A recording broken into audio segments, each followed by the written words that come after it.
welcome back to the Mr. Arsenal podcast. Well, not one, but two Arsenal WhatsApp today. Obviously, we're starting off with Andrew, how you doing, Andrew? For some reason. Hang on a second. Oh, issues easy.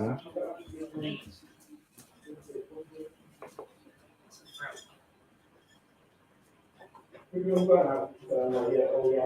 okay?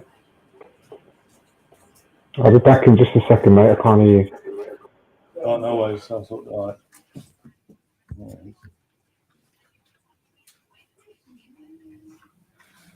Anyway, awesome. That's cool. Obviously, whilst waiting for Andrew to come back, this is a team for the women anyway. Zinsberger is in goal. Victoria is making a very rare start. Obviously, just joined from the club, playing at right back. Williamson and Rafael Salza at centre back. Steph Catley at left back. Then the midfielder, Neil Walty, Kim Little, and Vivian is playing in the number 10 role in midfield. Then the front three, obviously Beth Mead, Blackstone is up front, and Kate McCabe down the left. And then in terms of the bench, let's get up on my screen, bigger on my screen. One sec. We've got Williams in goal, BT, Ruben Moy back from midweek rest by the looks of it. Maritz, Jordan Nobbs, Manham, Iwabuchi, Tobin Heath, and Caitlin Ford. I mean, I'll get up. I speak for myself, but I'm liking that lineup, and I think obviously we have to sort of get our head at our backsides today and not make the mistakes of New Year and don't lose this. We have to win this. Win today, we go 8 points clear of Chelsea, who will have 3 games in hand respectively, but they have just lost to City last night as well. Got done over 3-1. The manager lost the plot in the after-match interview. If you ain't seen it, so he starts meowing at the camera or purring, whatever the fucking called it. Teams like us coming out on my screen as well. Arsenal in all the traditional red and white, and Birmingham City in the yellow sort of blue pinstripes.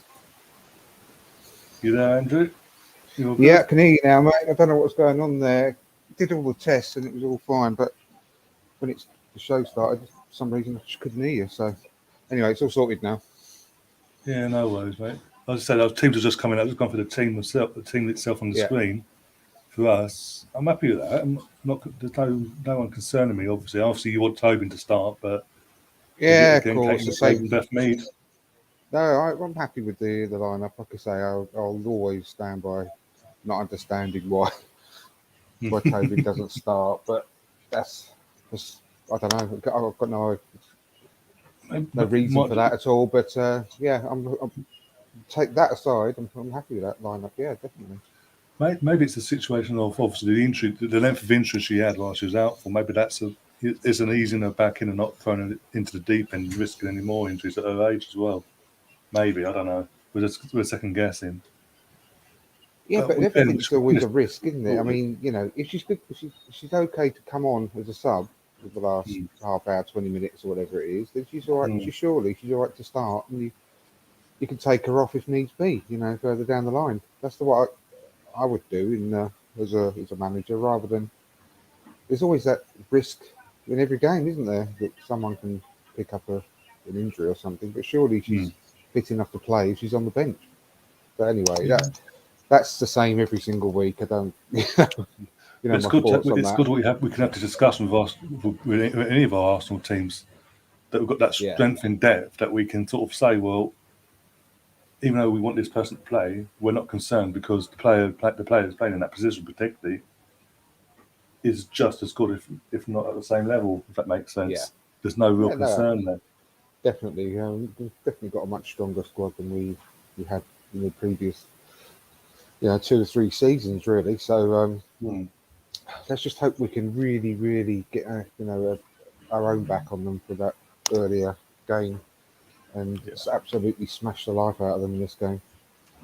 Well, there's a bit of as I say, because of obviously Chelsea playing the League Cup final and getting done over yesterday by City, losing 3-1. Emma Hayes making purring noises to the camera as well. Chancellor's got 8 points clear and really put the pressure on them.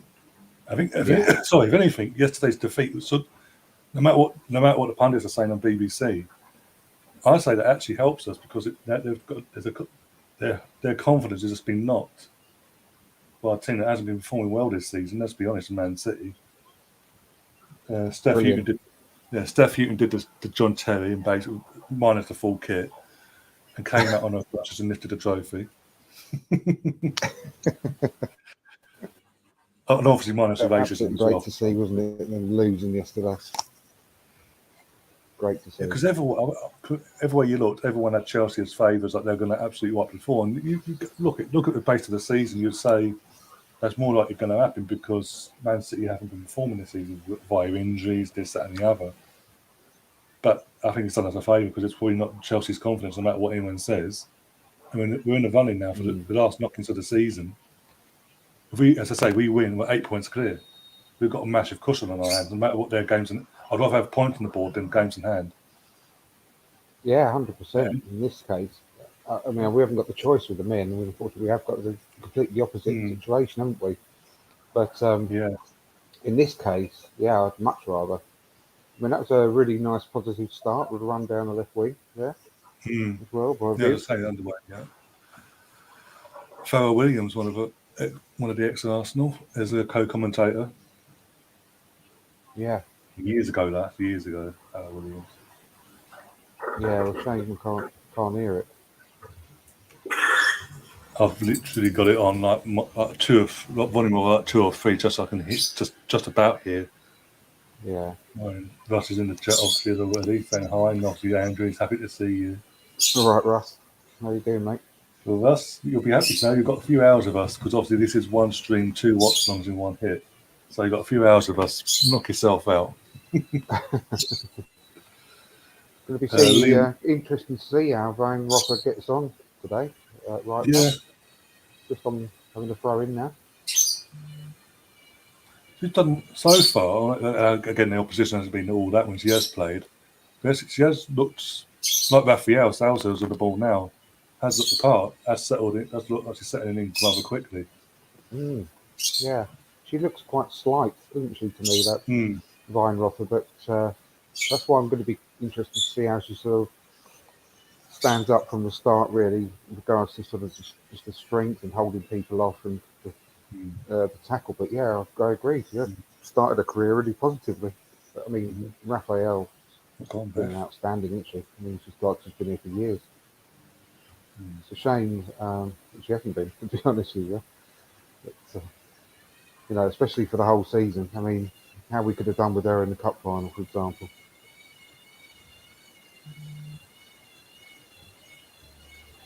Yeah, I can't remember that cup final. I was there, freezing my bollocks off. Bad enough it was in December in the winter, but and now having to freeze. But then, yeah, as we. I know. That's what I'm saying. Literally, the reason why we went on that little dip of form in that little bit. Go on. Oh, Kate, he's got to try to be unselfish there, so we're going for the goal. Got the ball still though. Unlucky. No, I was saying literally. We said it the other night. Last time we did the stream for the women's game, that losing Williamson the way we did had a major effect on us. It did affect our performances for that rest of that month. Yeah. Predicted it, didn't I? I put the curse on it, didn't I? So if we lose her or Beth, then it's going to really hit the team, and it came true, didn't it? And it really showed as soon as she got out the team, our form just plummeted, really. Shows how important she is here, Williamson. She's our most important player, over and above anyone else, I think, without question. I'll even class that as Viv now. We've strengthened up front. We can just about cope without Viv because we've got other people to come in, but we haven't got anyone to replace her. We really haven't. But that's the main thing we sort of addressed, not just in the last winter, but in the summer as well. We brought in terms of our attack, we strengthened straight from the off in terms of our attack. We brought in the experience of Nikita, even though it worked out. We brought her in. Urabuchi we brought in. Tobin Heath we brought in. So we sort of bulked up in our midfield / attack options straight from the off. So just in case if we did have any injuries to the likes of Vivian, it wouldn't impact us the way it has done in previous seasons. And then come the winter, we've then strengthened in the areas that needed strengthening in the winter in terms of our defence, and let players go on loan to get some more game time, basically, in the hope they come back. I mean, Kim Little this season, she's been absolute. She's another one that's been gone under the radar, with all due respect. Yeah. Oh, go on, Viv, go on, pass it. We started off better than what we did in January, sorry. Yeah, much better. Couldn't be anything worse, to be honest, watching that game. Go on, give out a pop. Oh, Oh, lucky. Corner. You've got Grant in the chat as a City fan saying, "Come on, City." I think every Arsenal fan in the country is going to be, as long as we win our game beforehand, will be cheering on Man City today. So don't let us down this week, unlike the other week.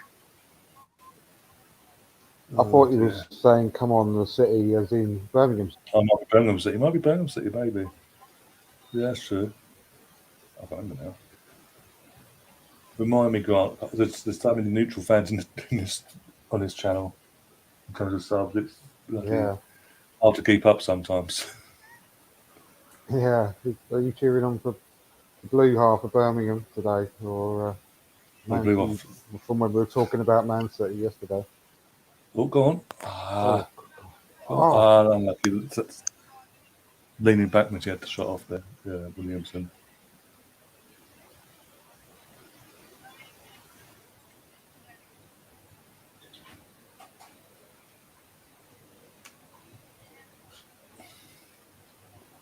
Oh, is that handball?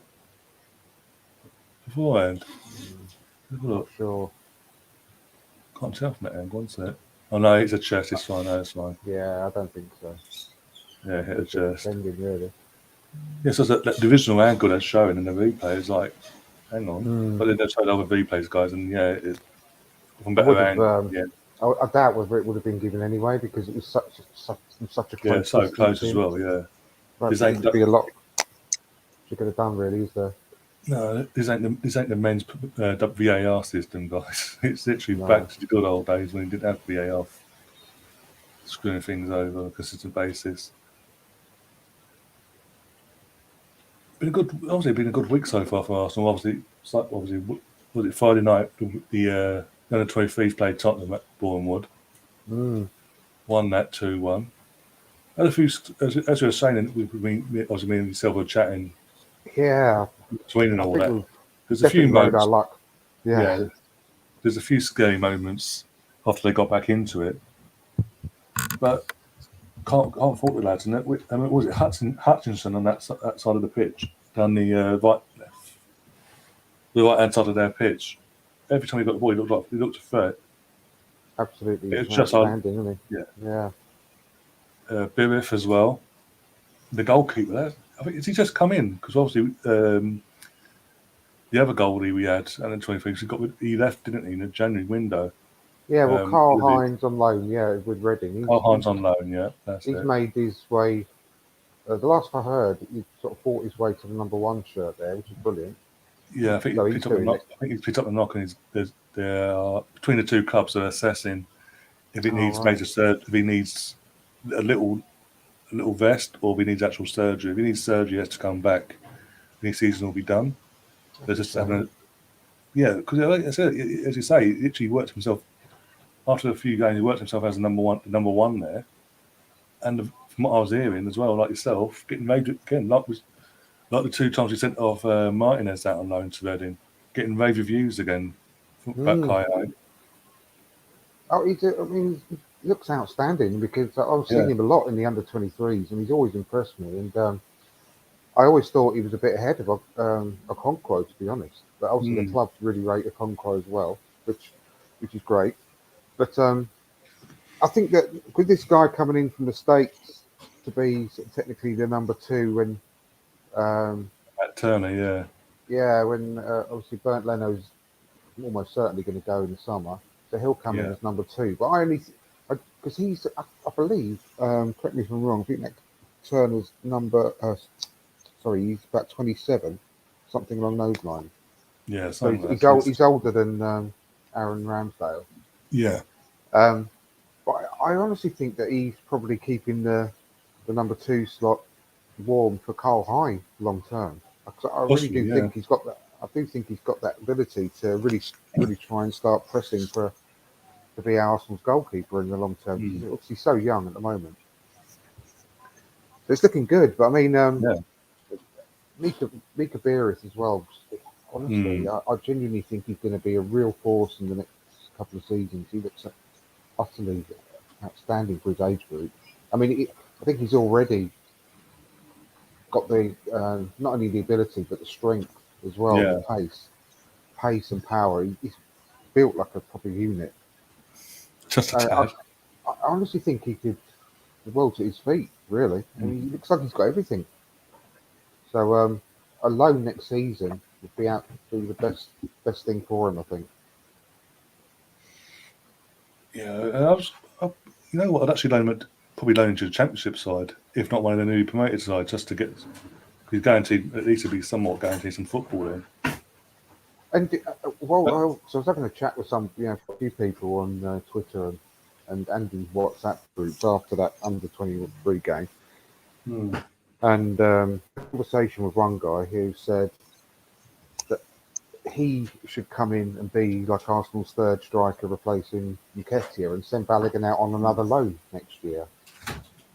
Which I think is a bit strange to think if God forbid we bring 2 new strikers in, which we need to do in the summer, and then they they perhaps go out with COVID, like what happened with us earlier on this season against Brentford.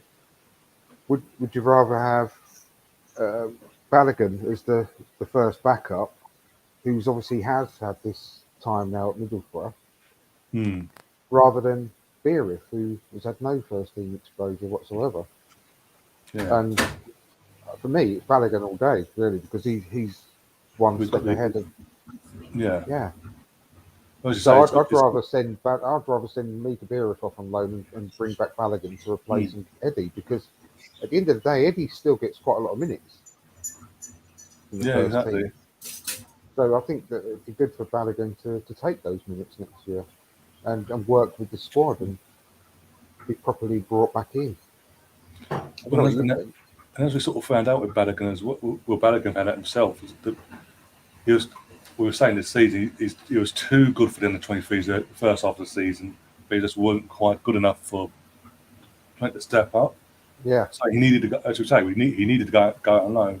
And it's going to be the same for Beerith as well. As you say, I'd rather loan him out, get him some experience for a season, and then bring him back.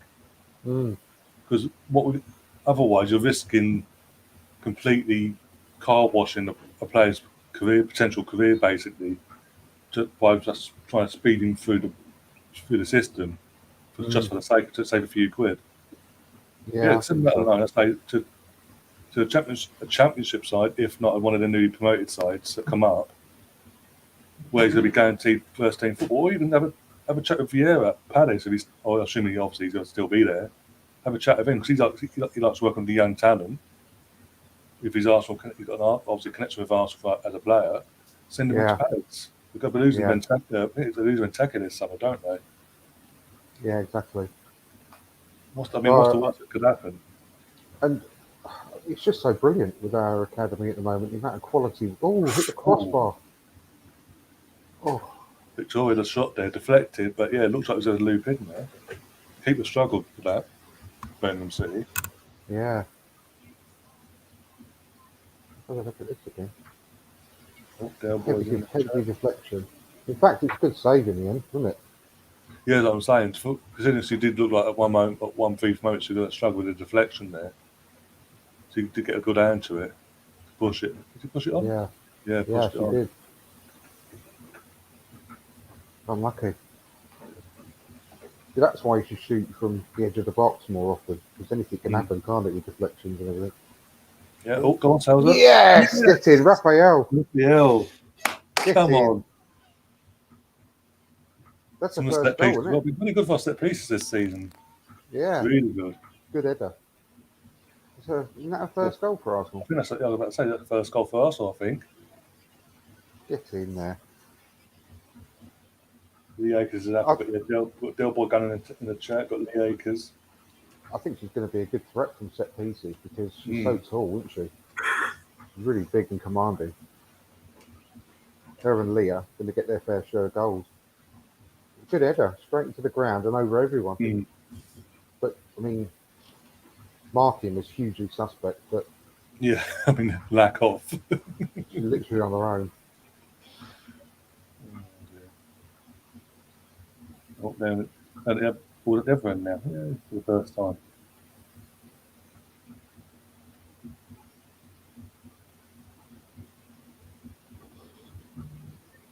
It has been reassuring, as I was saying before, that the play, obviously like Raphael, Victoria, and Lastinius have all settled in so quickly after the season. Yeah.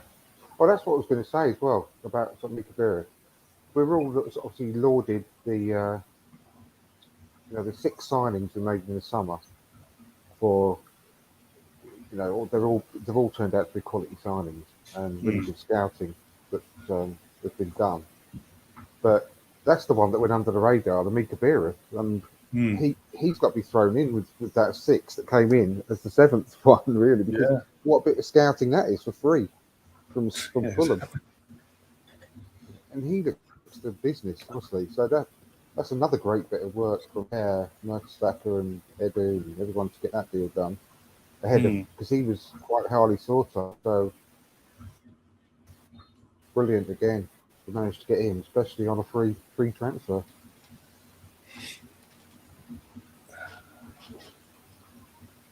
Yeah, definitely, yeah, 100%. And as you say, it was what was it? Chelsea, I think it was Chelsea, even Liverpool. I think Liverpool were looking at him, weren't they? Yeah, I think so. You had basically all the major clubs in the Premier League looking at him, and as I say, fair play, well done to Mertesacker, Edu, and all the people behind the scenes that got that convinced him to come to us. yeah, and he had a broken leg as well, I believe, one I stage. think so, yeah. I remember reading about it online. He's done, he's done brilliantly so far in his young career. I mean, his record at Fulham was outstanding, isn't it? So I can't wait to see him develop. First of the Stevens and Stephans are in today. Stephen Denham saying, "Hi guys, how you doing? I hope you're all good." Yeah. Well, obviously the girls are winning already, so in general, just looking forward to later on as well. Against Watford.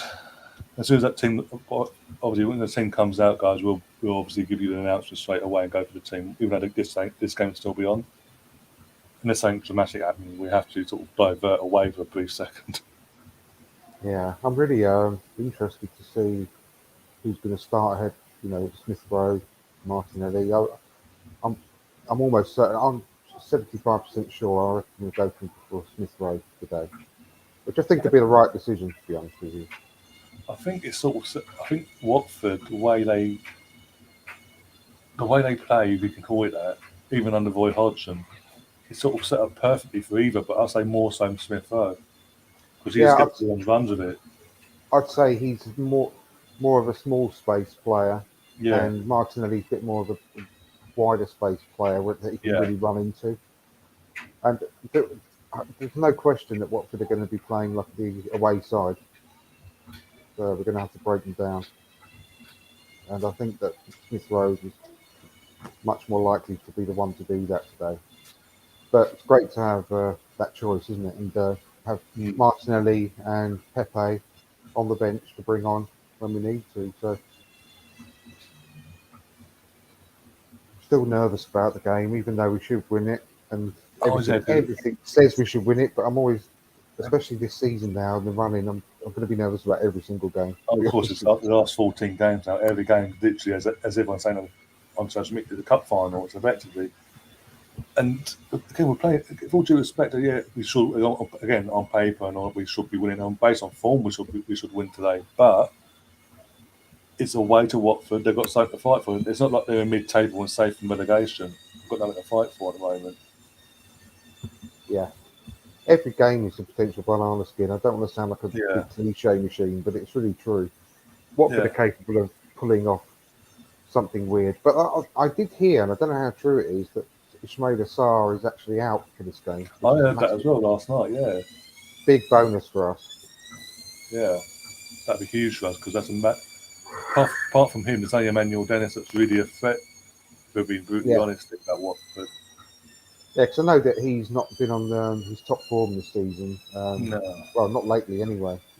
But it's made us he's been injured quite a bit as well. When he has played, he hasn't pulled up trees like he was at when he first arrived in the last season as well.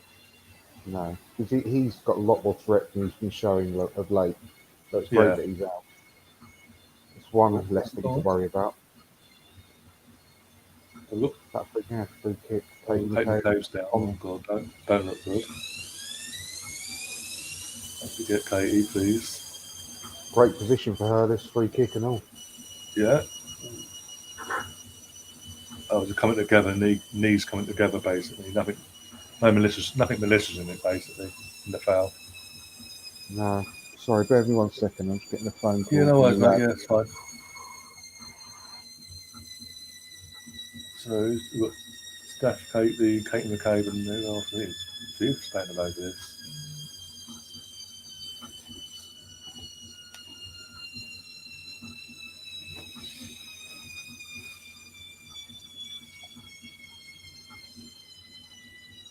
Oh, Bethany, Kate McCabe, and Steph Catley standing over this free kick. Kim's walking away. What they're doing? Looks like it's going to be I don't want to do this. Go on. Oh my days, that was. Just try something different. Scrap me. Yeah, try something different. It didn't work out, sadly. Tried to catch them off and it didn't work. Got the ball back there. Oh dear.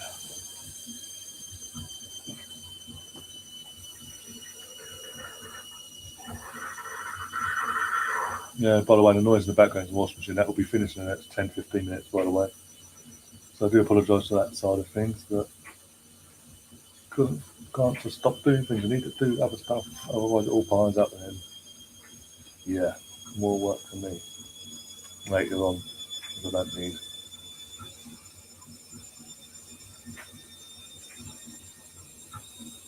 Righty! Yay! He's got my grandkids with him. Right. I think he's fucking put some work in, hasn't he? Up in Manchester last night, travelled back down to London for this.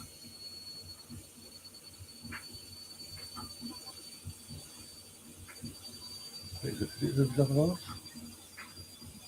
One of his grandkids with him, anyway, by the looks of it. Go on, Katie, go on. I haven't mentioned it yet, but a better turnout today from the crowd compared to midweek.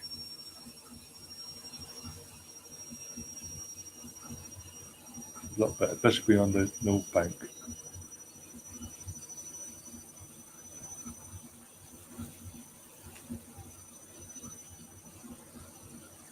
Palomino. Last night it's the cat, that's the dog's bothering me. Yeah.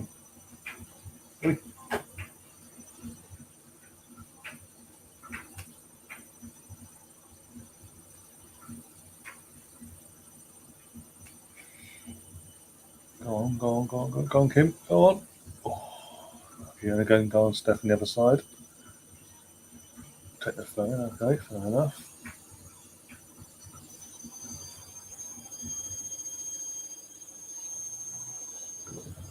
Goal. Try something, didn't work out there. Looked a bit cheeky and catch them off guard.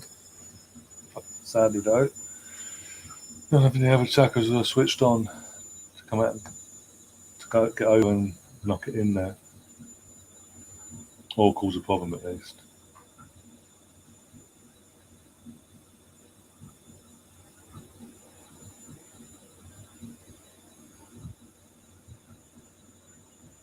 But yeah, talk about Wright before. Wright, he must be shattered. Obviously, I had to travel up to Manchester yesterday to do obviously match day and all that. Done that, and he's obviously broke his neck getting back for this. Down this way for this game, obviously. Oh, He was in the chance to chuck me a link. Okay, if you're sure, mate, I'll send you a link now. And yeah, I was going to say bring you in later, but I'll send it to you now. If you want 1 second.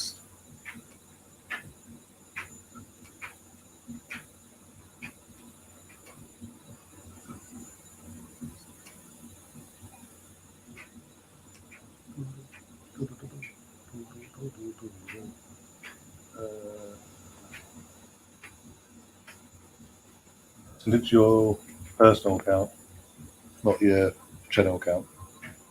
That makes sense. It lets me.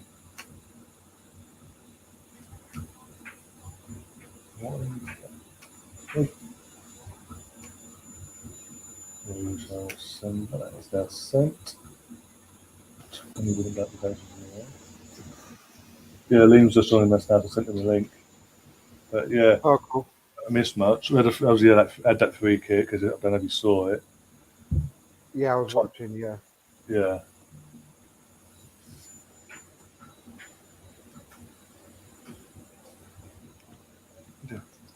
Oh, don't this way because of the wires round. Come out. Want to get the second goal fairly soon and just kill this game off. Then we can just. Yeah. You all right, mate? How you feeling? No, mate. If I had to run off, I'm in the toilet. Yeah. That's what I was literally thinking. Just give you this game off and see if you're ready for later on. Yeah, I'll see how I go. Afternoon, Andrew. You all right, mate? How you doing? Yeah, I've had better mornings, mate. I've had better mornings. Oh dear. Probably not something we'll need to go into on a family show. Nah, I think we'll just leave it there. We'll just leave it there. Oh, At least we're winning, eh? oh yeah, yes, we're winning. Yeah, to be honest, the scoreline's flatter in Birmingham because we are actually having a lot of the ball. It's just that final third. Yeah. I know. So I've just need to get your second goal soon now to kill this game off and relax a bit. We deserve it. So hopefully we'll get it very soon. Did you see the goal, Liam? Good header. Yeah. Brazilian girl. Good header. Yeah. Go on. Go back to this goal. Oh, no. One out of space. Got a phone, leave it. Yeah, got a phone out of that. He seems to be settling a bit more game by game, I think, Blackstenius. Oh. Let's try something there.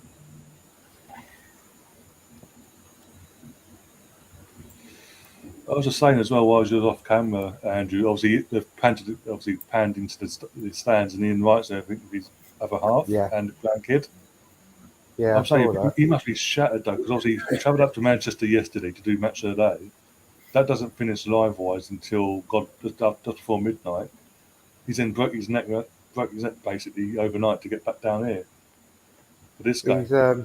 It looks like he's purely here just for his own entertainment today. Not right. I don't think he's working, is he? No. So that's good. Nice of him, isn't it? Go on. Oh, yeah, fair play to him, innit? Fair play to him. Definitely. He's that I think best due of goals today as well, I reckon. Yeah, been a few days, hasn't it, since she scored? Yeah, she's had a bit of a dry spell for her. I mean, she started the season looking like one of the best players in the world, didn't she? I mean, unstoppable. So, yeah, I think she's definitely G1.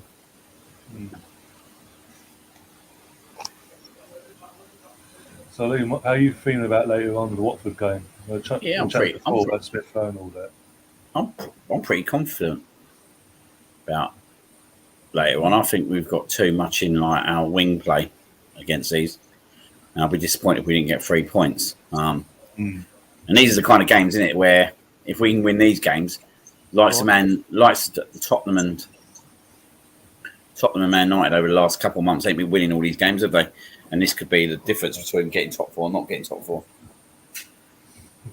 I think. One of us has been in this stream, hence why they woke up with a bit of a situation, so we say. But,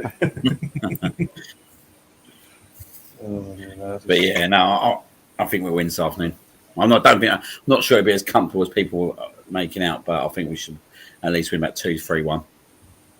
Yeah. Yeah, I'm confident, but at the same time, just nervous. The nervous confidence, because anything can happen, Yeah. can't it? But I just want this game out of the way, and then Yep. hopefully from now on, we don't have this stupid 10-day gap between games. But saying that, we've got another international break coming up soon, as well, haven't we, brother? After Villa, yeah. Ugh, So we've got today's game with 3 more, then his international break for 2 weeks. Yeah. Yeah, it's been an interesting couple of months for us, isn't it? With like not many games and all that. I don't like it at all. This is why need to get definitely need to get back into Europe, don't we? I mean, I can't stand these seasons where you've got no games from one week to another. I like them to keep coming. Yeah. Yeah.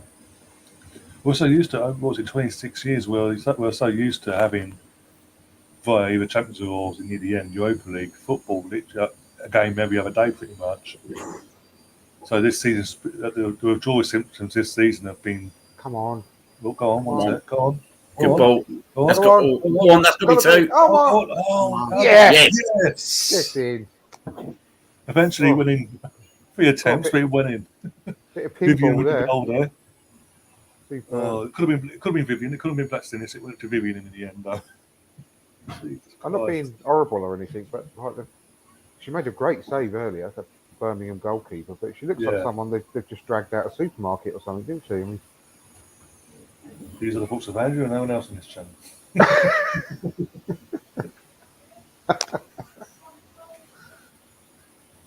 don't know. Oh, yeah. Bread and butter, that, isn't it? Bread and butter. Yeah, bread and butter. Easy.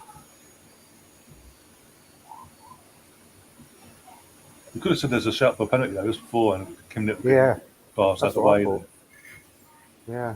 The girls played on, and obviously eventually put the ball in there after a couple of attempts. What's the goal difference at the moment like in the table? I'll have a look for you now, one sec. Bear with me.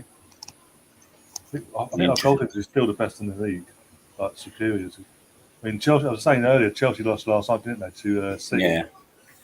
3-1. And I was saying to Andrew, if anything, even though the media, the pundits and all that won't want to admit it, even though Chelsea got them 3 games in hand, that defeat yesterday could actually massively help us out in the run into this season. One sec. Our goal difference, we've got plus 31. Chelsea have got plus 24. Yeah, that could be massive, isn't it? And then Man United are third with plus 17. Tottenham have got plus 8. City have got plus 10. And then West Ham are up minus 0 in 8th. And everyone else is on minus 5 downwards, basically. Tottenham game soon as well, isn't it? In a couple of weeks, at the Emirates, in between the Wolfsburg tie. And Chelsea have got them, haven't they? Yeah, they've got them just before us. Yeah. While we're playing our first leg, they'll be playing the Tottenham. That's what I'm saying. That game in particular is one of their games in hand, and even I'm saying that's a potential banana skin for Chelsea to bottle. I mean, look at the points they've dropped this season. Dropped 4 points against us in over both games. They lost to Reading. They drew to Brighton the other week. I think they dropped points against. I think they 0-0 against City the other week as well. So they're dropping points against teams, apart from us, but against teams they shouldn't be dropping points against usually. Yeah. So it's not as clear cut as we've got 3 games in hand, so they're going to win them. Look, I'd rather have the points on the board than have games in hand. And as Andrew said, the men haven't had a choice. It's as obviously the COVID and all that had its way and sort of screwed us basically. The problem is it's mentally as well, isn't it? When you've got the games in hand still, that you're still fearing a little bit, I guess, because like you said, you haven't got the actual points on the board, so you know you've got to win them games. And also you've got to basically take maximum points from all the games in between. Yeah, and that can have pressure as well, can't it? Yeah. I mean, talking of games in hand, Tottenham games in hand FC, they had 3 or 4 games in hand at one point. I think they lost every single one of them. Yeah, that's why.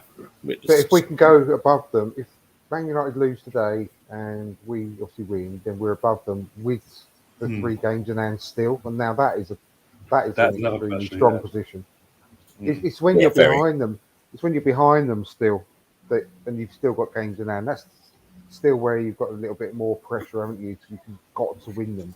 But it's like I said in the last couple of weeks, those games in hand with the teams that they're against, they become irrelevant if we could continue to get 3 points and other teams drop points in the meantime. Yeah, exactly. So when you're actually going to be 2 points ahead, or 1 point ahead, we're going to be, I can't remember, of Man United after this weekend if they lose and we win. 2 points because we're a point behind, so it'd be 2 points. That's it, yeah. So if we're 2 points ahead of them with 3 games in hand still, then now that seems a very, very, very strong position to be in. Yeah, these next 3 games, isn't it? Like what we've got today, then we got Leicester, and then we're at Liverpool. And do you know what? I don't know if did you see the Liverpool game yesterday? I watched it. Yeah, I fell asleep. Mate, West Ham had some good chances, mate, and like we can defend well against Liverpool at home. Mate, you'd like to think that we'd have finished one of them chances, definitely. Definitely, yeah, especially with our home support now. I mean, our home support is so strong. Can you imagine what the atmosphere is going to be like there? I fancy our chances of getting at least a point against them at home. Yeah, I think a point's massive against them because, again, it's like a point again, and it's that came off the ball, didn't it? Yeah. If we take it keeps the confidence high as well. If they drop points against us and that amount of points makes them lose the title at the end of the season, it'd be extra sweet as well. Yeah, exactly. Imagine a meltdown. If only we beaten Arsenal. Especially if it's the only points they drop between now and the end of the season. Imagine, bloody had a win all other game. Bloody hell. That'd be well funny.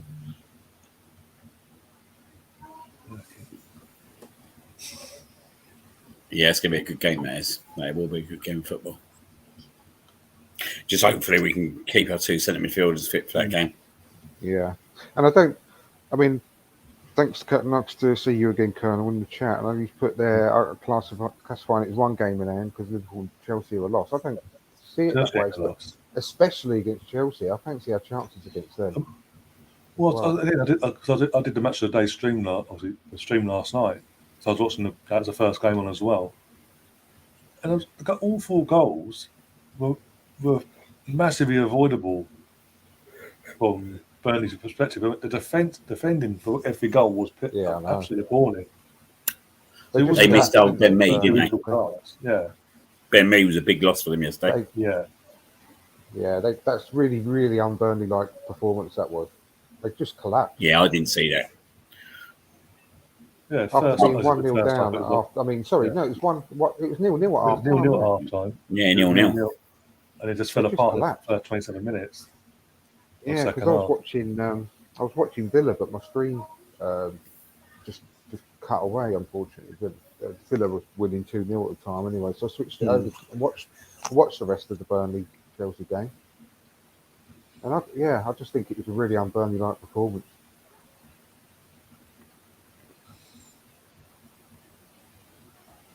Considering that Chelsea are in 3 competitions. Yeah. To be fair to Burnley, they've played a lot of their hard games now, haven't they? Because all I can remember them last for like 5-6 games, having Liverpool, Chelsea, Arsenal, Tottenham. Yeah. So they can't have a really, really tough run in Burnley. I fancy them to still stay up, if I'm being honest. Yeah, I do, definitely, yeah. I think it's a bit of a blip yesterday because that was their first loss in I don't know how many games. They've gone on a good streak, an unbeaten streak. Yeah. In the previous 4 games, they took 10 points out of 12 out of nowhere as well because they took the point from us and then they're still on that massive losing streak. Not losing streak, but as in they hadn't won in God knows how long. The following week they went to play. I think now was it Brighton, and as they just took them off the park. And then after the last couple of weeks they started winning games again. And I thought, again, as I say, 0-0 at half time, thinking, you know what, fantastic. They just fell apart. I was watching the defending, and I'm thinking, how can you defend like that? Every goal was avoidable from I don't know. I don't know who's going to be the team who would actually go down the third spot. It's so tight. You look at Leeds yesterday; they played much better against Leicester, didn't they? Yeah. I still think it's going to be possibly one of Leeds or Brentford. I do. I know Brentford had a great win yesterday as well. Yeah, but 3-1 win. Yeah. I don't know. They're going to need another 3 wins, didn't they? 2-3 wins. Yeah, I think 3 wins and they'll be safe. Yeah. But I don't know. Depends on what they're running as well. So they need to beat the teams in and around them, basically. And to nick the odd point here and there against the teams they shouldn't be nicking points against, basically. It's Everton as well. Everton are still in the dire situation. It was you, weren't it, Andrew? It was you, weren't it? They said about Ivan Toney. Yeah. If they go down, it'd be great to nip in and get him. Yeah. You'd definitely have him as a second option, wouldn't you? Oh, 100%, yeah, definitely. Hat-trick, wasn't it, yesterday? I know it's 2 penalties, but they've missed him. He's been out for quite a while, and they missed him. It was good to see Christian back as well, even though rivalry is oh my God, see that goal kick then. Yeah, Jesus. Well, you can have it back. Oh, that's a really realistic option as well, isn't it, Ivan Toney, if they go down? Yeah. He's good age as well. He's not as perfect age to come in and make a difference for us. Yeah.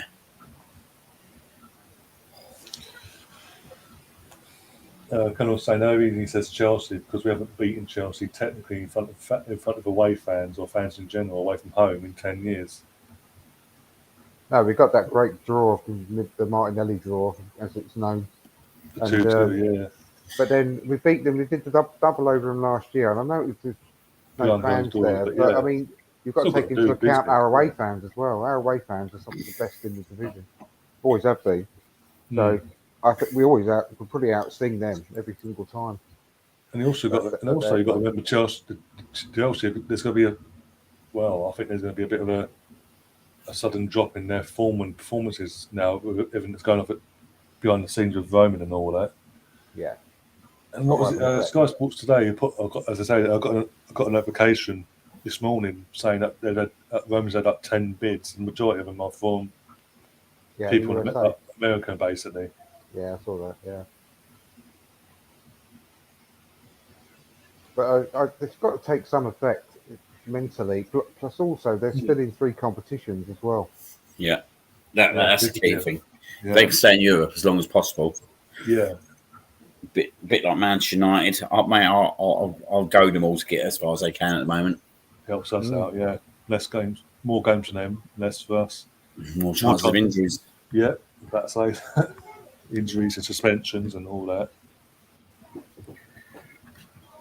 I just fancy us against Chelsea, and I think we've. Here we go. Oh, great ball, that is. The last 2 under Arteta, we've done really well against Chelsea. Yeah. Not least even a draw there. If you get a draw there, mate, that's brilliant. If you get a draw there, yet again, it's another point that most people won't get a point away. Do you know what I mean? If you get a couple of draws, and then you can win loads. I honestly think it's who can pick up the most away points between now and the end of the season.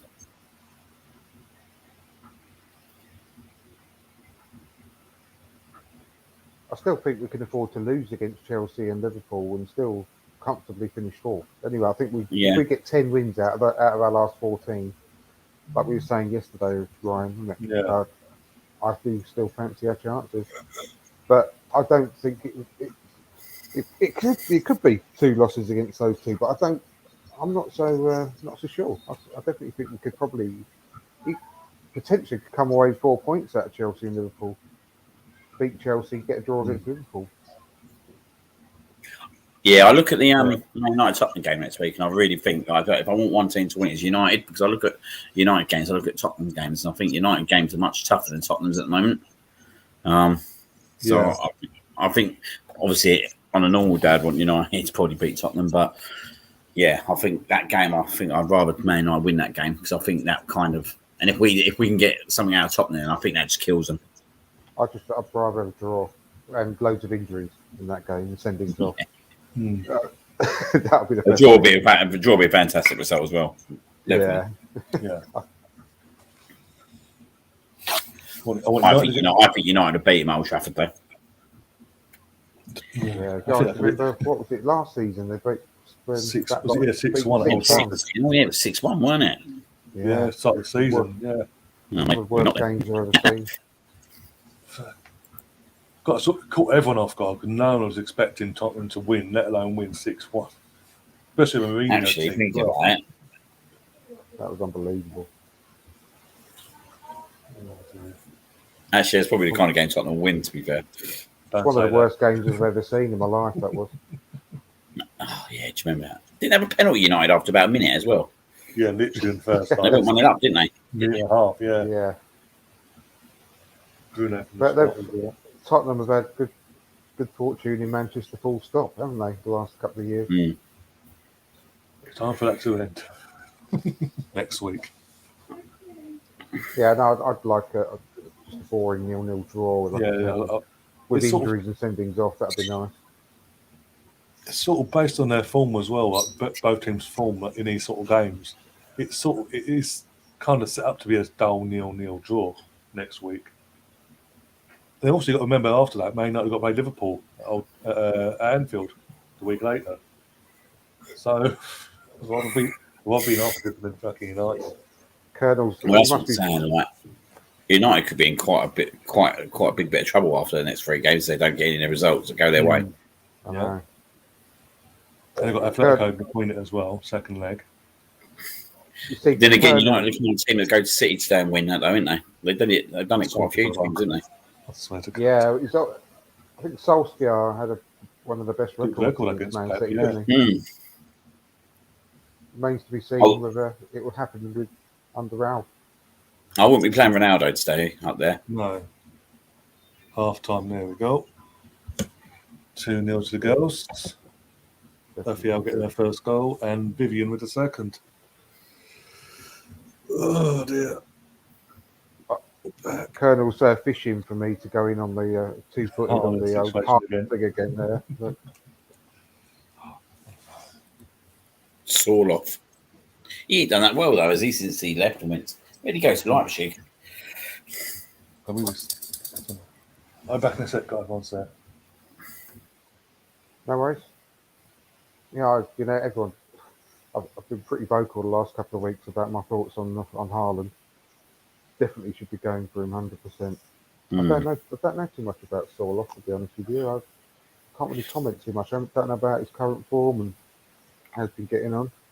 He left Palace, didn't he? And he started banging loads of goals in Germany. And then he moved to Leipzig, I think, after. I'm not sure that he's done as well since he's moved. But Real Madrid linked him at one point. Like, he was a good target, man. Before, I can't think where he went. I'm going to have a look. But, nah, not for me. Not for me. I definitely I'd definitely love us to go all in to try and get Haaland. Yeah. That's my opinion. I don't think we should be out of the race. Put it that way. I've said a lot more on it the last couple of weeks, so I don't. No, he's on loan at Real Sociedad now. Oh, is he? Yeah, Colonel saying that in the chat. Yeah. Also, Mr. Bungle, how you doing, Mr. Bungle? Oh yeah, he's left. Yeah, so he went to Trabzonspor. He's been playing 24 in 34 games. Then he went to Leipzig, but he's at Real Sociedad. He's only got 1 goal in 19. But nah, not for me. It's probably about 24, 25, isn't it? About 25? No, 20. 26. 26. What's Ivan Toney? 25? Yeah. 24, 25, yeah. Yeah, 25 Ivan Toney. Absolutely perfect. Perfect age. Yeah, I think that would be quite the shrewd move if you wanted a second choice striker. Yeah, I think he's got everything just to be a success at Arsenal. I really do. I think there's nothing. He's not the best player in the world, but we don't going to get the best players in the world right this minute. I mean, I was saying about Haaland, but for a number 2 striker, I don't think we could do any better than him. I think he'd absolutely thrive with the players around him, with Ødegaard and Saka and Smith Rowe, and Yeah. providing him with the ammunition. He's great in the air, he's strong, he's technically good, he can hit the ball with both feet. He's got everything. And he's proven it at the lower levels. Now is the time to he's the right sort of attitude, the right sort of character we need to really want to prove himself at a great club like Arsenal. Yeah. You know, it's a step up for him rather than going for someone like, you know, Luka Jovic, for example. Will he see coming to Arsenal after leaving Real Madrid as a step up in his career at this stage? You know, and he's been struggling for 2 or 3 years to really find form. No, it's not for me. I'd rather have someone like him who would see Arsenal as like a pinnacle, and who would want to give everything to the club. I had a mate message me today. I don't know where he's got it from. I didn't actually reply back properly to him, but he was saying about that Elise. Are we linked with him? Don't know. Something he apparently thinks we're kind of linked with him. Yeah. He's a talent. He's an absolute massive talent. He is. What's he? 19? Yeah. I think so. For him when he was in the Championship. He was a great signing for. Yeah. 8 million they got. 8 million they got him for. Yeah. Same with Eze. I was going on about Eze, but whilst he was at QPR, I wanted us to get him when he was at QPR. And yeah, he says the same. He's another great touting. He's been spot on in it really lately. Crystal Palace with the young players they've been buying, and they've been sort of thriving really. So yeah, I'd like him a lot. He'd be a good player. He would. Yeah, but if you had him and Saka on either side, mate, Jesus. Oh, God. Yeah, I mean, you can't have enough. I mean, remember when we used to have about 4 or 5 number 10s at Arsenal under Arsene Wenger and that? He's always buying a new one, wasn't he, and collecting them all. You can never have enough great players, can you? No, that's the thing. Like, we got Saka on the right, but who else we really got on the right if he gets injured? I know we got Pepe, I'm not sure what happens with Pepe after the end of this season yet. But you want at least two to three options, don't you? Yeah. Especially when you're in Europe. If you get into the Champions League, you need flexibility. Yeah. Yeah, you need the flexibility, but you also need the backups, as you say, just in case of injuries and all that side of things. The more games you play, that we know you saw it for 20 odd years. The amount of times we've had injuries get done over by injuries because we're playing so many games.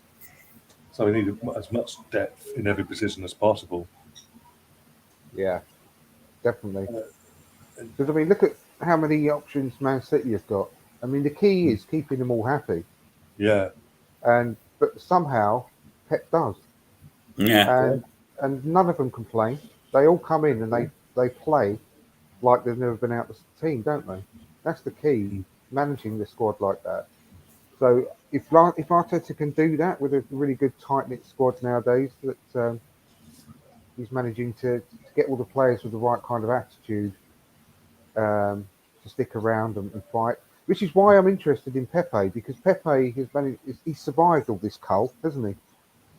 Yeah. He survived the squad trimming, and that's really interesting to me. That's a big thing because he's got rid of a lot of bigger players than Pepe. Not talking about transfer fees, but Ozil, Aubameyang.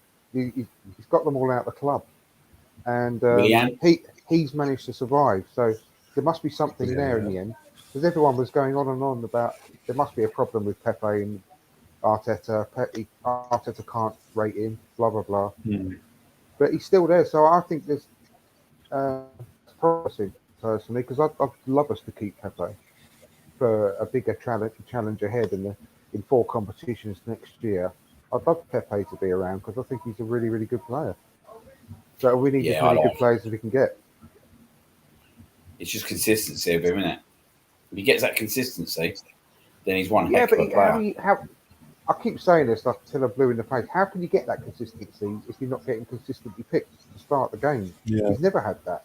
He's very rarely had a run of games, 4, 5, 6 games on the trot.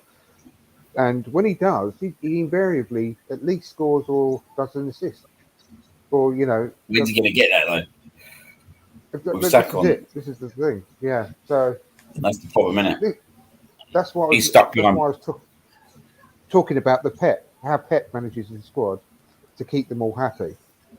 That's the key. And if he can do that with Pepe and keep him invested, making sure that he knows that he's a big part of the squad, regardless of whether he's starting or not, then it will be all right. Because at the moment, Pepe doesn't seem to be sulked, doesn't seem to be too worried about not starting, does he? He could come in and be a game finisher, a specialist game finisher, Yeah. rather than the term super sub. Now that you just come on to finish the game, trying to reinvent it and put it in a different light. And if he could be happy with that, then that's great.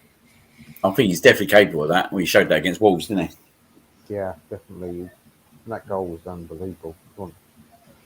The thing really is, underrated goal. That was. You can hit a free kick. He can take a penalty. He's got so many good attributes. Yeah.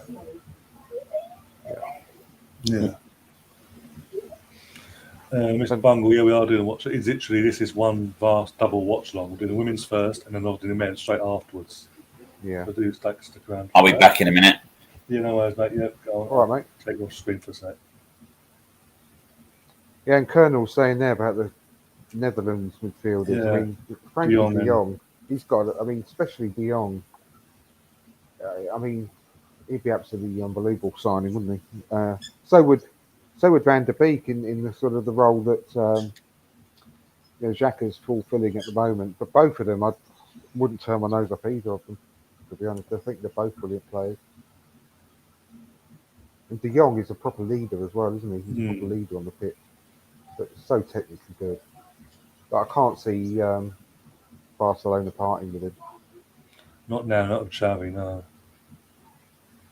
Unless something drastic happened between now and the summer. But the one I've said it before and I say it again. The one I had to choose out of them two that I wanted for, well, since that season when Ajax went all the way to the final and the Liverpool won it. Donny van der Beek. He's again, even now he's up perfectly just for this system, the way we play. And wasted his career, isn't he, at Man United? Yeah. He's really wasted it. I mean, brilliant player. you see, he's not starting week in, week out at the moment. He's obviously been eased in at the moment under Frank. But when he does play, you can tell how much of a level above and beyond he is, and what he can bring to us. I still think he could come and do a job, but it's would United sell to a rival? That's another thing that I can consider. But I'll take him all day long. If we could get, in an ideal scenario, we'd have them both, wouldn't we? I mean, yeah.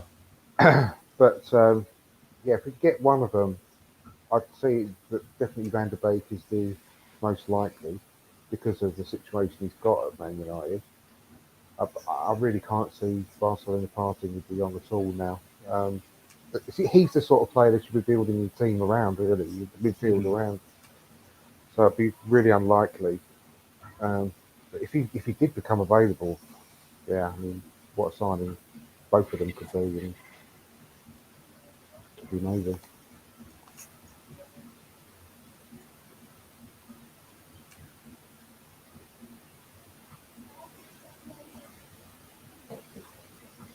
Well, Mr. Bungle was not happy, saying the missus wants him to go to a furniture store in Portsmouth at 1:30 obviously PM UK time. And he'll miss the match, so he's really pissed off. So yeah, literally, just don't worry, we'll cover you. If you literally have your phone on you, you obviously got the internet on your phone. We'll keep you updated. Whenever you need to be updated, just come and check in advance, and we'll keep you updated, mate. And obviously, we do win match of the day tonight, so hey. But otherwise, just put your foot down, mate, and say you ain't going. Pretend you got a headache. So you're waiting. You should have gone in the morning. Sorry, too late now.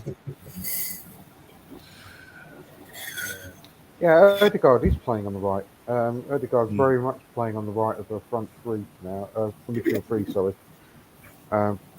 Behind Saka, with Xhaka on the left. Behind whoever plays there, Smith Rowe or Martinelli. And Thomas Partey's been left on his own in the midfield to run the midfield. So Odegaard very much plays on the right now.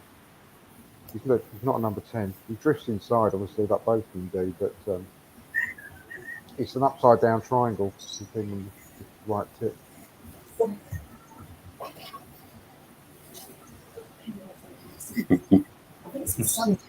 Yeah, probably. Oh, she works. He works until 1:30, so he's got to meet her from work. Oh, okay. Oh, evil. Still, put your foot down.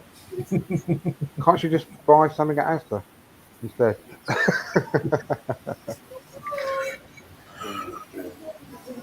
Well, I don't know whether you've got an iPhone, Mr. Bungle, or whether you've got an Android. But if you've got an Android, I know that there's several apps you can get that you can watch the match on live anyway, on the dodgy stream, or you can get it on heesgold.com. So watch it as. Well, his goal whilst you're no out. longer works. Doesn't it? As of yesterday, Burnley fan put it out on Twitter. I noticed, and then Sam Greenwood, who's I've got the lineup here. I've got the lineup. Want to hear it? Oh, Yeah, go on. Oh yeah, go on. Ramsdale, Suarez on the right, White, Gabriel, Tierney, Erdegaard on the right with a midfield three, Thomas Xhaka, Thomas Partey obviously, and Saka, Lacazette, and guess who's on the left? Martinelli. It is Martinelli, not Smith Rowe. He's not on the bench. It's not travelled.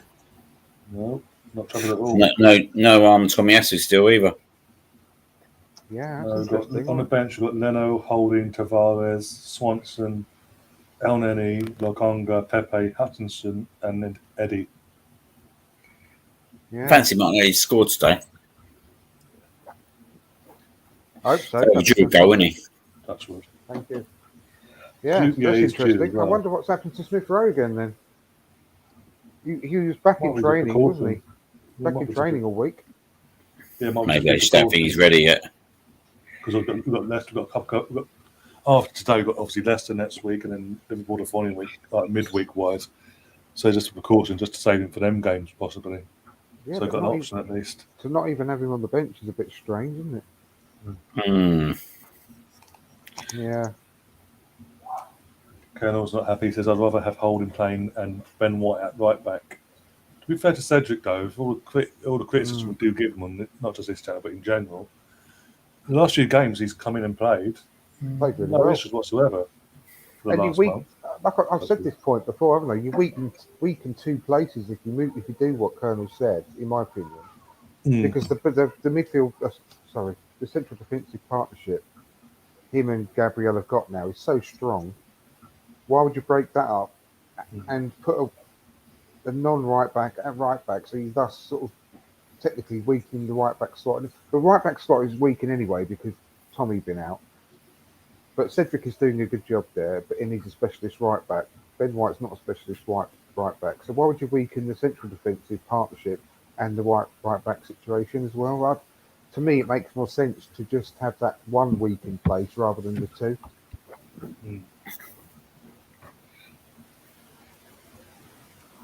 You can see the ball there, and see the ball in the centre spot. It's got AFCW on it. Yeah, Still do that at that level, you know, rather like do it Sunday League level. Write your team name on the ball. So, you know, you can't really see that on the Premier League level, can you? Like, no, Arsenal writing off this is Arsenal's property on the ball. this is ours. Then the ball goes to the stands, and he'll try and nick it one. The ball goes into the stand. Like, got stewards like, right, let's have a look at that. Anyway, it's kicked off again. Yeah, second half is underway. But Mr. Bungle, he's goal, HES goal.com, as of yesterday, announced it yesterday at dead on 3 o'clock. They are no longer showing any Premier League games on their site. That's So weird. you've got to look elsewhere. But yeah, there's plenty of other apps you can download Yeah. to watch the games on, depending on what kind of phone you've got. But that's why I never go for iPhones. Always go for the Android because you can get more free stuff on them.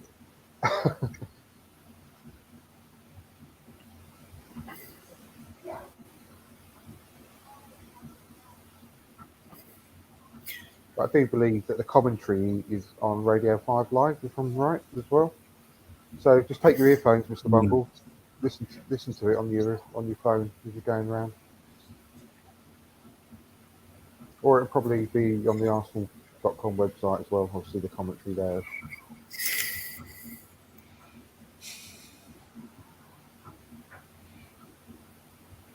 Mr. Bungle saying he's the master of the Well, there you go. Then, mate. stream Yeah. site, so I say. I can't exactly say because I sorted. get myself in trouble. You'll be sorted.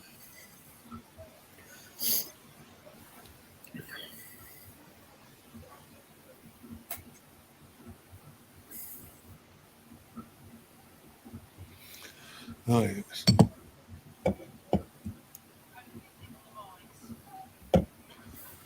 How did we lose to this team in New Year? Seriously? That was dreadful that day, wasn't it? Yeah, I remember. Was that the same day as when we lost Nottingham Forest? Yeah, it was literally. Yeah, a couple of hours beforehand. Yeah. Yeah. Yeah, I remember that. Yeah, Dreadful day that was, wasn't it? Just a turd. Yeah. It really was. It's an interesting cup draw, wasn't it? In the quarterfinals, I thought. Yeah, all the favours have been kept apart. Yeah, but all the way from home, I don't think any of their games were easy. Oh, unlucky. Kim Little scored. Or Kim Little almost, yeah. Yeah, Southampton at home to City, Man City, aren't they? So that'd be Borough Chelsea would be a good game. Borough Chelsea, that's going to be a really good game, I think. I think that's where the upset will be for the next round. Who was the other one? Oh yeah, Forest, Liverpool, Forest or Huddersfield. Forest be found out. At home to Liverpool, and who's the other team left? Oh, Palace v Everton. That's a good game. Yes. Well, that's good. That one of Palace or Everton is going to be in the semi-final, so that's quite nice, isn't it? Well, obviously from an Arsenal perspective, hopefully it'll be Palace. Yeah, but say from an Arsenal perspective, hopefully Palace, because obviously Vieira and all that. Imagine he comes in and wins on the FA Cup at the third. I'll tell you the other thing, good little bit of thinking about that is we got Palace in April. If they win that game, all their heads will be into the semi-final, won't it? The Wembley day out, yeah. Yeah. Well, And maybe take their after league a little bit. I think they're safe anyway in the league as well. So I think that plays Yeah. factor. Yeah, exactly. So I'm well up for Palace winning that because I think that might help us. Yeah, I want Palace to go all the way now for Vieira's sake. Be quality for him, wouldn't it? Yeah. Ooh, that was in. That crossed the line, didn't it? Really like it was in, yeah. I tell you what, mate, you wouldn't rule them out, mate. They beat City, didn't they, early on in the season at City? Like, they could have easily knocked one of the big clubs out in the semi-final. Yeah. No. They've all stayed on the right side. Nice try, Liam. Caught us all out. It looked a bit like a foul from Leah as well on the goalkeeper, to be honest with you, didn't it? Came steaming in on her.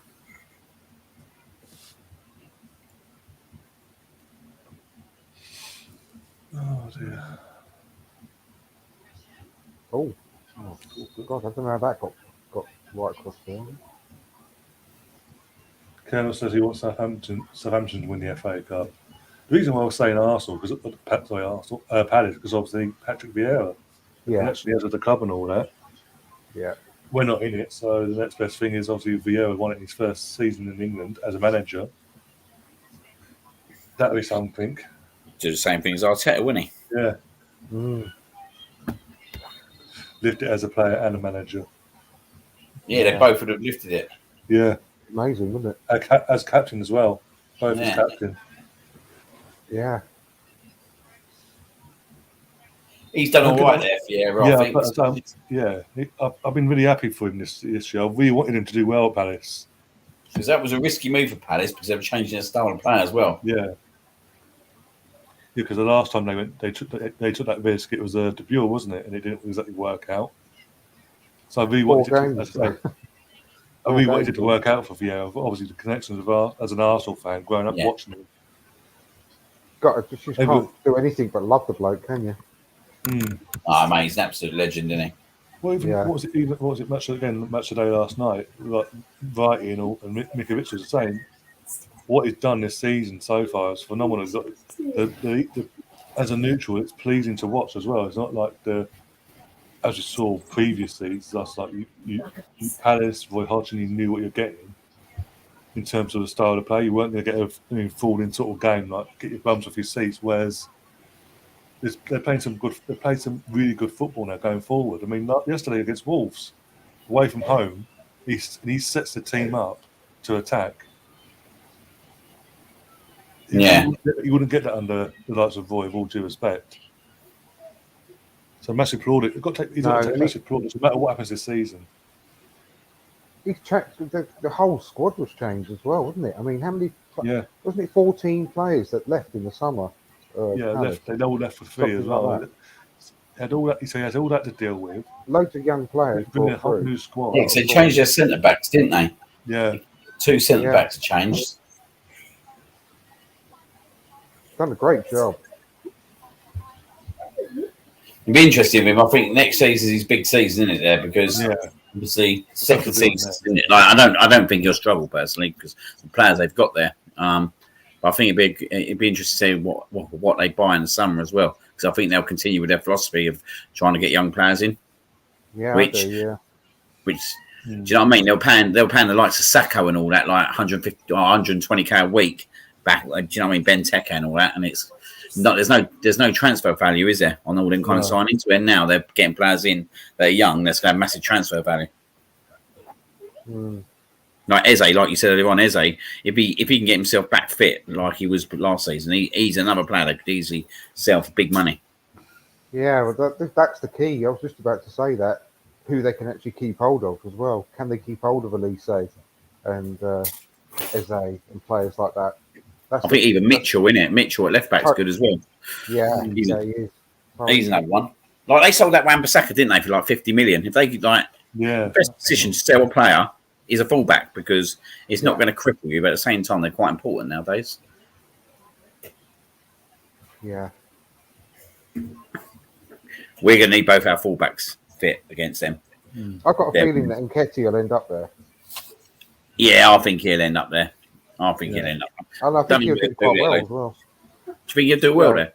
I think he'll score goals for them without question. Yeah, I mean, I think he'll score goals anywhere. He's never going to be right for us. But I've always liked Eddie, and I've always liked the way he plays, right the way through the youth teams and everything. And, it's a shame he's not worked out, but not all of them can.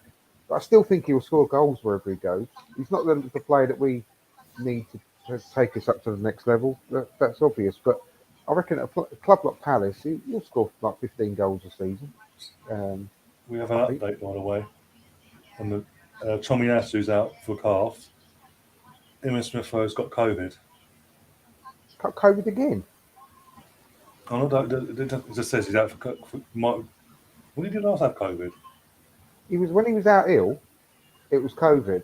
Yeah, it was. It might be the same thing then. It might just be a continuation. Yeah, but it came back into training, wasn't he? He was in all the training photos and everything like that, so he must have got it again or tested positive again. But he was back training after that, so that's weird. He might just tested. Yeah, it might be just the fact he tested positive then. Since then, yeah. They don't want to take the risk. Obviously, even though you can, by the laws now, you don't have to self-isolate. But obviously, the Premier League are saying, actually, no, we're not taking them risks. Players, if they test positive still, that they are going to have to isolate still, which is a responsible thing to do. It's an interesting one, that now, isn't it? I was wondering about that. Because when you get more nearer to the end of the season, right, teams ain't going to want to be losing players because of COVID, are they? No. They can't use the rule anymore. They can't just make up, unless you're Liverpool, can't just make up positive tests now. No. That question by Colonel just made me laugh. Sorry. Is it a risk hiring Hodgson? Like, no offence. What actually, if they do your stuff? I reckon he'd be sacked, Hodgson, for the end of the season anyway. I reckon he'd be gone by that. I think it's screaming. It'd be a bit harsh if they sacked him after he snuffed it on duty, isn't it? What was it? The last time they got relegated, obviously the Lieutenant Premier League just after the first lockdown. Nigel Pearson randomly two games for the end of the season, weren't it? And they were in a good position to stay up as well at that time. They sacked him out of nowhere. Honestly, that was one of the worst decisions I've ever seen. He was doing so well, wasn't he? He's got quite a few wins And on the this trot. screams part 2. I could not believe that when they sacked him like 2 games ago. Would you loan Balogun out again next year? We had this conversation. Andrew was saying earlier. Go on. I'd rather loan out Beerif and keep Balogun for Eddie's minutes, because Eddie gets a lot of minutes. And if we keep one of the two, I'd rather loan out Mika now, because he looks absolutely bang on. And this 6 months that Balogun's had with Middlesbrough has got to have done something by the end of the season for him. And we need to replace Eddie. So if you're going to have to, you can't go out and buy 3 strikers. I mean, what other club could? I mean, you just can't do it. I mean, it's just too much work with everything else we've got to get done. You've got to have someone to replace Eddie's minutes, and it's got to be Balogun for me. Out of the I'm not team. exactly sure what she was doing there. No,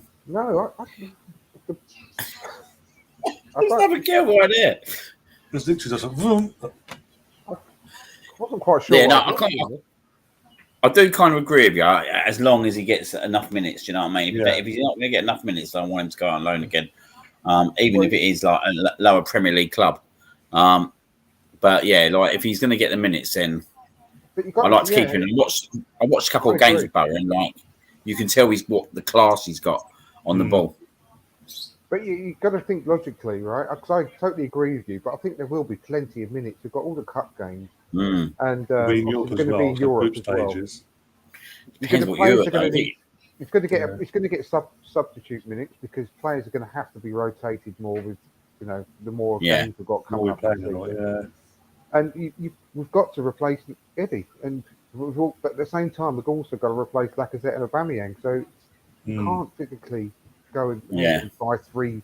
So one of them has got to come in, and he's got to be ahead of Beerif because of the experience that he's had.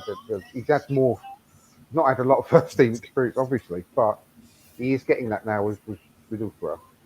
So he's got to be ahead of Beerif. So out of the 2, surely Balogun's got to come in and be the Eddie replacement. It's great, because if we play Football Manager and that, and FIFA, and we go out and buy all these players. But what do you think logically, right? Especially, like, I'll ask you this question, Lynn. Would you sell, would you sell Xhaka in the summer? And before you go on and explain the reasons why, just say yes or no. Would you sell Xhaka in the summer?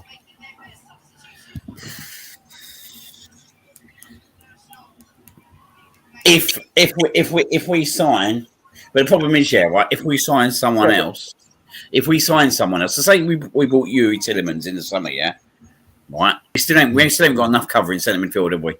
No, but that's the thing, right? If we sell Xhaka in the summer, we're down. Depending on whether you count Sambi as a senior first team player, which is doubtful. Very debatable. It's very debatable. He's a squad player. If you don't count him as a senior first team player, we've got 1 midfielder. Yeah, exactly. If you sell Xhaka, 1, and you're going to have to go into a season with, I would say, a minimum of 5 senior midfielders. Yeah. For 4 competitions, minimum. Normally, we'd probably be looking at 6, but I'd say you can get away with 5. So that's another 4 midfielders we have to sign if we sell Xhaka. Yeah. Possibly because Sambi could be the 6th, really. And then you've also got 3 senior strikers all leaving within the same season, which I think is unprecedented for a team. I can't think of another team that would have got rid of all 3 of its first choice senior strikers in the same season. As well. Yeah, like there's a lot of work to do, mate. It gives me that's why selling Xhaka is quite controversial when you say it like that, because obviously, as I said, like we get Yuri Tillemans in, it's all right getting someone like Yuri Tillemans in, but then again, you sell Xhaka, you're back to square one in terms of the amount of midfielders you've got, and you see in that League Cup semi-final, like the difference in quality with our centre midfield to Liverpool centre midfield in that semi-final. It was so wide apart, weren't it? Like we knew we just couldn't even play into midfield, so we were just pinging a ball over to the right hand side every time from defence. But yeah, we're going to need at least 3 to 4 centre midfielders if you was considering selling a Xhaka and then El Neni as well. And you'd probably think El Neni would go before a Xhaka. Oh, and then he's going anyway. His contract Yeah. runs out. So he's gone. So that's what. there's That's what another I one. said. We're down to There's one. another one. We're down to one in midfielder in Partey. I mean, you could actually count Sambi as one of the 5 because he's got that much experience, right? So you'll have a Partey and Sambi. The 6th one, you could probably get away with using a Patino or an Aziz if you really want to push They're it. not ready though, are they? But no, that's what I mean. So you're still going to be at least 2 to 3 mid short, even if you use Aziz or Patino as one of the 6. So Do you see a Xhaka going? Realistically, though, yeah, I do. Yeah, I do. So I'm not sure. We literally only have Sambi and Partey as midfielders if that happens. We'd have to sign at least 3 to 4 centre midfielders. So this is why it's quite alarming, really, the amount of work we've still got to do this summer. But the good thing is, a lot of the people that we needed to get rid of have already been done. We've still got players that are coming back on loan that we don't want, so they're going to have to try and find home somewhere. Yeah. So that's going to take up a lot of work. We've got out on loan. We've got Bellerin, didn't we? Maitland-Niles. There's another one. But I'm not being funny. He's not like he's cutting anything up in Italy, is it? Straight away. They don't want him. They don't want him. No. Back it's like, what have I done? So we could end up seeing him back within the club. Yeah. More likely, yeah. With an extended contract if no one takes him. And he's midfield cover. Yeah. Yeah. So realistically, we need 4 midfielders before. I mean, at least 2 to come in before the start of the season, which is really unlikely for Arsenal, but it's got to be done because we can't start the season with 2 fit midfielders like Partey and Sambi. And well, I say fit. What if one of them gets an injury as well? So you've got to get at least 2 midfielders in before we kick a ball, and 2 strikers. Yeah, I think we're quite lucky with I think we've been quite lucky in the past, with not being funny in terms of players like El Neni, and think that they're just happy to just sit there. That's why I would keep El Neni. I'd like to keep El Neni for that reason because he's squad spirit, isn't it? Like you can tell he's got a good egg. Yeah. I'd like to. I wouldn't be adverse to giving him another season. If he Man United back in the day, mate, they had all their kind of players like that, didn't they? Like the John O'Shea's. I know Darren Fletcher's probably a little bit better than say he was just a squad player, but they had players like that. Wes Brown, do you know what I mean? They weren't going to cut up any like rugs or anything. But then if you see what they did for Man United, and he knew he could rely on them if they come and just done the job, didn't they? And they still won league titles, Champions Leagues, and everything. Phil Neville, yeah, exactly. Yeah, Phil Neville's another one. So I wouldn't be adverse to keeping El Neni because he never really does a massive mistake, lets us down too bad. He's always like a solid player, isn't he? It's not exciting. He never moans. See, I think with Maitland-Niles, I wouldn't be adverse to keeping him, but I think the problem with him is his attitude again. Do you know what I mean? And we're trying to get away from that kind of player. So I think it's his attitude that lets him down. Yeah. And that's the problem. Jesus Christ. Colonel in the chat talking about mentioned Mikkel Sylvester. I fucking weren't good for us though, was he? Oh, he's dreadful. Jesus. Fucking Sir Alex saw us coming, put it that way. No, but yeah, I totally agree with you. I'm not sure what goes on with Xhaka in the summer. I think deep down he probably wants to go, but he doesn't play like he wants to go. Though, to be fair to him on the pitch, does he? Right. No, same as we're really lucky to be honest, because same even Lacazette is putting the effort in, isn't he? Yeah. Really, really good professional. But I honestly, I really genuinely think the same way that he did with Bellerin not last summer, the summer before, when he said to Bellerin, just give us another year and I promise we can go then.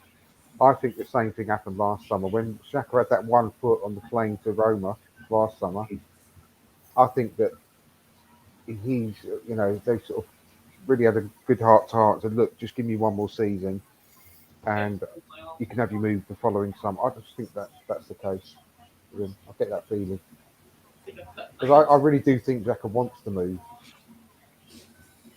Yeah, I think it's time for him to move as well, isn't it? Like, I think it's definitely time for him to kind of venture off at the end of the season. I wouldn't keep him for any reason because I don't see the point, especially when he's like captain at the moment and everything. Do you know what I mean? Another bit Because of he's pinball in their area there. it just puts us in another awkward situation, don't it? Black Set don't go that we're not really electing a captain ongoing. Yeah. So I think he definitely goes. And like, to be fair to him, he's been very loyal to us, like I said. Very, yeah. I can't. I mean, his work rate and his effort on the pitch, you just cannot do anything but applaud the effort he's putting in.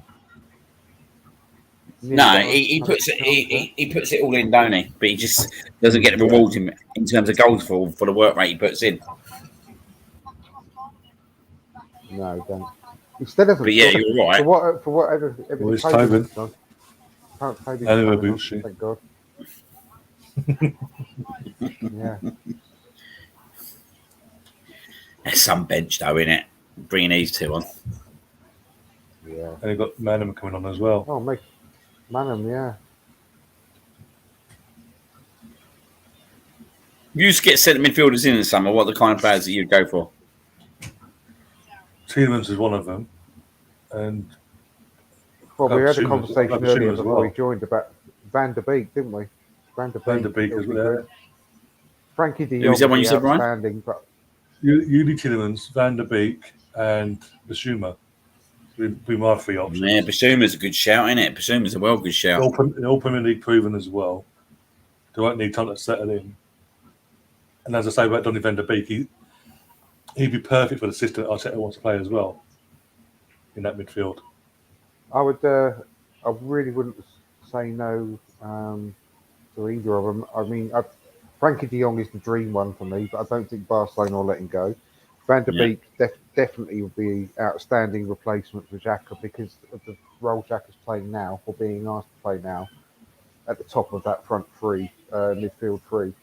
Yeah, I think he would slot in so well to that.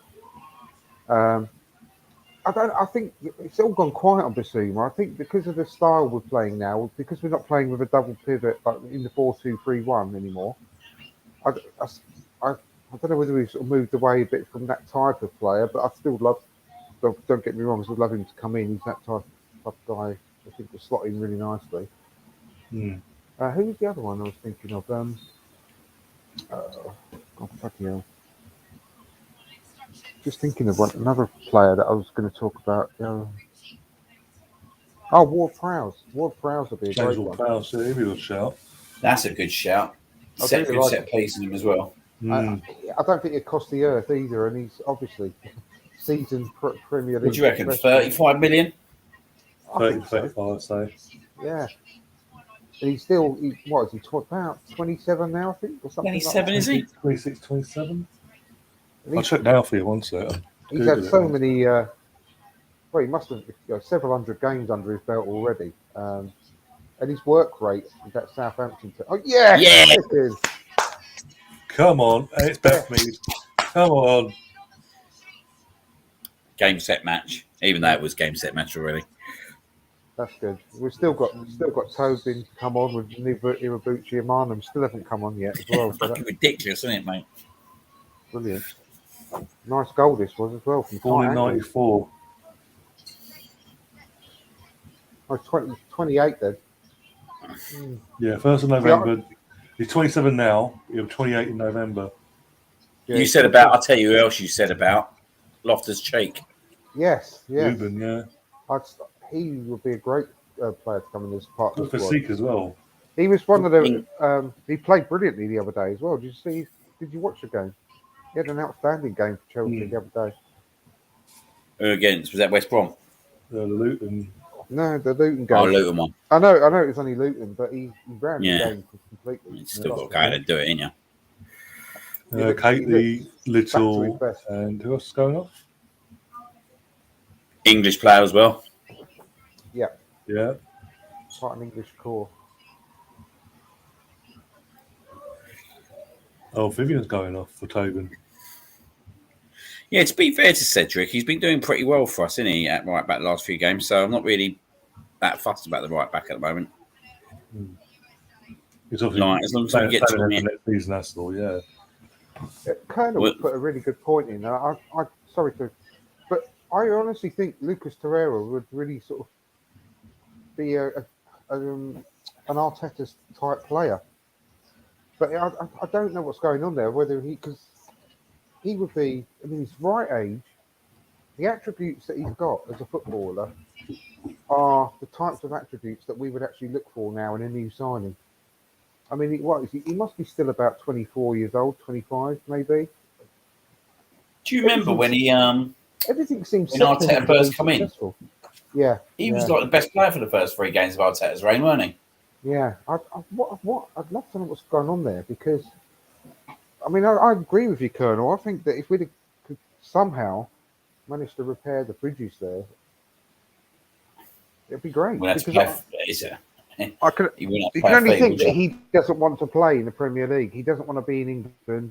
Doesn't. That's the only thing I can think of. That he just does not like living in the UK for some reason. Yeah, I think he's homesick more than anything. I don't think that current culture helped him either whatsoever back in that time. Of players, I think, and I do think if he did come back in now, right, he'd settle into that squad very well. I do. I think if you sat down and wrote a list of all the requirements you'd want from one of our midfielders now, he would tick most of those boxes. Yeah, and I was reading the other day that we'll only get like about 12 million for him. Like, that's for him. He's not a 12 million pound player, is he? But that's probably realistic. What we would get for him at the moment, 12 to 15 million. Yeah. At least this. At least you're starting to get some transfer fees for players. I mean, obviously, well, yeah, that's the thing. 10 million for Guendouzi. All adds up to one extra player, don't it? If you look at Guendouzi, Torreira, and who was the other one? Was Bellerin? We potentially get one centre midfielder out of that, can't we? One really good centre midfielder. Yeah. And hopefully, we get in Champions League, then that pushes up the old buffer for the old transfer funds. Yes, exactly.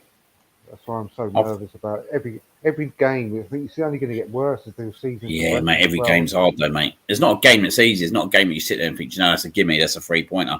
Even when you play Leeds at home, mate, like they're going to be up for it because they need to stay up. They've got a new manager. Like every game's going to be tough. Yeah, between now and the end. Tough. You know that under Roy Hodgson, they're going to sit back, bank of 4, bank of 5, and he says, right, it's down to you to break us down. Then they're going to kick us. They're going to kick us at every opportunity. No game is going to be a gimme.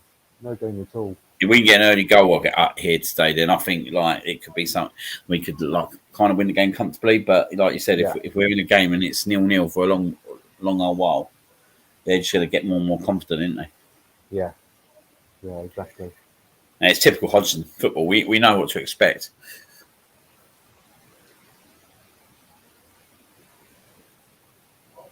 God!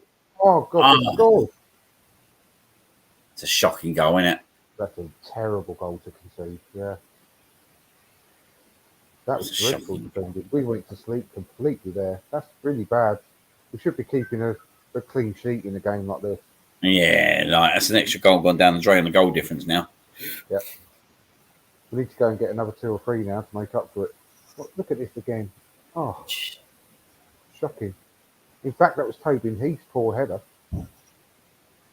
Yeah, it was. Tobin Heath's poor header, that was. I mean, why was she headering that ahead of Raphael? I mean, Raphael was literally right up next to her. It's just poor ground, isn't it? Look. Dreadful. Jesus. Just trickled in at the end. Anyone watching it, just like there's a free kick floated in, and Tobin just managed to get a head onto it, but it went behind her. Someone dived in to try and sort of kick it away, completely missed, and it just hit someone's leg and dribbled in over the line. Leicester Birmingham City got a goal back, 3-1.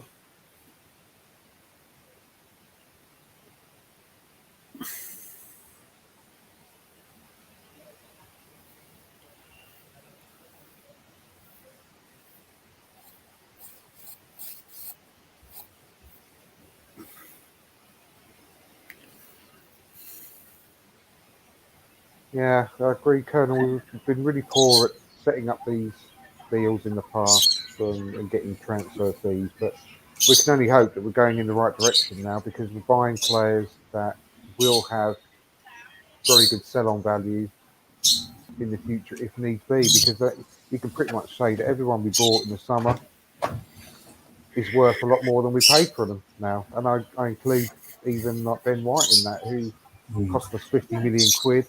Ramsdale, No. 20 odd million quid. I still think that we'll get more money for those players now. So I think we're going in the right direction, fingers crossed. And those days, that deals like that have been done in the past are behind us, fingers crossed. On a funny note, she just run in and she thought the cats had brought a bird in. And mate, they've done that in the past, mate. I tell you. Yeah. Oh, sorry.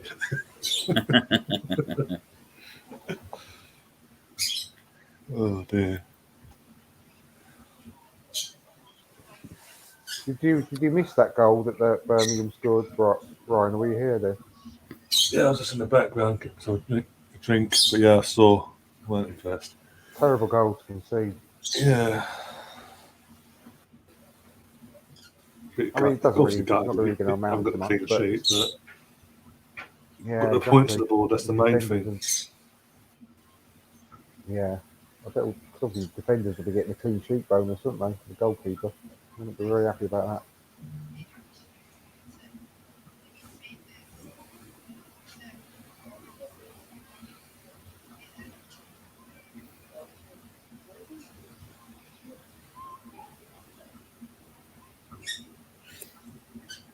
On another note, I still can't believe about Shane Wong. Nah, dreadful. Oh, Shane, yeah, literally out of the blue as well. Mate, can't believe it. He was only on Sky about a week or 2 weeks ago. I was watching him. Yeah, I know. Yeah, and obviously, what was it? Literally the day beforehand, he was active on his social media, obviously sending his condolences to his the other one's family. I can't remember his name now. Can't believe, way too young, mate. Way too young. Real sad. I mean, I've never been a massive cricket fan. I'm not even going to try and pretend that I have been. Yeah. But he was one of those characters in sport that everyone knew and everyone sort of liked. And even when England were playing Australia and so on, you still couldn't help but like Shane Warne and his sort of tactics and the S-housery, shall we say. It was all fun and it was all great part of sport, and everyone, you couldn't help but like players like that who lit up their sport, and you had nothing but respect for them. And I always felt that way about Shane Warne. Great personality to have, and it's as soon as he stopped playing, it was a miss for cricket, and now it's obviously just a miss for everyone really concerned. It's just a sad thing, really. I think he was literally one of the only Australian. Like, we hate the Australians, don't we? But he was literally the only Australian that no one would have a bad word to say because he was so good. But like you said, it was his character as well, on and off the pitch. You know what I mean? Like he was just a cricketing god, weren't he? Let's be honest. Like, for me, he's the biggest cricketing player that I've seen in my generation. Shane Warne, and like there's been some great cricket players who like great batsmen and all that, but for me, he's like the ultimate. Yeah, me too. Me too. My lifetime, sure. I mean, I just about sort of got, the Botham era, and Botham obviously was again, even if you knew nothing about cricket, you knew about Ian Botham. Yeah. And it's the same, exactly the same. I put him right on the same sort of level as that type of player. Everyone knows Shane Warne. He was a celebrity in his own right, but for all the good reasons, really, wasn't he? Because of his character and personality. So yeah, they reckon that they even reckon like when he was Sky commentating, if they weren't no prima donna, if they said turn up at 10 o'clock, he'd be there before 10 o'clock. And they reckon he was like so professional in everything he did, and that's why he was such a winner, weren't he? That's why he went as far as he did. Yeah, but that ball, sorry, go on. I was going to say he also come across as one of the lads didn't he? Yeah. Like you'd want to go down the pub with for a few Yeah, beers because it'd be a literally laugh. wasn't up himself. Didn't see himself as the celebrity person as everyone else saw him. Yeah. No, because when he went out with what's her name, the actress, This the Hurley. British actress, Liz Hurley. That's it. He didn't seem comfortable in that sort of limelight, did he? No. He didn't. He Mate, really what's out of going place. on here? Oh my god! Oh, Jesus, God's 3-2. sake. We're going to blow it. It's 3-2. This ain't good, mate. This ain't acceptable, this kind of defending, mate. No, it ain't. Right. 3-0 up, man. Oh. 3-0 up, mate, and we just conceded two of the most dreadful Softest goals. Yeah. Pathetic goals. Oh, Look, from what's our that? throwing. What is that? From our throwing. What is Raphael doing? That is Like- just not. You're exactly right. What you just said, it's not acceptable, mate. It's just poor. And That's just not acceptable, is it? No. And the goalkeeping. I mean, goalkeeper just stood there. I mean, she should have come out for it, or she should have stayed on the line. But she was neither. It lobbed over her head. I blame Liam. He said it was comfortable and game over. It's all Liam. I actually did, didn't I? And I actually said if it weren't game over before, it is now. And it certainly weren't game over at 2-0 now. Since then, we're back to a fight in our now hands. I could end up with a big egg on my face here, can I? Now we're going to be really nervous for the last 10 minutes Yeah, it's maybe gonna knock us, without knocks us time. Made a game out of a game that was never there. Do you know what I mean? Hmm. It's not good for our goal difference either. No, that's 3 extra goals, mate. Now we're just 1 extra goal.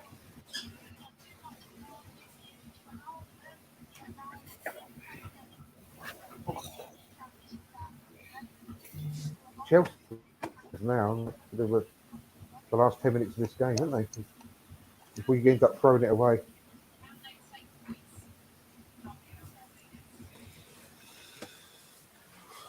Can't bottle this, surely. Oh, well done, Mr. Bungle. Oh, Top man.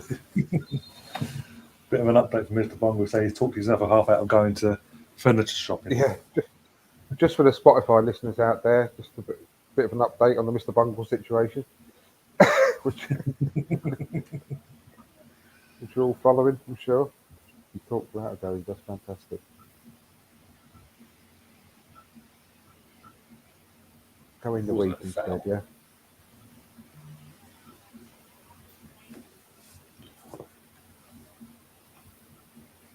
Well, all of a sudden, this game has just gone from like cruising to like holding on, which is ridiculous. That's really unlike Raphael. I'm sad. I didn't like to see that from Raphael because she's been fantastic. And she's got player of the match just come up on the screen. But I don't think they should be giving player of the match to 90 minutes, to be fair. 84th minute, they give player of the match. What if she makes another blunder now? See what I mean? exactly. Yeah, it's strange, isn't it? Absolutely early. dreadful decision from BBC. Yeah, surely you wait until... Yeah, because if she makes another blunder, mate, her rating goes right down, don't it? Yeah. Yeah, she's been fantastic the whole game, and then all of a sudden she's basically a big mistake there, gave that second goal away. But before that, she's been great. Yeah, I agree, but it's too early to give man of the match. Mate, if we go fucking mate. They're on the attack again. I mean, what's going on here? They only turn up against us, don't they? Todd's fucking raw. Colonel saying, if this goes 3-3, I won't be a believer if the men go up 3-0 against Watford. Nah. We're 2-0 off.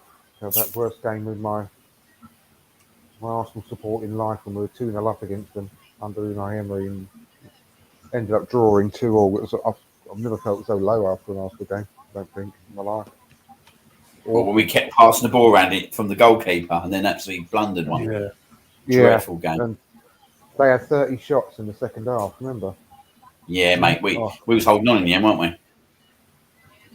Everyone was having about 20 shots against us a game, and that end. Literally, it's like it's a common thing. That was the worst one though. That topped the lot. I think it ended up with 32 shots on target. No, not on target. Sorry. Tear the other one, mate. Do you remember the Southampton home game, mate, where they battered us and then we scored in the 6th minute? Last league game, yeah. That was and no one even celebrated. It makes me laugh when I read these fans. It makes me laugh when I read these fans going, "Oh, Emre should never been sacked." Yeah, he should have been sacked. We was conceding 20 shots a game. Yeah, we was going backwards. There's never been a more surreal moment again in my Arsenal life, supporting life, than that equaliser from Lacazette. Well, not even all the fans were quiet. Lacazette thinks, "What the fuck have I done here?" And none of the players celebrated with him. No one celebrated in that stadium, mate. You put that against the last minute goal Lacazette scored against Wolves the other day. Complete contrast, yeah. Everyone absolutely just went ballistic. And can you ever imagine another game that happened in where a goal scored, the last minute equaliser, and that happened? Like the whole stadium was in silence. That's you can't beat that for a surreal moment in history, really, can you? It's just horrible. Mate, literally, if you haven't seen it, you need to go and see it again, don't you? It was literally like like you said, Lacazette was like, "What have I done here?" Do you know what I mean? Also, another sort of example, Lacazette's equaliser against Crystal Palace this season. Yeah. I've never known a moment like that. It was just so bad. I mean, can you imagine what the manager felt like on the sidelines at that time? When not even his own team that he's put out there celebrates a last-minute equaliser. The manager's just sitting there and the stadium is in silence. Yeah. That's mental. It's just really strange when you think back at it, how bad everyone thought that time was under Unai Emery. Oh, mate, it's proper. Mate, that's what makes me laugh now, mate. When I see people going, "Oh, he's never been sacked." Like, mate, we was literally not going to win another game under him for a very long time.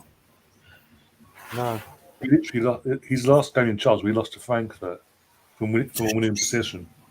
Yeah. Yeah. There was only 30,000 fans to turn up to that game, and even that game, right? They weren't even do you know what? He weren't even booing at the end, mate. It was just like everyone by that point, everyone knew that he was gone. Yeah, he's dead man walking for a long time, wasn't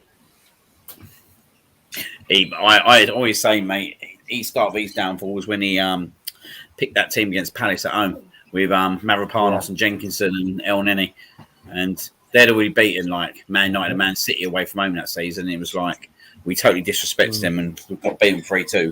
And even from that day, it just went downhill. That was horrendous, wasn't it? We said this yesterday on the show we did yesterday, me and Ryan. Like the last 4 games of that season, we got 1 point out of 12, and we missed out on Champions League by 1 point. And we got 1 point from 12 in the last 4 games of the season, and that is just. I mean, that is unacceptable under any stretch of the imagination. That we missed out by a point. Oh, God, just...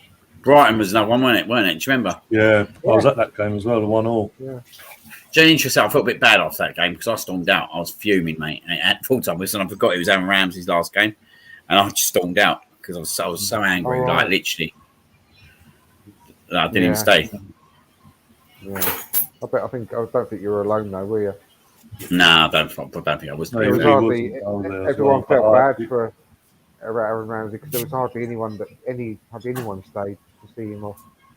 Yeah,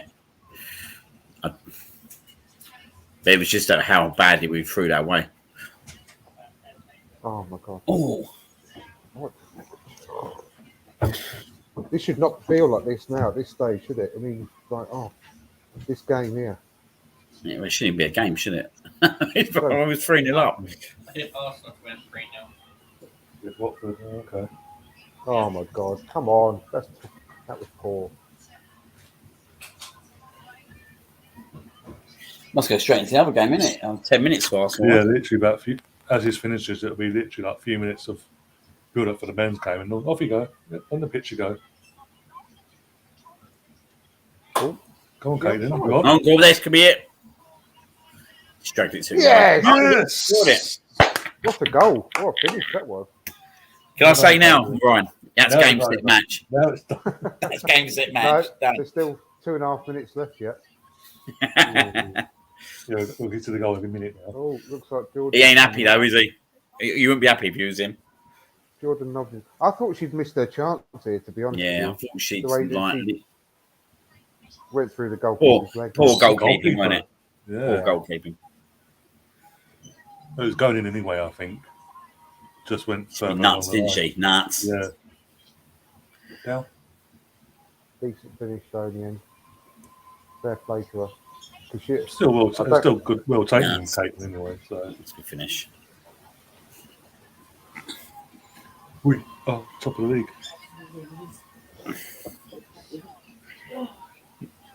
It'd be nice if we got another one quickly. That'd be back to 3 goals then.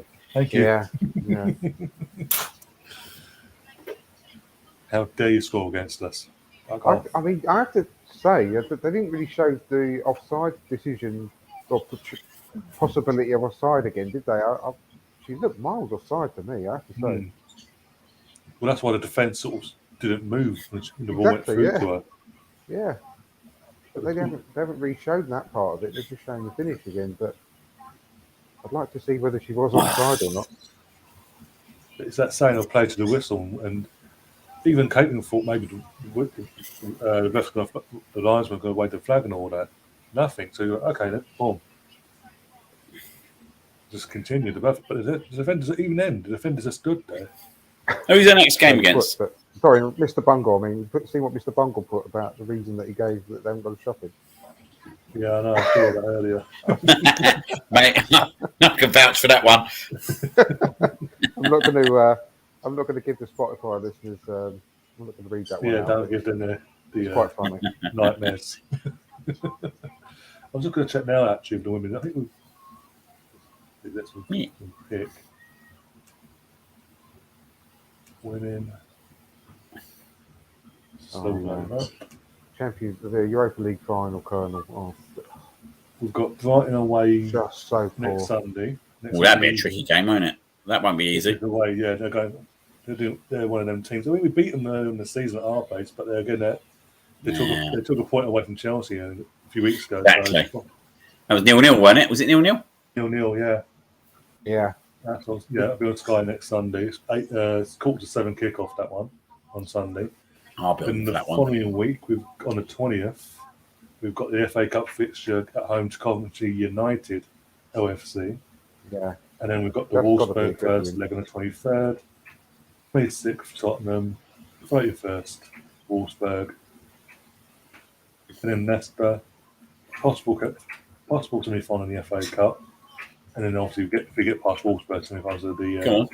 Go on. Go on. Champions Get in. League. Get another one. Go on. Victoria, go on, get it over. Oh, Tell me Blow up now, won't she? Full Yeah, time, that's there it. you go. Everton. Well, made a drama over that one, didn't we? yeah, we in terms did. of in terms of the WSL fixtures, we'll go back to the top. 1 second. We've each got a handful of games left at WSL. We've got Brighton, this is WSL wise. Brighton, them not down the road. Leicester City, Everton, Villa, and West Ham. We've got 6 league games left.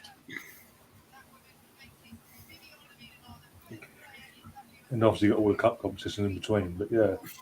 It's all down to people taking points off Chelsea, other teams taking points off Chelsea and then just dropping off. Just one draw. I mean, they've got to win every single game. We're not hitting the same heights as we were earlier in the season. At the start of the season, we just went bang, and now it's a sort of. It's really labouring at the moment, but I think that's probably a lot down to the pressure of being at the top, to be honest. For this young, this team. It's a new look team, isn't it? I know they've got old heads in there as well, like Kim Little and so on, but You got to love that jacket, ain't you? Yeah. That jacket's well nice. I like that jacket, yeah. But I think it's the pressure. So I think we're going to be labouring a little bit, but I do see us winning most of those, if not all of those remaining league games. So it's just down to whether Chelsea can drop some points here and there. We just need someone to take a draw off them, and that's enough. Oh, Liam's gone. Where's Liam gone? I don't know. I think one little gonna get himself a drink or something. I don't know. Didn't say anything. But one to others. Then Joel wants to come in, so I'm going to send Joel a link as well. He's going to join us for the men's game in a minute. Joel? Joel, as in who's to be on That's this? cool. I haven't seen Joel for ages. That'd be good. Yeah. That'd be nice to see Joel again. Anything specific you want to know? No, just choosing that what that's for.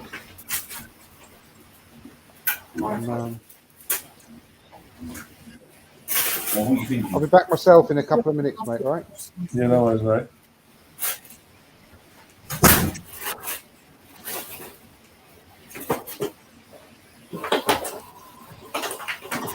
Turn this over now. 1 second. 2. Teams are just coming for the men's team. 1 second. Off. Well, and we prepare for the main event of today. And the phone's now died. Oh, bollocks.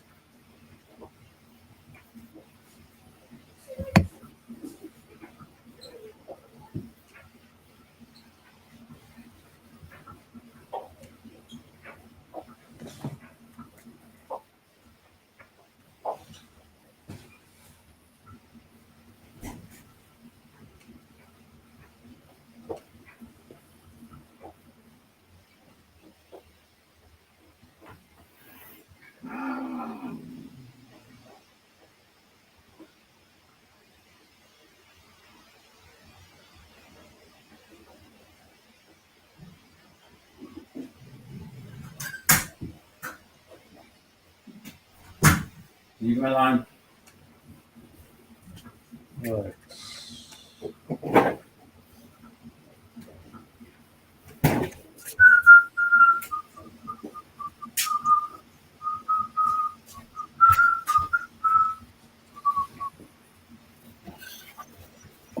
Ain't getting no better, mate, I tell you.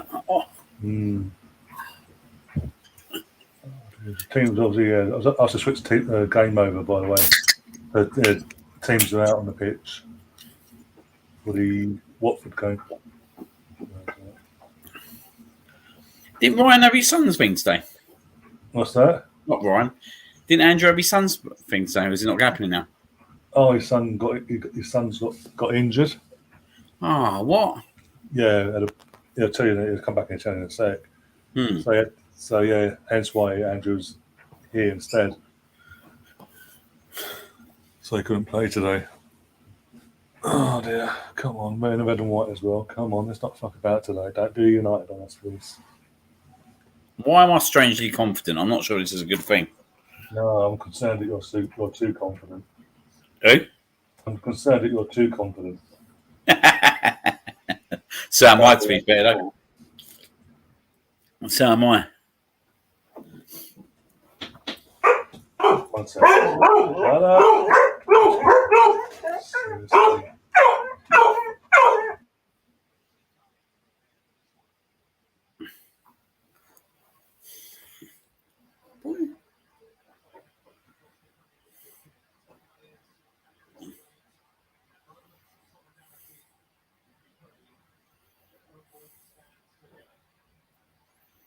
It's good to see, that is.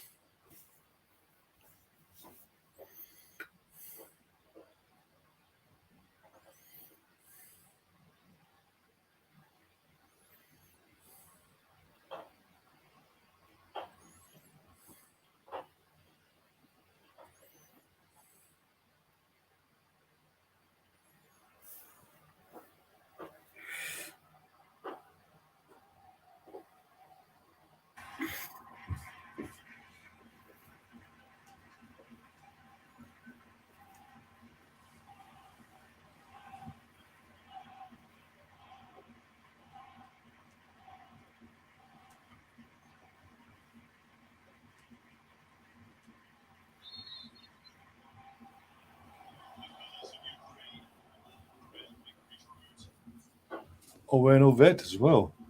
Like shorts. Why do you do that?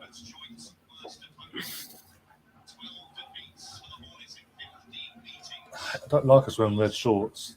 Why are we doing red shorts anyway? I don't know. Don't like it though.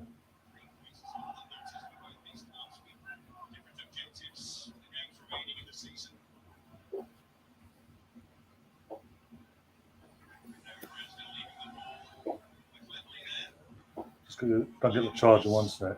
All right, mate.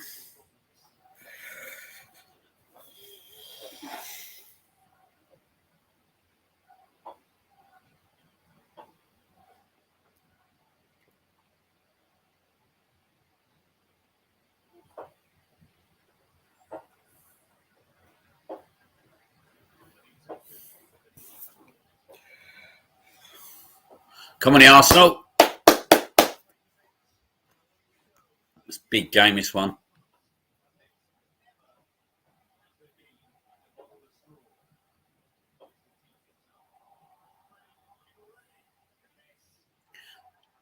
Can you believe it?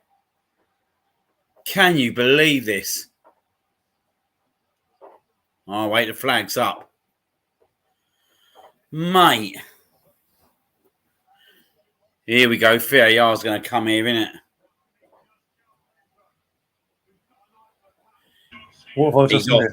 He's off. Oh, no, is he? Cedric's foot. Yeah, he's off, mate. I think he's off. For fuck's sake, literally 40 seconds in. They were taking the piss, though. Mate, do you know what I mean? Oh, fuck. Don't need this, mate. Honestly, I don't need this.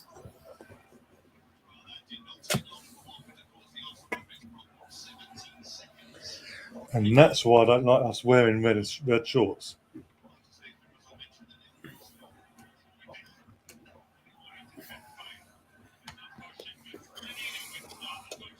Can't believe that, mate.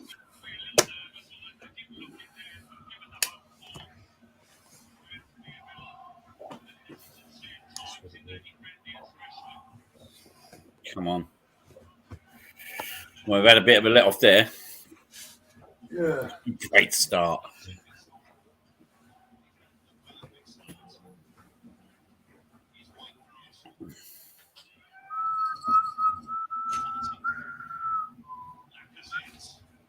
Play it out. Play out, Odegaard. Go on. So good, Odegaard, isn't he? I don't know why we're wearing red shorts. Oh, come on, Tierney, mate. You got to do better than that. Watford did have the ball in the net. Offside, though. 17 seconds it was. Yeah, literally, like, boom. Emmanuel Dennis. Who made the mistake to let them in though? I was upstairs getting the charge. I didn't see. Mate, we got to get up for this. Again, this is what every time we wear red shorts with our home shirt, this happens. It's a strange one, isn't it? Weird. That look right. That as well. It looks like we're wearing the Ajax kit. Yeah. Because Ajax had a kit like that. Yeah. Good ball, that is. Go on. Go for him. Go for him. Go on. Good ball up. I am back, but I'll watch a little bit. See how you just do. eating something, so I'll keep No, my camera off a minute. I just want to see if my bet could potentially come in or if I'm going to get How many destroyed. bets have you done? 2. You done the 3 now you told me about. Yeah. And I did. Bet 2 deal. players get booked from Watford. Oh, okay. One being Sissoko. And the other one, Arthur, I think. And then I did Saka, Martinelli, and someone else that will get one shot target. Odegaard, I think it was. That's it. If Arsenal win the game.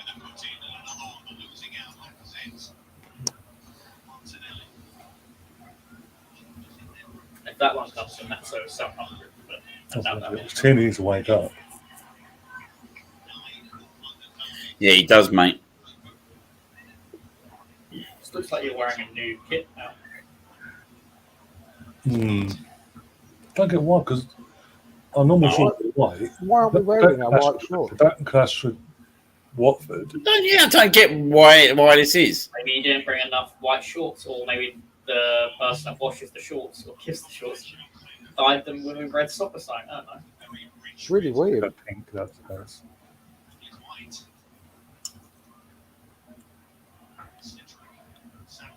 Go You're on. done. Sexy. Go on. Go on. Go on. Go on. Yeah! Get in there! Fucking get in there! Come on. 1-0. Yeah! Yeah. To the Arsenal. What- 1-0. That wasn't- To the Arsenal. 1-0. 1-0. well, To the To the Arsenal. Arsenal. Mate, you don't leave Saka in them kind of positions. You got to love Odegaard, though, mate, in you. The geezer's going to be world class, mate. Absolutely Look at that brilliant. touch from Odegaard, mate. I know. That's amazing.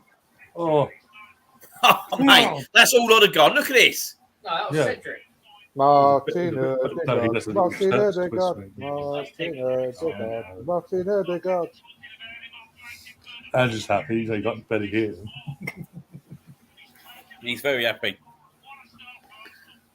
Oh, he's a- There's one shot on target then. Well, that's good, mate, because now they can't fucking shut up shop. yeah.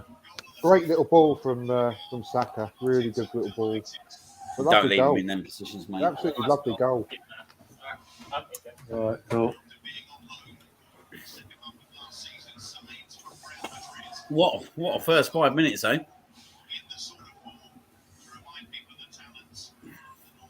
That'd be getting played a few times, that goal, won't it?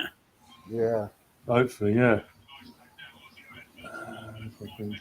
So hopefully we'll score a few more that get played a few times and all.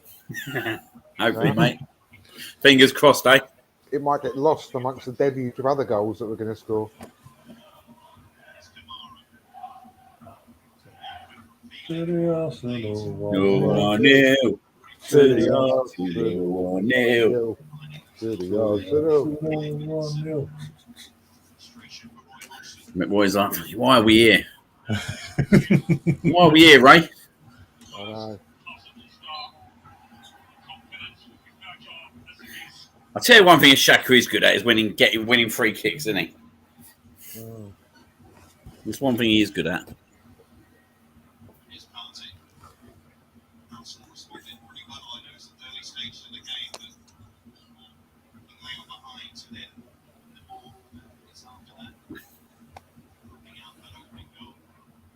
Can't believe we got Odegaard for 30 million still. I know.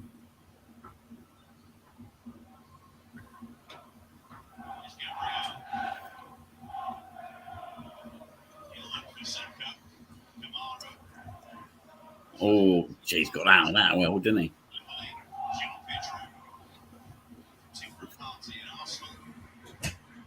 You look pretty comfortable at the moment. Touch wood. I can't believe how high up Jack is playing all the time. It's so unusual, isn't it? Making forward runs. Shows you what we're going to look for in the summer, though, don't it? Yeah. I I was watching. do actually quite like these red shorts now. They're growing on me, though. Go on, Saka boy. Go on, Saka, go on. Oh, lovely. Go on. Oh, That's it. gee, he was unlucky. That was unlucky. Yeah.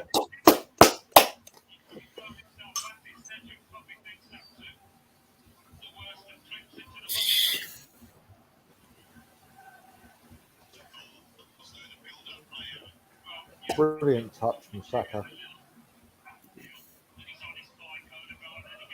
Ooh, here we go. Ooh, Saka and Emma Smith Rowe. 1, 2, 3. Ooh, here we go. Oh, come on, Gabriel. You got to don't get flat-footed. Yeah, don't use another cannon tonight. That'd be great. Jesus. Gabriel, can you please wake up? We're not on another Wolves again. Oh, he literally just threw himself on the floor. Okay. Gabriel's got to start waking up, though, mate. Yeah, I know.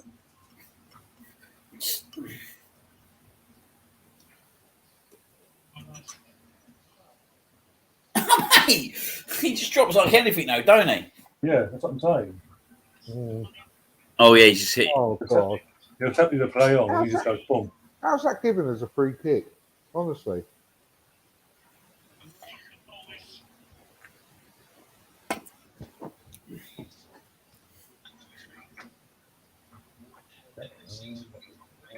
That was totally accidental.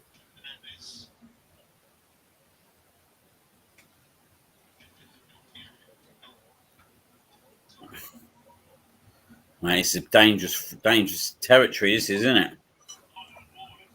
I don't think that was a free kick at all. I think it was just an accidental thing, but one of those things. Very dangerous.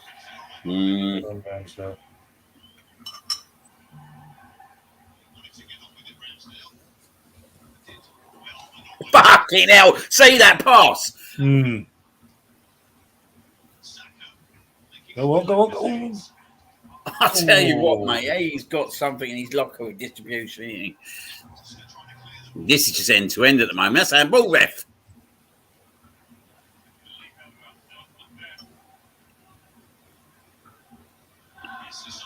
Yeah, what a ball for Ramsdale. Don't do nothing stupid.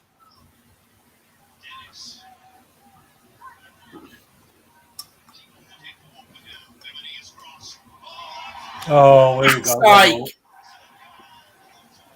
oh, what's going on? Well, we were born, and how many years later we're getting punished for it? Being Arsenal fans.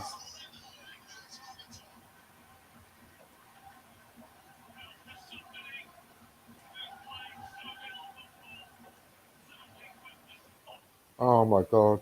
You can't do it against United, though, could you, last week, Watford? Oh, no. Oh my God. See. I'm trying to get things to do here. I mean, that was some goal, to be fair. That's a good goal, mate. You can't, mate. Just ball watching, though. Two great goals, isn't it? He's always he's got like I don't know. He's got like a build and a look about him, like Aguero, that guy. This game's been ridiculous to start with, isn't it? Yeah.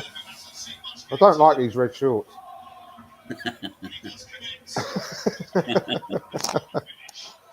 Yeah, it was a great goal. I mean, you've got to take your hat off to him.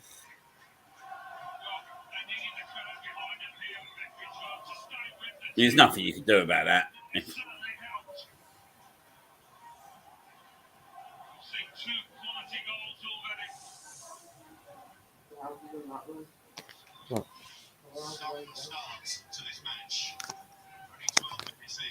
Oh, red kick.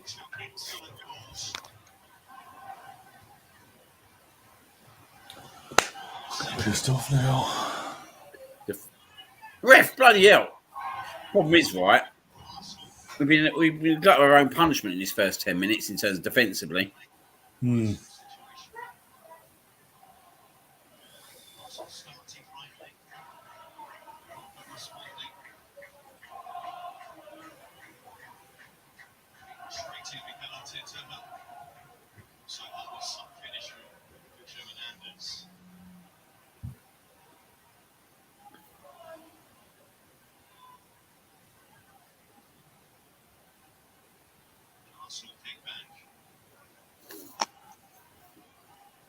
We make a game of anything, don't we? Jesus. Yeah.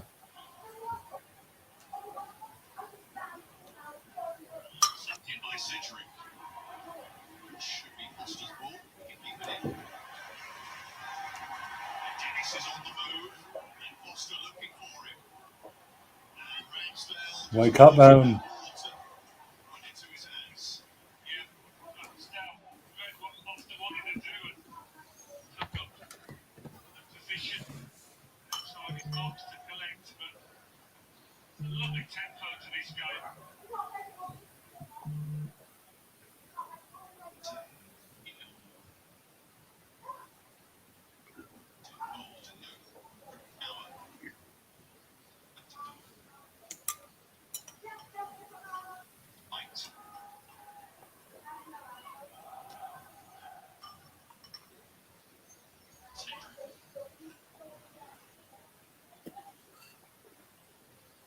We look good coming forward. Defensively, we look shocking. It's been more the story the first 14 minutes. That's been the same for the last few games, to be honest, hasn't it? Like the Wolves game, and then we grew into the game, and Gabriel gets a lot stronger and so on. But that's been a similar theme recently. Our defence has been a bit ropey, like the first 20 minutes or so.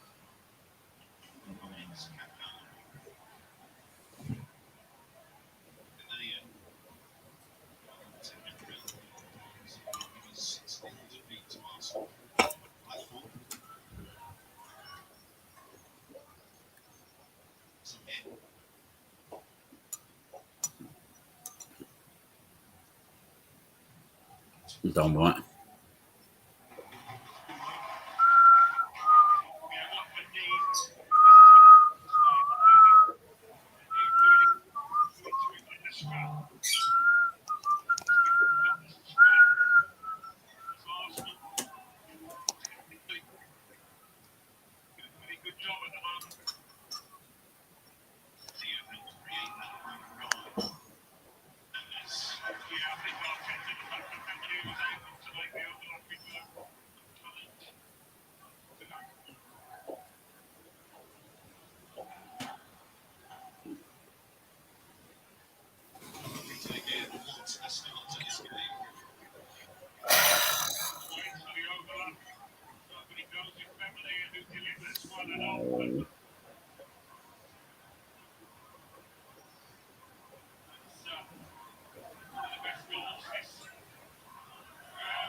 Defend, for God's sake.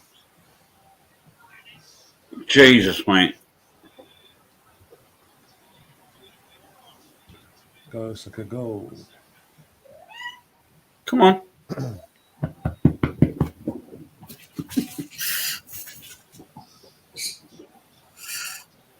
Oh, come on. You got to do better than that.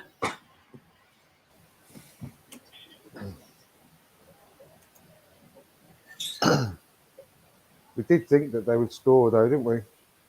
Pardon? We did think that they would score in the predictions we gave. Yeah, definitely. Before.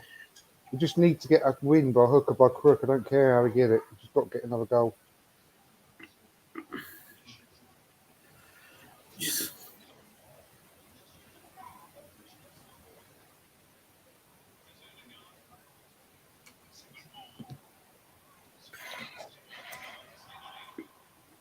Odegaard looks quality, don't he? Yeah. Yeah. Definitely our best player.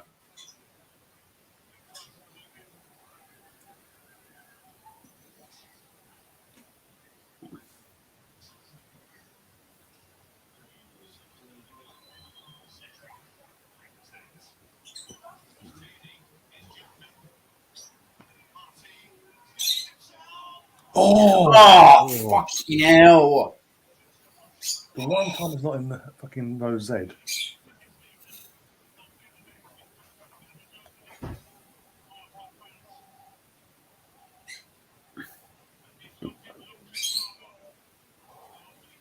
Oh, my God. Keeper's all but beaten. Yeah. Oh, God. Yeah. At least he's didn't get the height on that one. Bloody hell.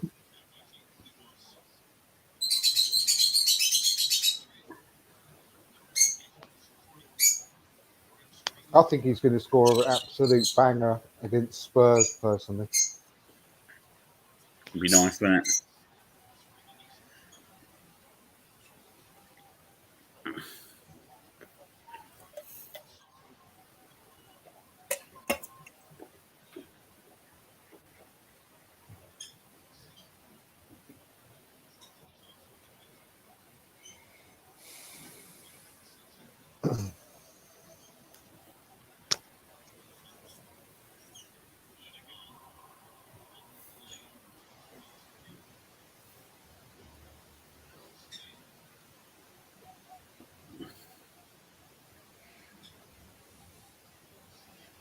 dear.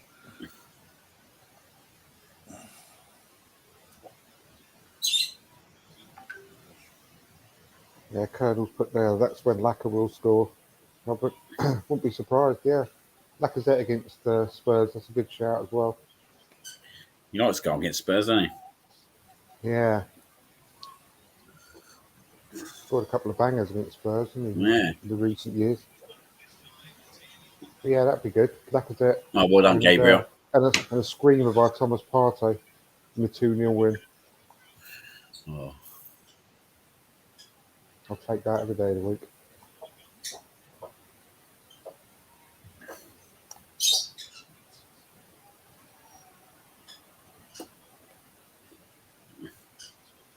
I mean, I hate to say it, but you definitely see an improvement in Watford since he's taken over, though, can't you? Yeah.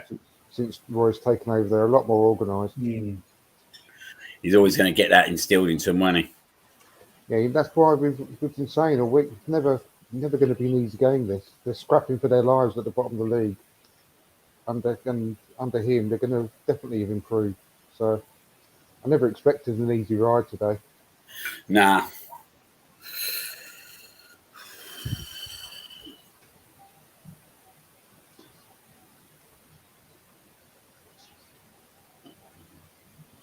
Oh, come on, Cedric. Don't think it was a great ball for Saka in the first place, to be fair.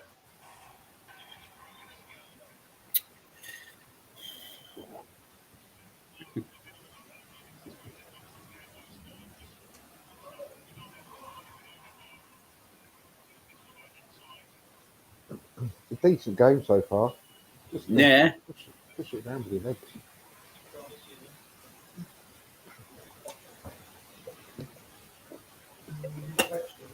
I don't know why. Martinelli's been quiet, hasn't he? Yeah.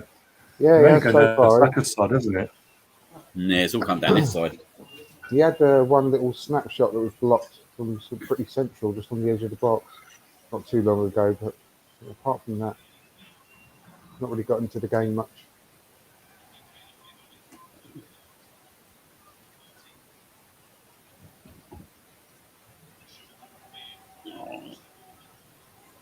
Phil Thomas getting in on the long throws using a towel.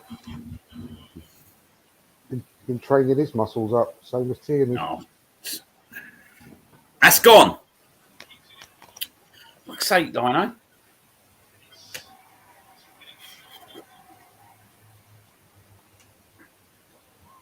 Oh.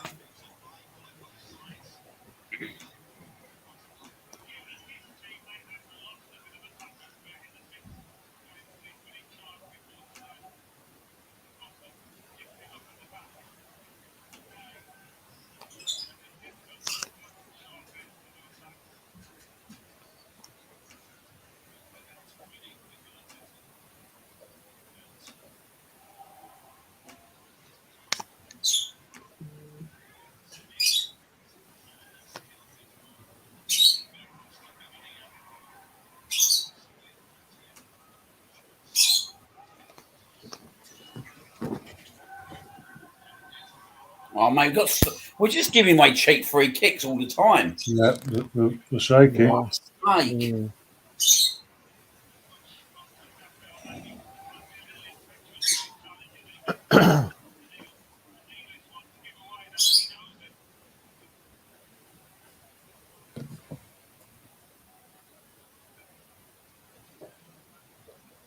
I mean, to be fair, they're literally just going over, like just blown on them, hasn't it? Really, hardly getting touched. They're throwing themselves on the floor. I knew this was that. They're going to kick us. They're going to throw. They're going to cheat, dive on the floor. They're going to do everything, all the tricks in the book. But we can't fall for it. I mean, he hardly touched him, did he, Gabriel? To be fair.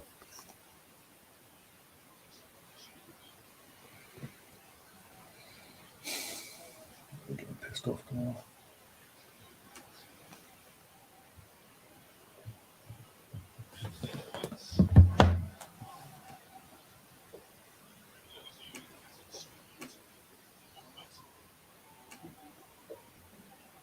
All right. When a commentator goes, he hasn't scored for Watford. Easy.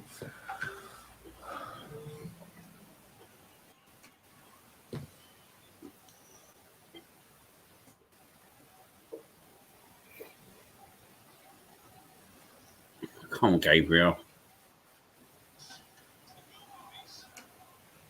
Well, what?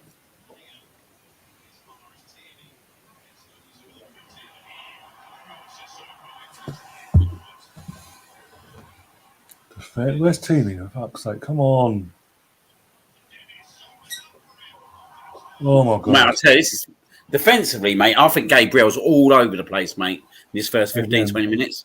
What? Again as well. Yeah, all over the place. Yeah. Like I say, he started terribly against Wolves, didn't he? But then grew into the game and became really brilliant in the second half. But Yeah. he's got to stop this. He's got to stop these halves where he goes missing because it's not good. It's not good at all. He's got to be at it for the whole game. Yeah, Russ is in the chat as well.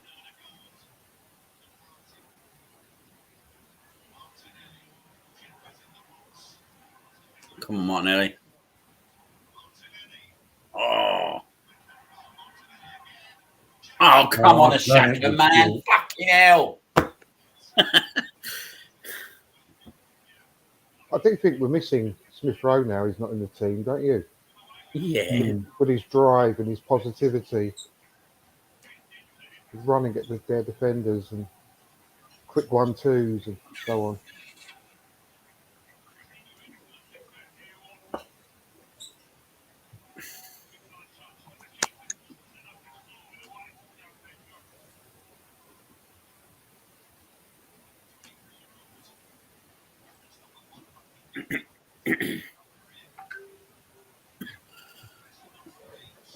Oh, refs are pushing it.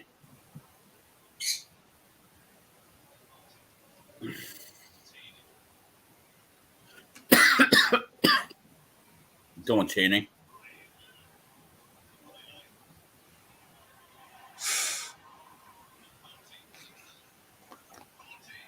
Oh, come out, no fucking nowhere near the goal now. For fuck's sake. I'm waiting for this top corner ping that everyone's talking about.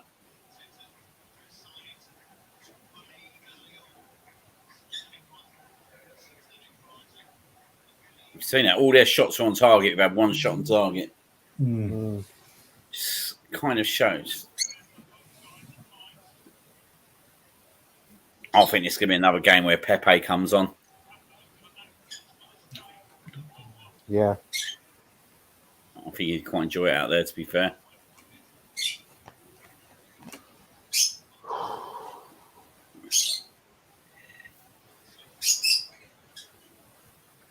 Not party. Sorry.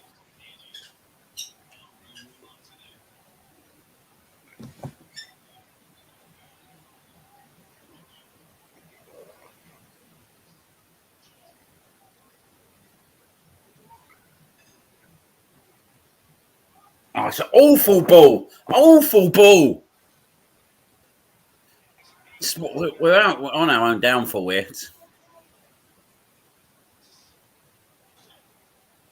Swear to God. Just, mate.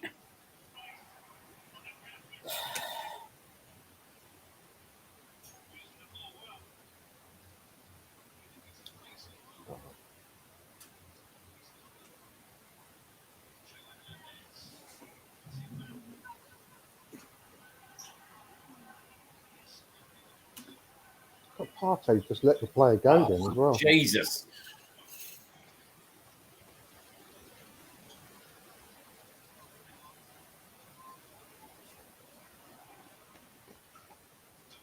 I tell you, this side, they're doing us every single time.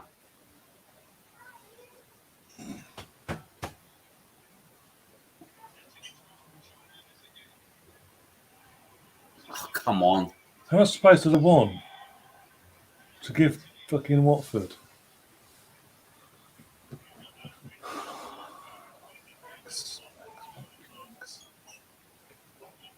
You know what, though? I'm really surprised with the way that we took the lead.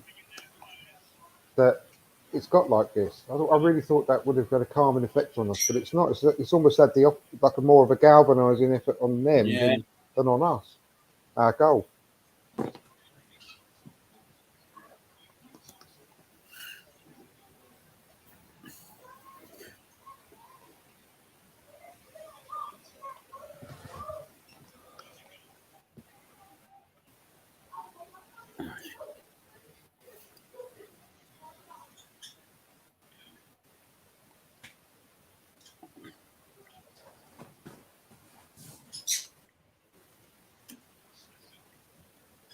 Come on, play with more pace. There's nothing about like walking pace. Come on. Mate, it's just crap like that. Do you know what I mean? Well, yeah! What a finish! Oh, Come on! in. Come on, you Arsenal. Mate, some fucking finish that is, isn't it? Oh, I'm just about to see. I'm about 30 seconds behind you guys. So I'm just about to see it. Oh. Oh, what a goal, yes. Get in there, Saka. It was a shocking ball again from... Was it Gabriel again? What a finish, though. I mean, straight to Mate. the top right. Postage stamp. What a beautiful goal. I'll tell you what, though. Saka, when he scores, he finds the corners, doesn't he? He's always pinpoint. He always gets it right next to where it should go, right in the corner. Totally muscled off that player. Mugged him off. Get in there. Totally needed that at that point in the game as well. When they were starting to take the ascendancy, we needed that goal then. Mate, look at that. Most combined goals and assists, top two, Saka and Smith Rowe. And yet everyone says Kane and Son were best.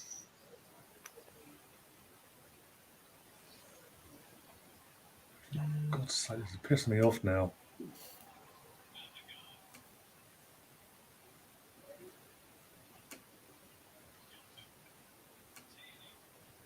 Doesn't want to fucking send me a fucking link. Ain't that fucking hard? Come on, like I said.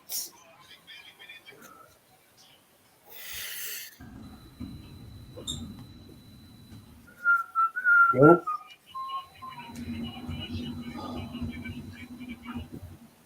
I should imagine the neutrals are enjoying this game, though. yeah. Yeah, I've got a few of my mates.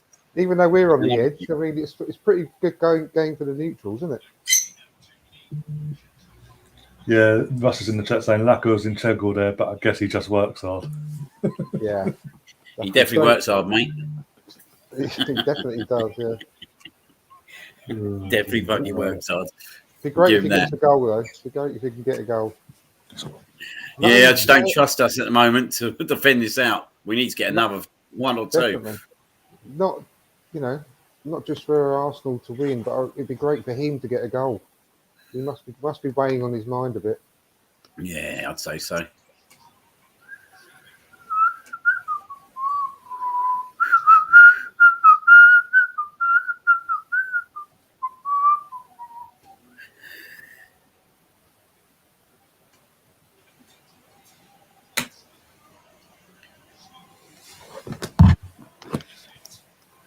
Saka and Odegaard, though, mate.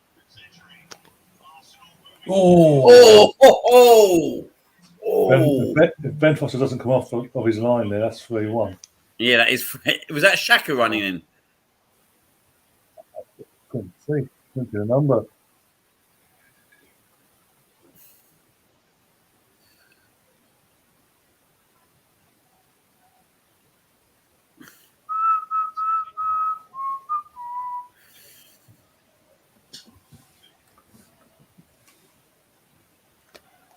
What's this fucking thing? I think if we get this second one, if we can get a third, then I think we'll be comfortable. I think it'll deflate the Watford too much. And I'm really... Saka and Odegaard are really turning up to this one, aren't they? I think Odegaard's been absolutely class at Spurs.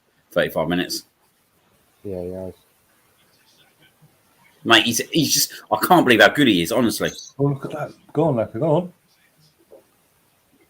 Well done, smart. Go on.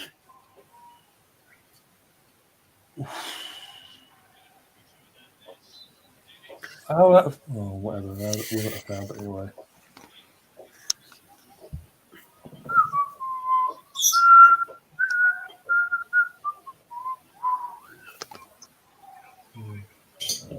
That was the other thing with Lacazette's touch in the Wolves game as well for that last goal. Yeah. Yeah. Something that Giroud was good at for us, weren't he? Hmm. Giroud was really underrated with his like link-up play on the edge of the box, wasn't he? His little flicks. Could you imagine we had Giroud and Aubameyang at the same time? Yeah.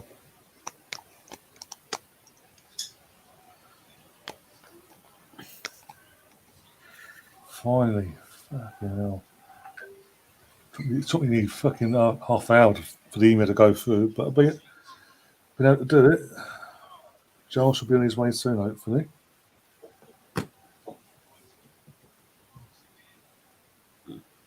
This game's not over though by a country mile. The Arsenal mythic saying I'm still waiting for kickoff and 57 seconds behind. That's the worst I've ever been. Like, if you're waiting for kickoff, you're wanting 57 seconds.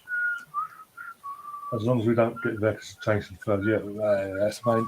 Look, the main thing is just putting off the miracle and getting back into top four. That's the main thing. Be it 4th or 3rd. I can't, mate. I had to question Real Madrid why they ever fucking sold Odegaard. A load of their fans are up in arms about it, aren't they now? Yeah, I've seen Well up in arms about it, mate. Fucking dreadful decision. That's the way that club's run. And we like this geezer's going to be worth over 100 million at least, isn't he? Yeah. We bought it for 30 million. Yeah, but I just hope and pray to God that because we're the club that wanted him desperately, we're building the team around him, that he repays that faith and stays with us. Yeah, for quite a few years. That's a foul. Helps take us back to the top. I think he's someone who'd be loyal. Yeah, I do. Yeah. Yeah. I think he's someone. He's so level-headed, isn't he? He's like, do you know what I mean? Just the way he is, he reminds me a lot like Bergkamp in a lot of ways. You see, I wrote something earlier on in the season saying Bergkamp vibes. Yeah, he's always given me Bergkamp vibes, and I think he could go on to be a legend if he stays long enough. Oh man, 100%. I agree with you there. He score more goals, he'll become like a Bergkamp type player for us. I've got no doubts about it at all.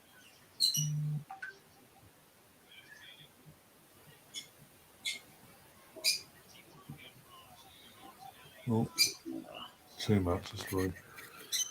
Oh dear. Definitely need a 30 of those chaps.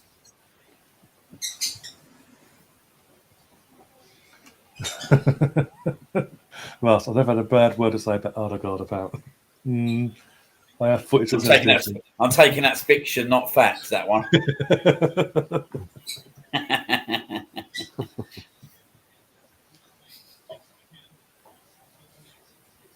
Yeah, the main event next Sunday. Yeah, what could go wrong? Yeah, massive one next Sunday, isn't it? Yeah, what could go wrong in the main event on Sunday? Exactly. What could go At wrong? Oh, They got Vardy back as well now, ain't they? Is he? Yeah, he was starting yesterday. Well, they're going to score then. He's a pale shadow. I mean, I'm not going to touching wood here, but he just doesn't look like the same player lately. His legs are gone. I think the team in general just doesn't look the same as we have seen for the last couple of years with Leicester. No, but they played quite well yesterday. I must admit, I was quite impressed with them. I think Leeds are the better team. And obviously Leicester took their chance in the end. Do you know what I rate for them? The Turkish, is it the Turkish centre back? Sorry, aren't you? I think he's quality, mate. I think he's had a dreadful season, personally. He's a good player. Yeah, I think a lot of their fans do and all. A lot of Leicester fans don't, obviously I know a lot of Leicester fans around here. Yeah. And they said, well, there's a number of players that have been pissed off with this season. He's one of them. Tielemans is another until recently, till the last couple of weeks. He's been really poor this season. They've had a bad. I mean, and Ndidi, he's getting a lot of stick. It seems like they're down tools earlier on in the season, but they just seem to be picking them back up again. Last couple of weeks, just in time to play us. And they got a European game this week. They must have, mustn't they? I think so, Yeah, they must have. Yeah, That's probably quite good news for us. it is. Yeah, definitely. I'll double check in a sec. Just to be sure.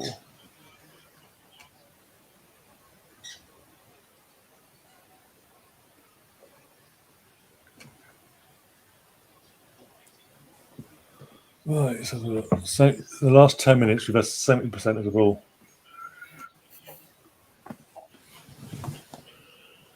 Could have said it before we scored that goal, though. Okay, that was against them when I play. Fucking hell, ref. You know what Watford's game plan is then? Rough us up. Yeah.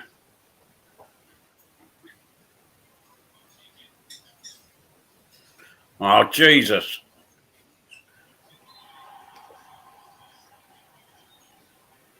Poor ball from Party there, weren't it? The day to see Party putting hold his shackle away. Yeah, it was a poor pass. I think he's been good actually so far, though. I mean, I know he missed that shot, but I think Partey's actually been pretty good in the field so far. He's been dictating the play very much, hasn't he? He has, yeah. I definitely see the signs that he's getting back to his best again at the moment. Don't need Shaq getting into any trouble. This new role he's got, I think it's really suiting him.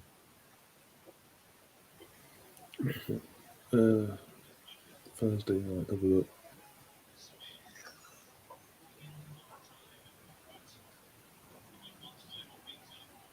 I really think we can get third here, then I think their heads will drop.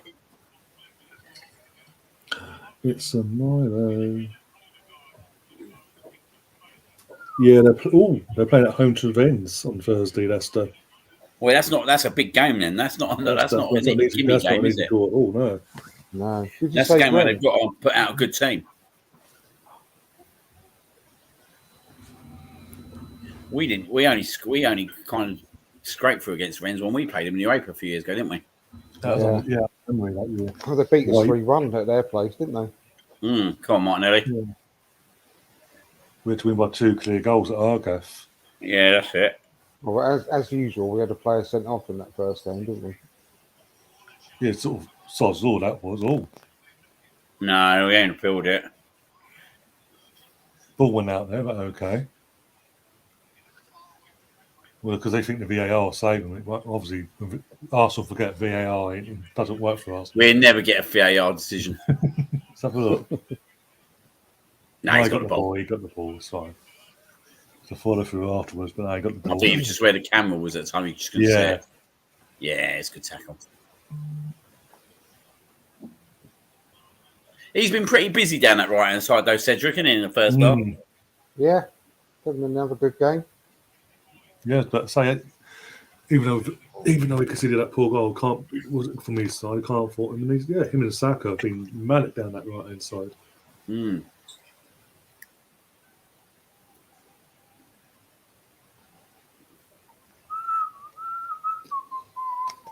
Anyone be watching or subscribe to Ben Foster's YouTube channel? I watched. Did you see the one with Gary Lewin? I haven't seen it. I started watching it the other night. I was watching. Watch the one with Gary Lewin, mate. It's good. It's a really good show. I haven't I was seen watching any of David. it, to be I think there's got David Seaman on, Graham Stack. David Seaman on, is he? Yeah. I'll have to watch some of them. I like Ben Foster. Yeah, seems like that. Again, I like obviously David Seaman and Ben Foster itself. Obviously, 2 goalkeepers as well. It's nice to have their perspective of how they both see the game as Odegaard, man. Odegaard, he's so good. Yeah, I think he's done one of Variety, Graham Stack, Seaman, Ramsdale, and obviously Gary Lewin. I was going to suggest, let's say that. Yeah. I'll have to Go have and a check look. it out watch the after the rest game then. and all that. Yeah, I haven't seen any of them, to be honest. I'll have to have a look. Yeah, I'll Oh, send corner. you a link to his channel at half time or something on WhatsApp. Yeah, Yeah. please do. My shirts are coming tomorrow, by the way, Andrew. Oh, The ones I yeah. ordered. Yeah, I've given up waiting. yeah. That bullshit. Oh dear. So yeah, paid extra £2 for it to come tomorrow. Fuck it. Waited long enough. Oh dear. And I've saved £40. Way. But oh dear. Oh, no. That's a great bit of play. And right up to that shot from Martinelli. Oh, goal. Lovely build-up play. Yeah. Look, since we scored a second, I don't want to tempt fate here, but we have looked a lot better compared to 1-0 and 1-1 respectively. We've got ourselves in the game now. Definitely. Yeah, I love our attacking play. When we get build-up play like that, and Odegaard's heavily involved. And there's a great pass there by Xhaka. You have to take that out for that. That was brilliant. And Partey controlled it straight away. A little small short pass into Martinelli, who finished off that shot. It's lovely to watch. Yeah.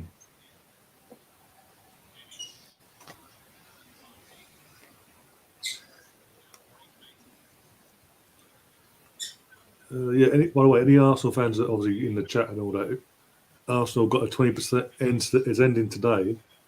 20% discount on certain items in on their site. Oh, come on! And You've got to do better than that. And if you're a member, you get an extra 10%. So that's if you're a member, you'll get 30% off of your. I might have to get on there. I'm going to end up buying loads of baby stuff. Item.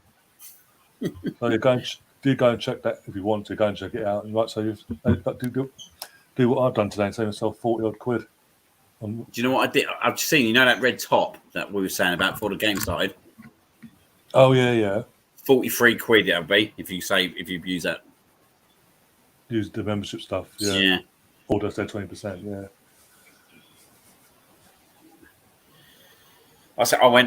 When we played. Who did we play on a Saturday?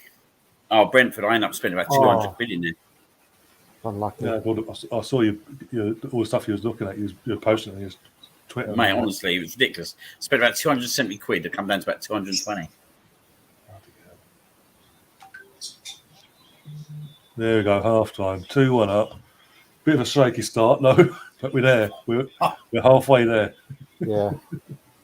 Got to say, mate, Odegaard's been absolutely fantastic. I know I'm having a wank fest over him, but Jesus. But why he never ever gets player of the match? He should do today, mate, at the moment. Him and Saka. Yeah, but he pretty much always is man of the match lately. And but he never gets given it. So he's run this game. Even Partey has been good. Oh, they've all had their moments, but Partey and I think Odegaard will stand out for me. Yeah. And Saka as well. Can't deny him. Saka's been dangerous. It'd be nice to be able to just get that third, like in the first 10 to 15 minutes, and then be able to kind of just hit him on the counter. Yeah. I think you're right, though, Andrew. I think Partey had a good game. He has, yeah. He's like the way that Gilberto used to just be silently excellent. You don't really Yeah. He doesn't like do anything else unbelievable, but he just keeps the game ticking over. He's a bit of a Rolls That was Royce. some centre midfield back in them days, wasn't it? Gilberto and Fiera. Jesus. Oh, unbelievable, mate. Took it for Did granted. we get him for about 2 million, Gilberto? Yeah. Sounds like that. It was just after the World Cup as well. He just won the World Cup with Brazil. 2 million we got him for. Yeah. I know. And they were spending like about 28, 30 million on Ferron. Yeah, I remember that. It's like the highest paid signing as well at the point. Yeah. He was so good, Gilberto, weren't he, in them years? It's outstanding, yeah. And he's still Arsenal, utterly Arsenal through and through, isn't Mm. Yeah. He's a lovely bloke. Podcast, that's it. There we go. Right, let's get the link to the actual channel. Right. Hold on.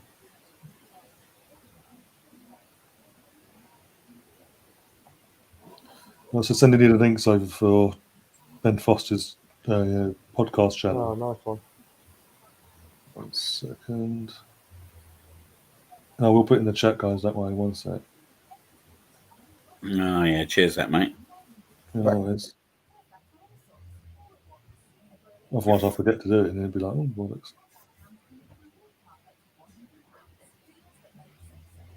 There we go. It's in the chat as well.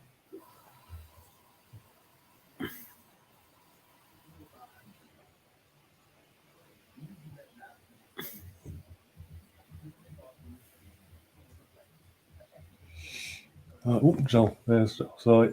Sorry, Joel, to see me 1 sec. Just bringing Joel in one. Here we go. Yay, he's back. I've been sat here for hours. Oh, how you doing? Yeah, not too bad, mate. You? Yeah, I'm good. Obviously, you got asked on the girls one earlier, so they're struggling to do their job at the moment, but they're getting over the line as it stands. Yeah, to be fair, I thought the first half was all right. I think defensively we seemed to switch off a bit too easy at times, but no, I thought overall it was quite good. I think Cedric has definitely shown the last couple of games he's coming to his own a bit more. But Odegaard, I think, superb, absolutely superb. When Smith Rowe's not there, they seem to be interchangeable at the moment, don't they? And just working really well. I think Martinelli's got off to a bit of a slow start today, but we always forget he's only 20. Do you know what I mean?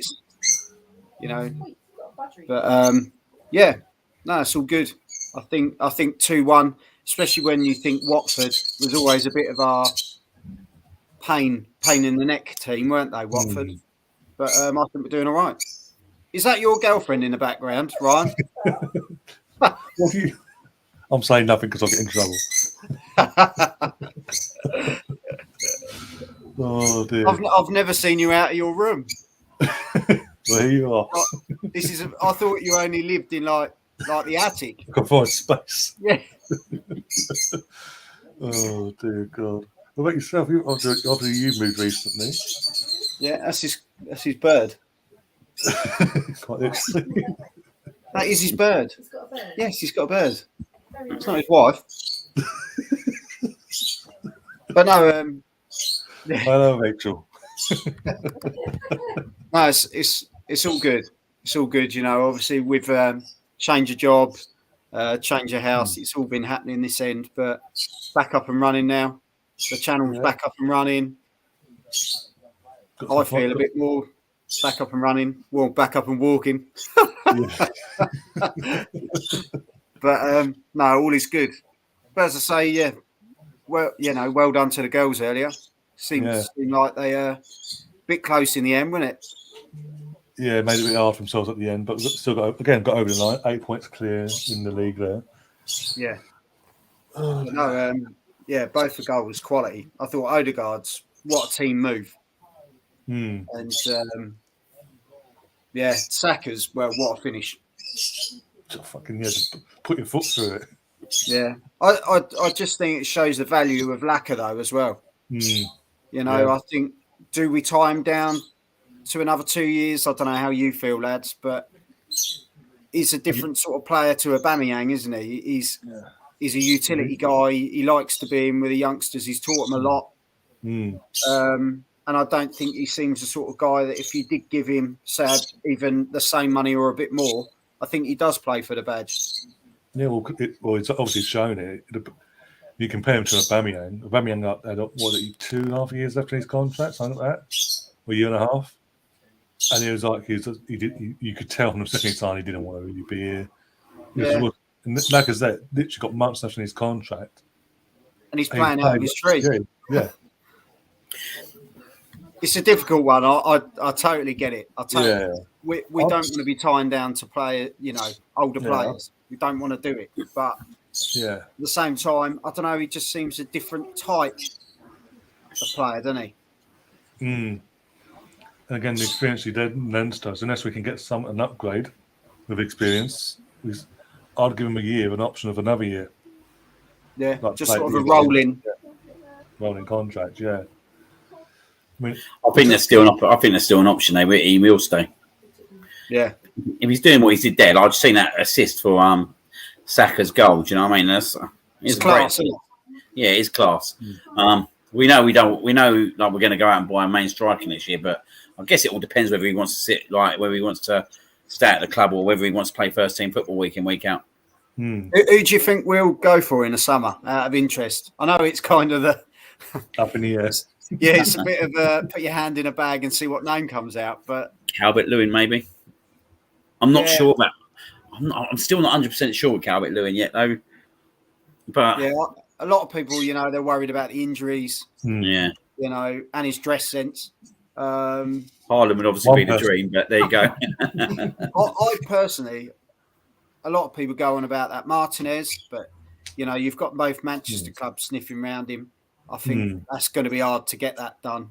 But I like that Alexander Isak.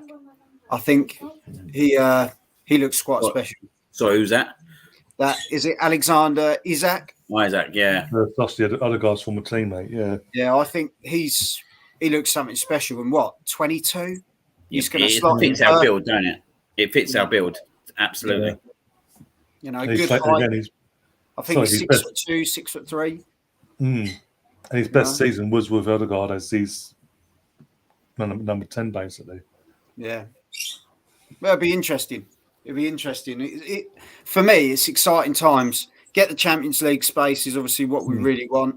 And then I think we can sort of have that pulling power again. Yeah. I mean, obviously you haven't been on this season, so I want to ask, how impressed have you been with Arteta and Arsenal this season compared to when you consider how bad things were at the start of the season with the defeats, the COVID influencing the results? I think he's turned the team around and he's starting to stamp his mark on things. A lot of people turn around about Aubameyang and said, "Oh, why are we getting rid of our best player?" But I'm sorry, if you're going to pay someone 350 grand a week and they don't even turn up to training on time, I think it's a bit disrespectful, really, especially when you've got youngsters there looking up to those people. Yeah. You need your sort of talisman to be the main guy showing the way, really. And Arteta's got balls. That's all we can say at the end of it, haven't we? He's not afraid to make the big calls. Do what he's got to do. And look at the wage bill, The job was to come in and sort the wage bill out. You got Ozil out with sort of as minimal fuss as possible. Hmm. We've got rid of the players we've needed to get rid of. Really, the next thing to do is probably Leno, isn't it? To be perfectly honest, but he's already got the next keeper coming in from America, isn't he? Yeah, Matt Turner. Yeah. So, yeah, let's wait and see to what the summer brings. I think is the thing, but let's hope we can. Let's hope we can get the job done, get that top four, which I think we can. Sorry, lads, I'll be back in a sec. I mean, top four is literally, assuming we don't mess up now in the second half, is in our hands, even though taking the games in hand to one side, form, I was talking about it the other night on Andrew's podcast, since we lost to Everton, we've only lost one game in the league. Yeah. Since that was Man City and New Year's Day, and we were robbed. We've drawn one and won all the rest, and most of the games we've won, we're winning convincingly as well. So scoring goals, and you consider that was in the time frame of when it was all kicking off with Aubameyang as well. And what's the next four fixtures? I think they're quite winnable, to be fair. Leicester City next Sunday. Leicester City, Liverpool is one of our games in hand on midweek. After that, then Villa. Yeah, I'll have a look now. Yeah, we've got Leicester Sunday, Yeah, then Liverpool at home, Villa away, Crystal Palace away, that's it. and then Brighton, Southampton. So it's Winnable games there. Apart from Yeah. Liverpool, you say be a bit of a banana. But look, Liverpool itself, we're at home. But We've I got something to fancy fight going for. into that game. Liverpool aren't the But last night they unshakable were- anymore. Last night they were a bit all over the place. Yeah, they're not this sort of, this team that you've got to go against and think, oh no, we're not going to come away with anything. They can be beaten, so we shall see. Yeah. I'd rather, as I said, as I've been saying for a few days now, I'd rather have our fixtures than Man United's fixtures. They've got Man City later on. They've got Tottenham next week. They've got Liverpool the following week. I think I'd rather have our fixture. At least our fixtures are sort of, it's all evenly spaced out. Yeah. What was it? After today, we've got 13 games left. If we win 9 of the 13, surely that should be us. I think it's your frame of mind, isn't it? Because you think when we first started the season and the position we were in, we looked at that fixture list and thought, oh no. Yeah. But I think when you see the way the team are performing and the fans, someone wrote on Twitter, they haven't heard the fans like that at an away game where it actually sounded like we were at home.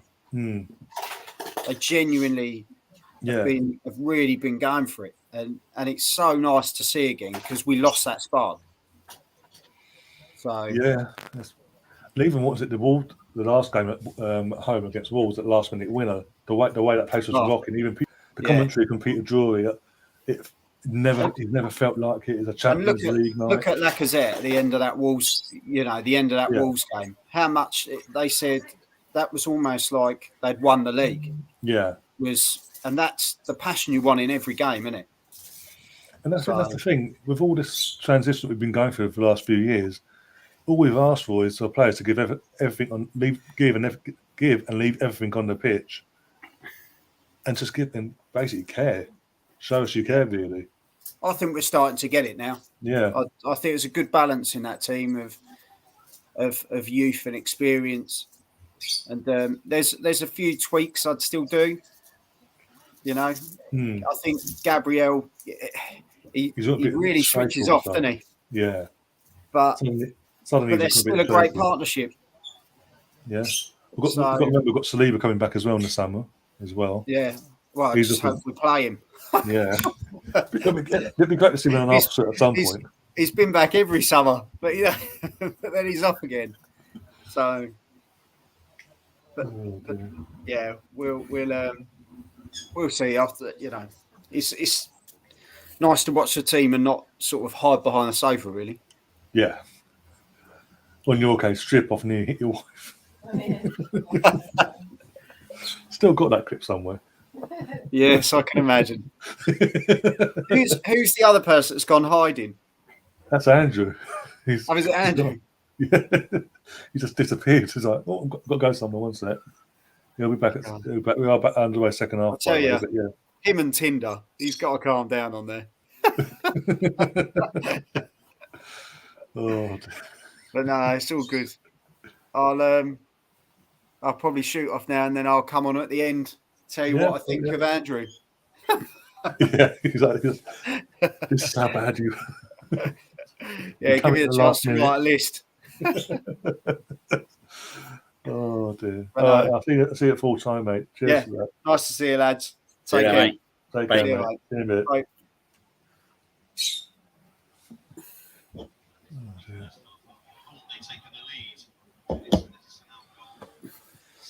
Right, let's get this fucking job done. Well on, Party, well done. We do need to get this job done quite quickly. I don't want to nervy last 20. Yeah, I think if we can get the third quickly, I think that sort of steadies the nerves and demoralises them at the same time. It's a good ball. Sort of stuck in between, weren't he? Couldn't do that. It'd be nice to see Master there. Well, it's about 3 times now it's happened. It's about.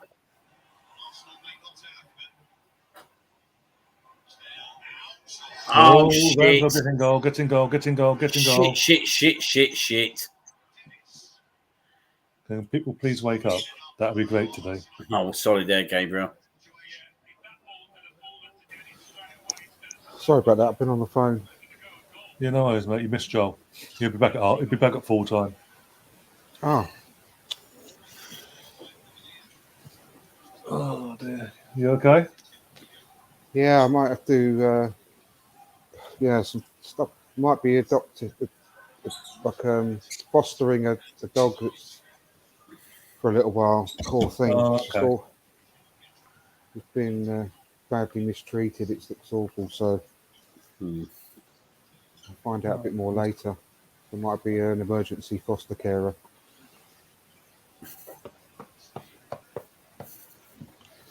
Yeah, the Arsenal. I have no idea what Ramsey was doing there. I know what he was trying to do, but he fluffed it, basically. Yeah.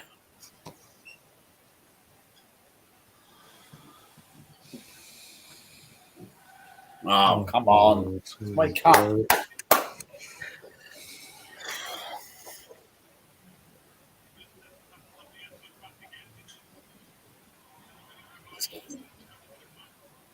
Oh, good tackle there, Cedric.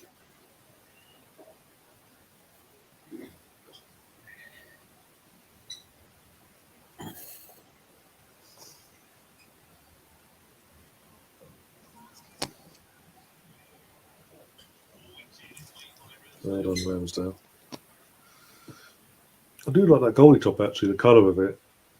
Yeah, it's nice top, isn't it? Yeah, not there, it's not in your face. But apart from when they launch the kits, like because they do it individually, don't they, like home, away, and all that. Apart from when they do that, they don't actually sell the jerseys, do the goalkeeping jerseys there anymore, do they? No. There's 22 stores have got on the actual ground site, and it's like, no, we'll just sell every single fucking variation of the kits.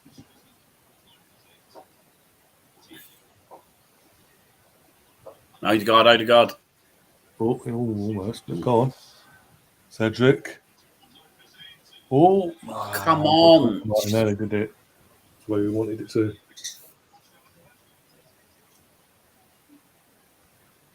No, because every time we took a shot, it's gone in, mate. That's why it ain't been tested. We'd like to see Martinelli get one. I think he needs a goal. Yeah.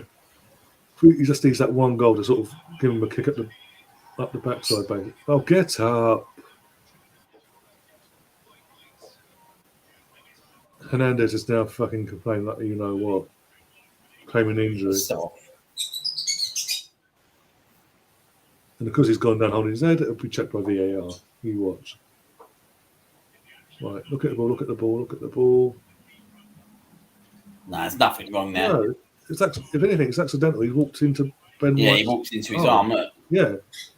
Look, he's not even fucking touched where he said he's touched anyway. Well, Ben White, he's not even looking at the player. He's looking at the ball. He doesn't even know the player's behind him. Yeah, it's rubbish. It's just absolutely hate God, play acting. It's just disgusting.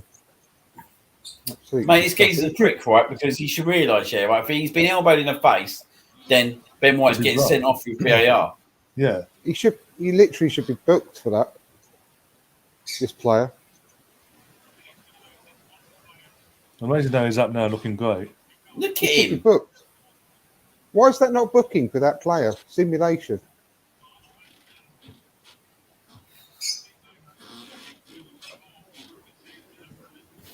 Absolutely disgusting. It really is. Oh,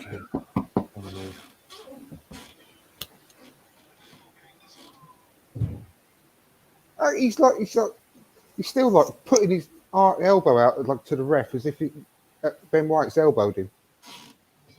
Absolute disgrace. Absolute bullshit, mate. He needs booking. It's never going to stop unless these players start getting booked.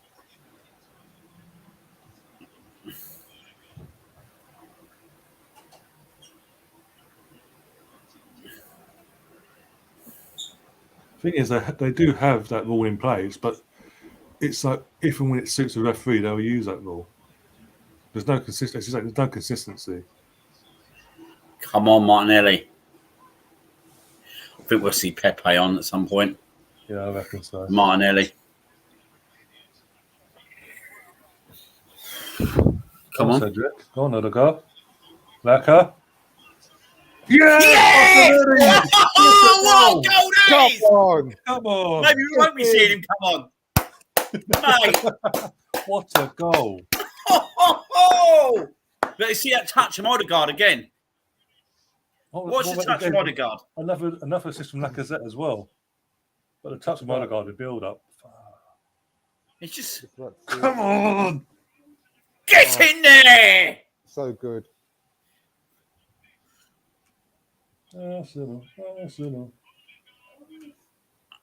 Come on, let's see it. Let's see it again. Come on. Oh, what a touch. What a goal. Yeah. What a goal. Look at that little flick from him, though, mate. Fucking hell, mate. That's a goal and a half. That's a goal and a half, mate. Oh, what a finish. First time hit as well. Bins Beautiful. as well. Absolutely beautiful goal all around. Like you said, the touch from Odegaard, the layback from Lacazette, and the finish. What a finish. Stunning, absolutely stunning. I love them red shorts. Yeah. I love them red shorts. They're fantastic. Mate, that's some goal, that is. That is some goal. Everything about it, I'll tell you what. Oh, Gabriel, man. Goalkeeper didn't even move. No. He had no chance to move, mate. There's me going on about Martinelli who come off. He needed that, though, mate, Martinelli. Yeah. He did. I'm well happy, mate. We've had Odegaard score and Martinelli scored today. Oh, get up.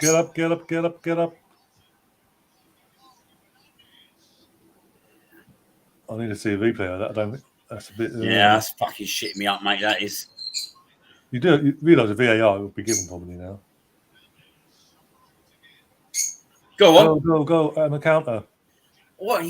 Shaka, man. Fucking hell.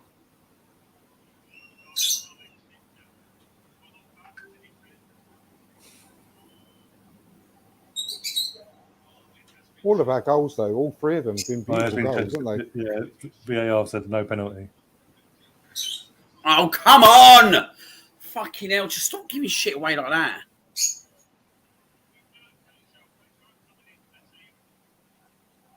It would have been outside the box anyway. It would have been outside the box, mate. I think he just got a little touch onto the ball. Yeah, Odegaard gets to touch the ball with his studs. You can tell, though, that the other players, that even the Watford players, they weren't crying out for it, were they? The pen. Come on, Tierney, see that one out, mate. See that one out. Oh, I'm well there. Mate, they're fucking a bit prickish, this Watford team. Do you know that? They are. I knew it. I said it for kickoff. They're going to be going down. They're going to be kicking us. They're going to be throwing themselves to the floor. We know all the dirty tricks. Because, especially with Roy Hodgson, he's a wily old fox, isn't he? He knows all the tricks. You asked him if it's saying change the scoreboard, Ryan. Go on. Oh, is he ahead of us? It can't be. I'm watching it live. Go on. Oh, lucky. We're doing change the scoreboard. The Arsenal Misfit saying the scoreboard is what it is. I can't change it. Oh, mate, no. No. Over. Mate, this has gone game end to end again, isn't it? It's like the first half. I'm sorry, they've got something to fight for, haven't they?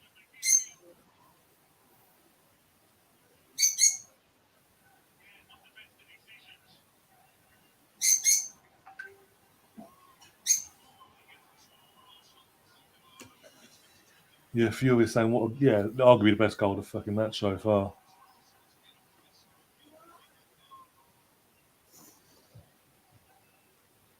Again, Don't do this. He took it first time as well. The fact he took it first time, not even took a touch and then took the shot off. Right,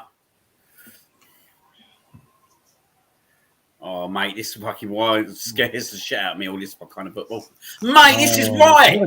What is it of Watford? Fucking stop playing that way, mate. What is it of Watford?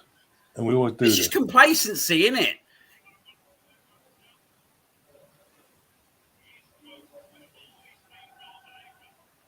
That would have been exactly like the goal 2 years ago with Emre, wouldn't it?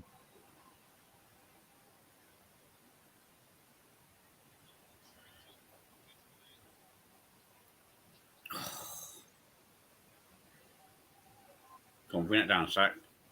Oh, mate, see that touch? Go on, go on. Fucking hell. Go on, Saka, go on. Go on. Go on. Oh, lucky.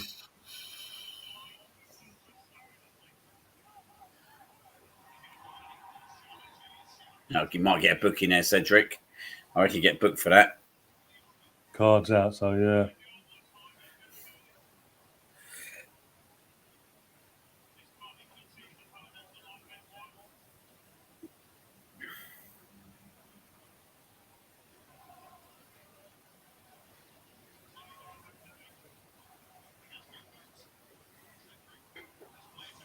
Saka's first What? touch, mate. Sometimes Martinelli. Go on, go on. Oh, motherfucking mate. Oh, no. Do you know what? If Martinelli was just about a second quicker. No, he's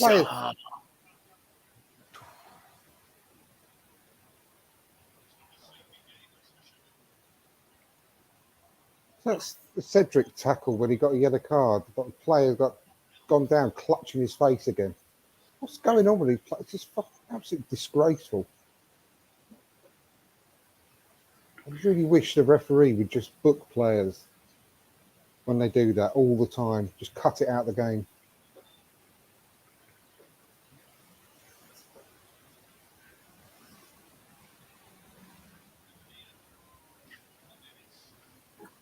It's literally end to end, this, isn't it?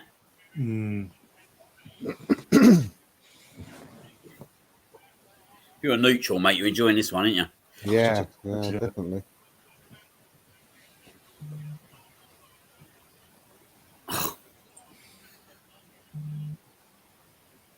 Fucking some of the football we're playing, mate, honestly. Go on, Saka. Some of the football we're Saka's been playing. on one today, actually.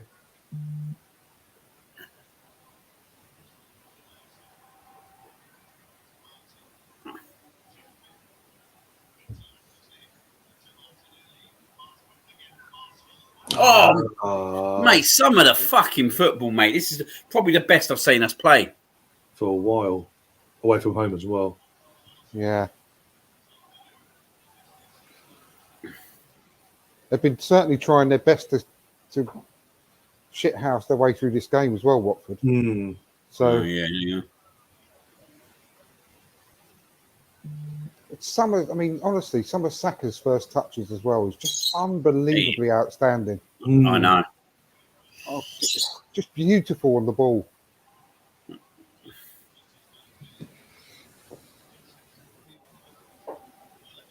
They've got the ball in. Oh my God, White! That's a fucking chance. That is. That's a chance, mate. That's a chance. Yeah. Look at how much space he had, mate. To get the ball down and have a shot off like that. Just miss it. Yeah.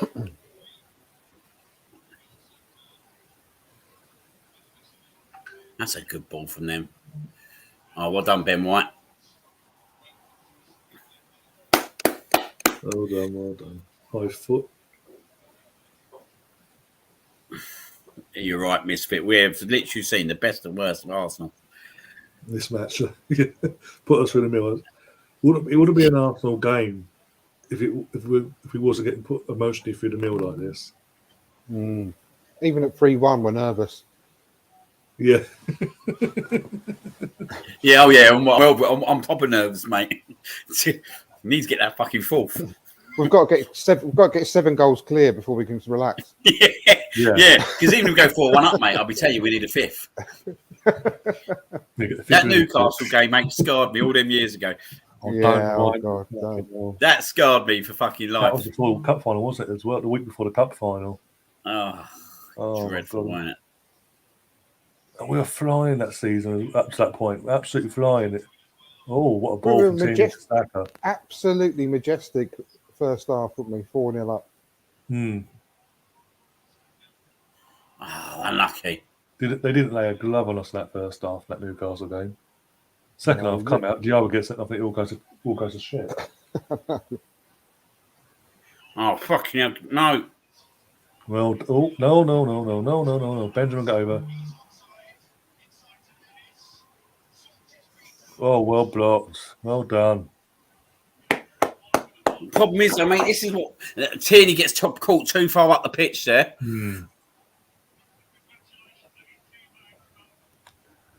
This is just fucking relentless end to end.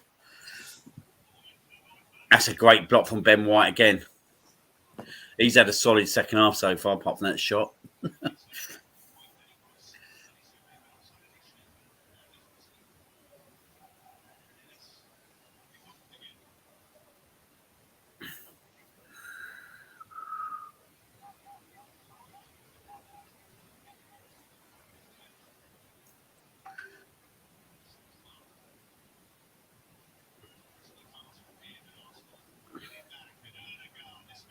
Go on.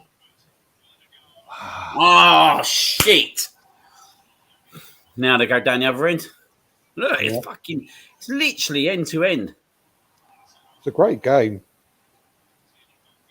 Very, not easy for us to watch, but it's a great game.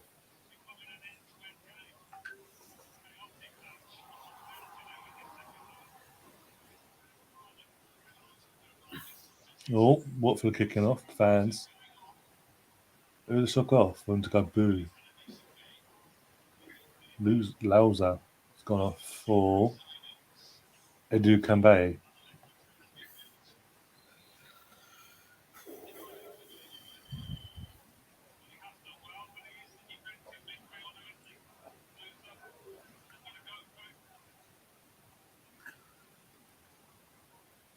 It's the thing. You like to think this game's over, but it fucking ain't, is it? Well, you said this earlier, but the women's team 3-0 up and walk out. No, I ain't saying nothing in this game after that, mate.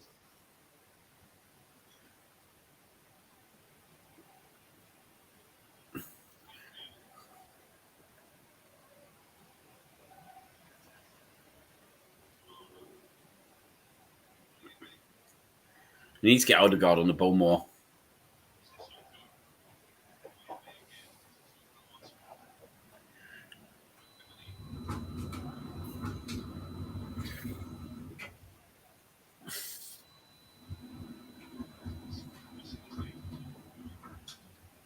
Go out, Saka. Go out. That's all right.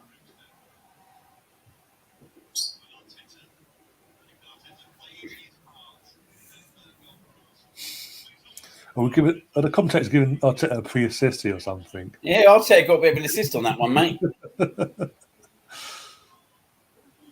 That's fucking filth, mate.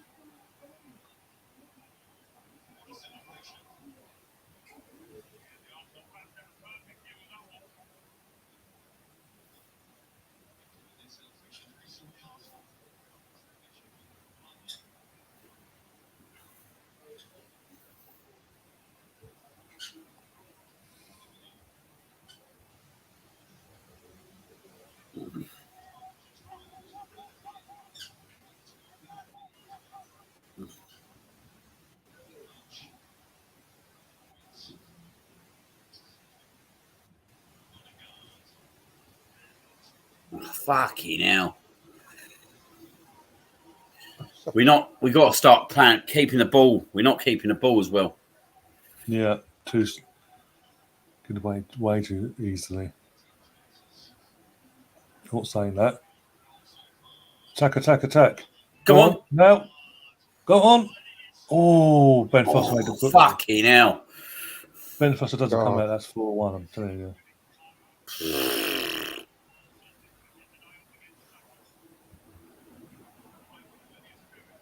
It's nearly 40 now, isn't he, Ben Foster? Still a good goalkeeper. Yeah, it's 37, 38. You think he could have done one of his podcasts? Yeah.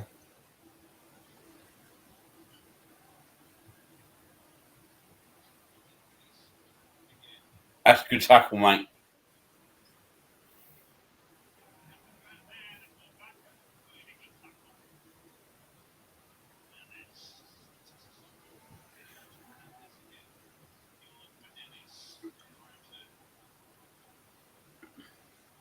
That's Gabriel.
Be back in a minute, boys. You know, like.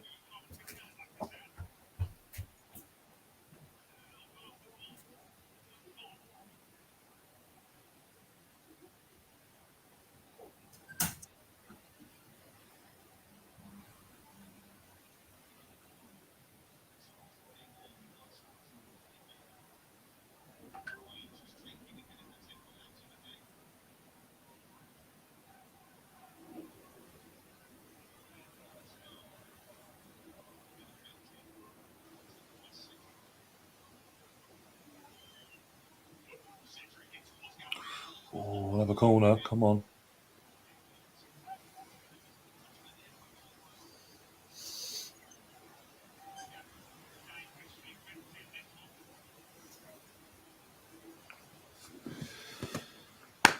Oh, come on, one more.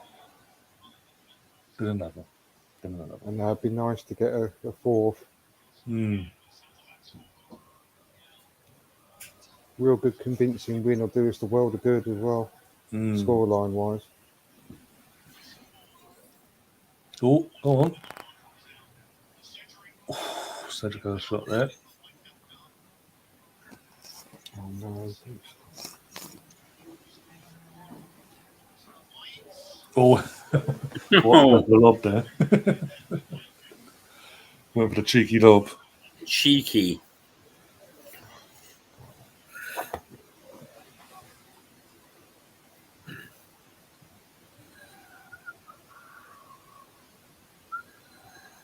Can you ask the ref to pause the game a minute? Because I've lost my screen.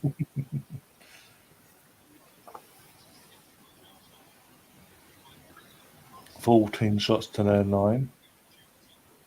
4 on target to their 5.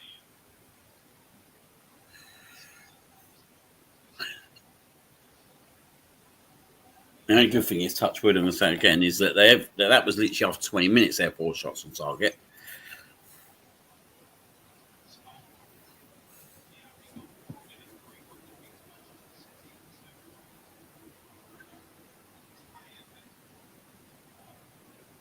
Go out to him. Oh, well played. Ooh.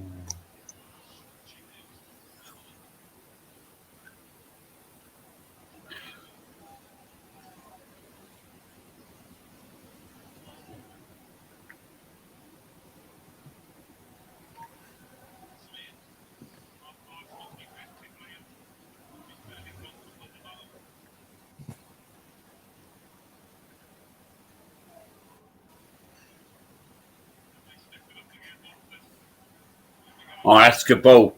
No. Oh, He fluffed it. mate, that's a chance for them. Shit. Bring Pepe to give. I mean, I'm sure you mean Saka, not Sam. Saka over there. Sam. I was going to say, who the hell's Sam? Mate, that was a good chance, mate.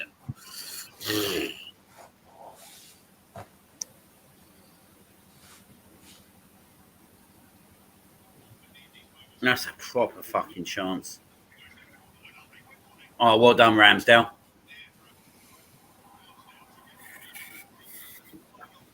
Yeah, I think it might be a good idea getting Pepe on now, a bit of fresh legs. Yeah, I think he'll cause them all sorts of problems.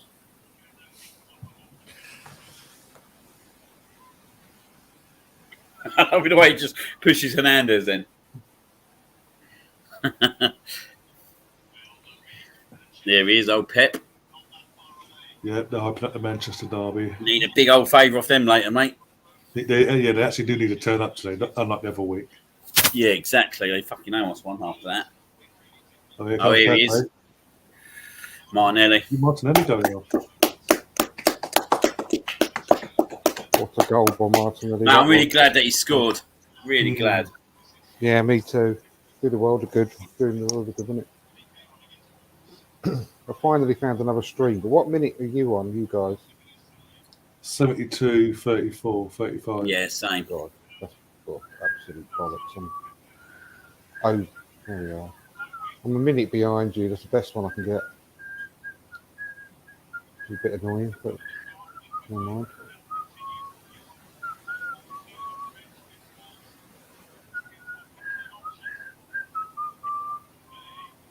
Come on, Pepe. Go on, Laka. Go on, Laka. That's penalty, surely. Surely. They've said no. We don't get penalties, mate. They'll have to check it, surely. We don't get penalties. Don't understand why it goes down there. Lakaset's still down, though. Oh, he's up. Oh, he's limping. Yeah, no, he's gone. He's gone again.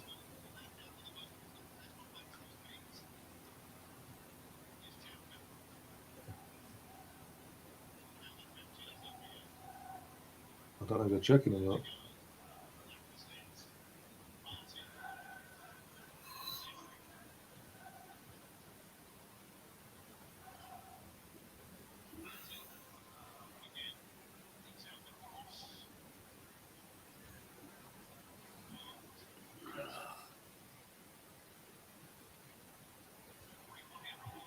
Come on, we got to fucking hit that fourth now.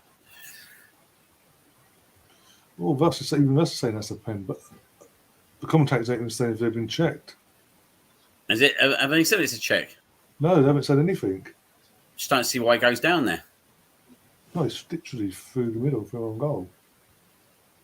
Only way he goes down there is if he's been caught. It looked a bit innocuous, didn't it, really? But I want to see the... Surely, I mean, they've got to check everything, surely. That's the whole point, I thought. With VAR, that's the whole point of it. Yeah, mate, he's gone. Goes through. Mate, Yeah. it's a penalty. He's on his foot. That's a fucking penalty. That is fucking a penalty. We don't Not get penalties. It's an one- absolute That's joke. bollocks. It's an absolute joke. Right, the line up. There's no reason for him to go down, mate, unless he's fucking caught. The Manchester Derby lineups are in. You've got Edison in goal, Walker, Jones, Laporte, Cancelo, De Bruyne, Rodri, and Grealish, Mahrez, Bernardo Silva, and Phil Foden. United going for a 4-2-3-1 of De Gea in goal, Wan-Bissaka, Lindelof, Maguire, Alex Telles, and then you've got midfield pivot of Tomley and Fred, Sancho, Bruno Fernandes, Pogba, and Elanga. Ronaldo is on. That's offside. Ronaldo's not even on the Offside, bench. mate. There's no Ronaldo in the Manchester Derby. That's weird, isn't Yeah, it? what did he get there?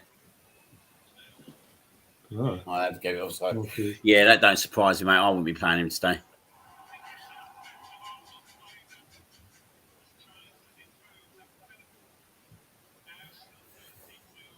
I just flabbergasted, mate, that that's not a penalty.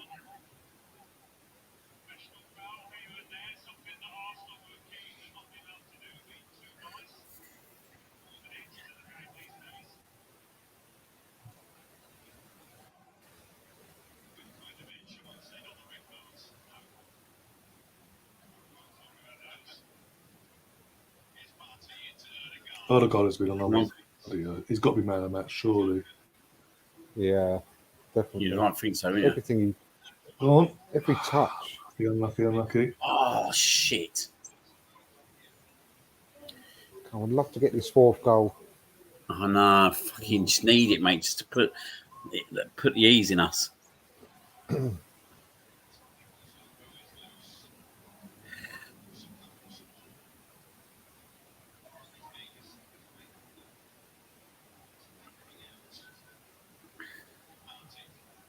ball. Oh, what a ball. Go on. Oh, Pepe. Yeah, mate, he's got to do better there. Yeah, He's risk got to control do the ball fucking when better, he's there, got away especially from with that him. ball as well. Yeah, got away from him and he just didn't recover. Oh.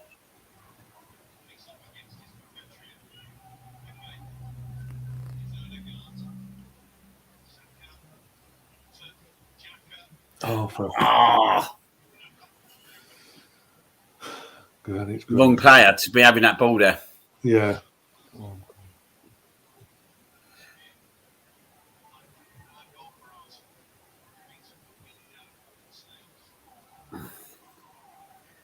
Come on. Dog fucking Anders, prick.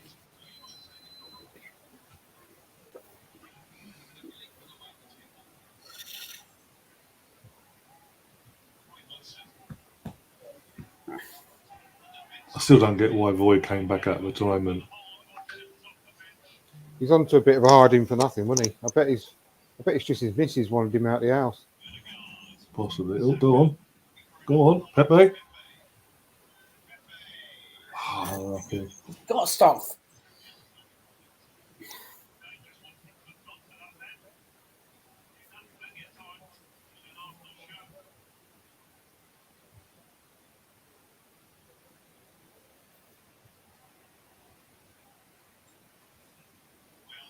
Eddie's coming on.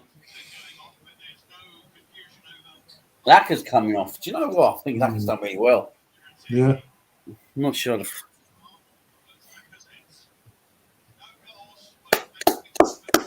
Well played, mate. Get a standing ovation from the away fans as well. Mate, he's had a really good game up there. Yeah. I just wish you could get a goal, don't you? It would just be so nice for him Yeah. as a reward. He's coming, mate. Tottenham. Yeah. I'm going to put a bet on. I think I might put a bet on for the first time in Party and Lacazette. Party and Lacazette. Yeah, that's my bet. Yeah, no confusion.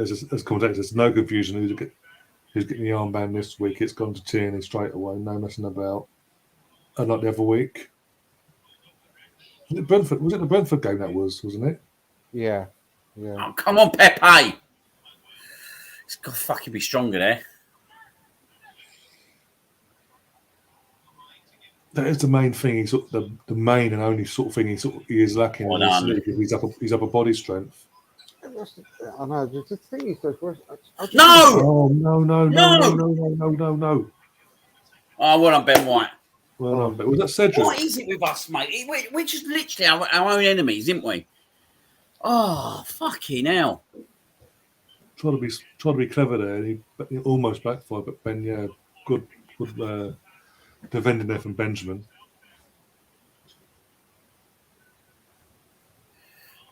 The Arsenal misfit. There's 2 assists. Go on. Bad performance. Not bad work. No. No, definitely not. Go on. Definitely Oh, he's at the post. Oh, He's at the post. Pepe. It was Eddie. God. Oh, was it Eddie? It was Eddie at the post. Yeah. Oh, fucking hell. Again, would have been an assist from Odegaard as well. Oh, yeah, it was Nketiah. Oh, so close. Don't know what Ben Foster was doing there, really.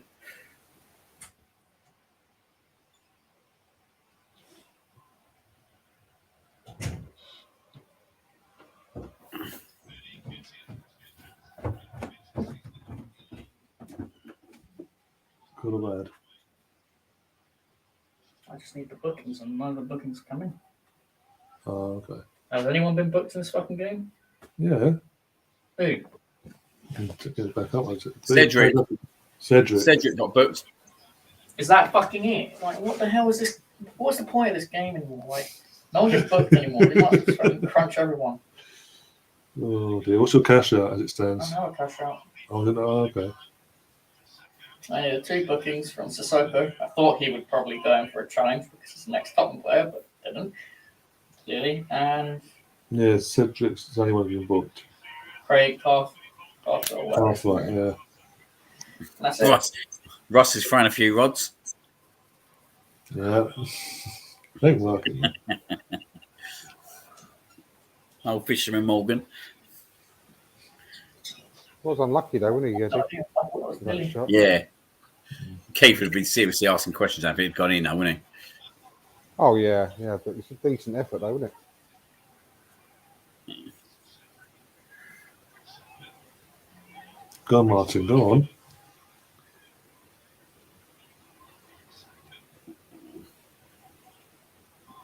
Unlucky party. Kill him! Go on. Oh! Oh, that was a good old chance. Okay.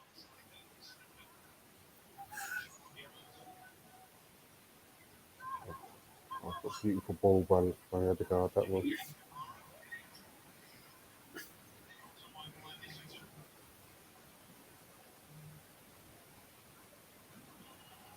Go on, chase that down.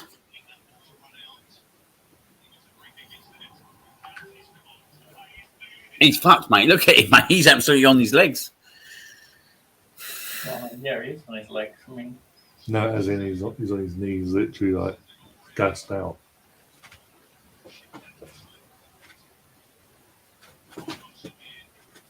Words coming on, isn't he? Yeah, better go in goal.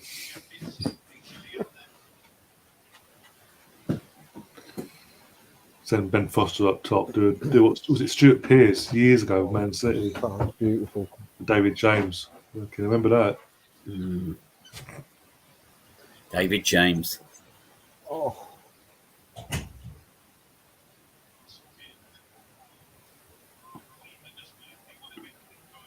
Yes, anyone's not old enough to remember, David James used to play for Man City when they were crap, and actually played a game as striker for some reason. yeah. Stuart Pearce was the manager. Yeah, I think that explains it.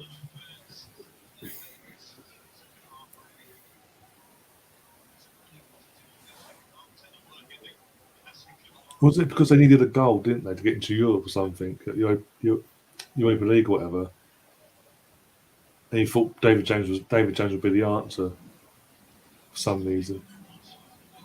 7 assists in his nine last appearances, like your stats. Yeah. Strange. I wonder why Roy Hodgson did that though. Like, took his coat off and put another identical coat back on. Really odd. That's how you think I'll get in trouble. Oh, God.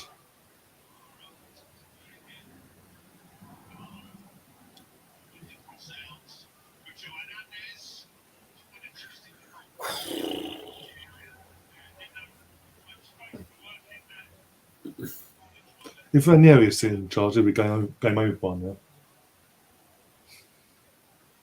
They wouldn't have scored it that way. I think Partey was like pleading his case after bringing someone down, giving away a free kick. And Odegaard was the first one over there, dragging him away so he didn't get a booking or anything. So he says everything about him. He's got to be the new captain for me. I don't see any other way. He's just perfect for a captain. It's good to have players like that, the leaders. We've had, how many years have we had lacked leadership on the pitch? Fucking hell, what the hell's that? Jeez, they got 3 away games next Watford. Christ.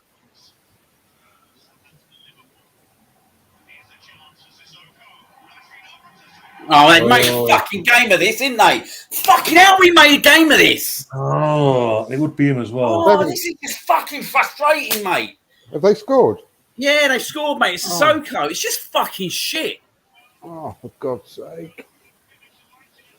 It's like the Arsenal ladies all over again. What's Ben White doing there? What's that happening? And then Just made a fucking game out of a fucking game that never was a game. Should have been a game. Now we've got the fucking most uncomfortable 8-9 minutes. Yeah. Exactly, I don't was think we going the should same take way. I don't know why. I just don't think we should take Lacazette off either.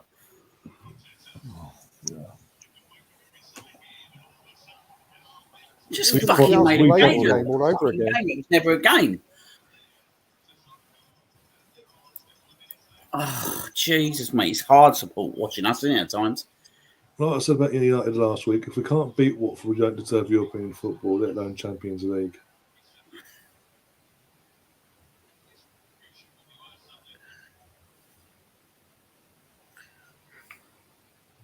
Oh, can you please wake up, guys? No. Just fucking hard watching us. Alpha saying, please don't draw, I'm begging you. Gonna get that out their arses and concentrate for once. How's it free? Oh, keep it straight.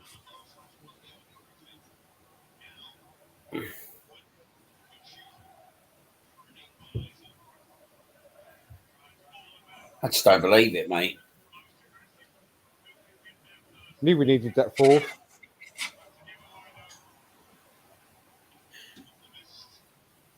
Right, relax. Waste a bit of time.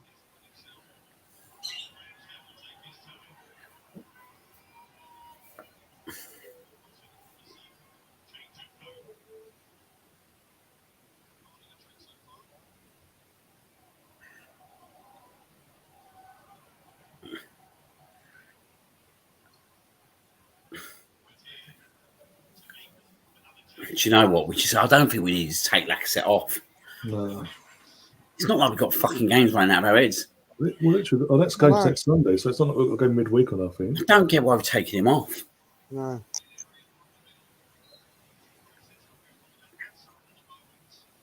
Say the same about Martinelli in some ways. Hmm. Whoa. Fucking hell, Nketiah.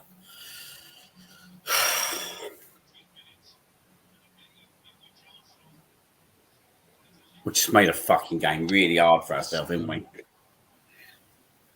What are they doing?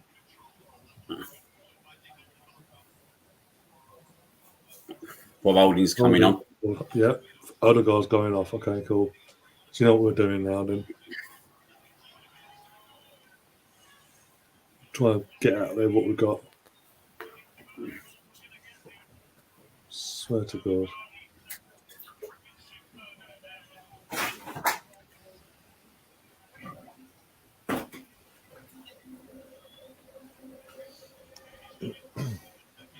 What we should have done is said that so-and-so's coming off and then changed our minds after 5 minutes? Where the fuck's 5 minutes come from? Where the fuck has 5 minutes come from? No idea. There's been no VAR checks or nothing, so I don't get that. Their players laying all over the floor holding their heads.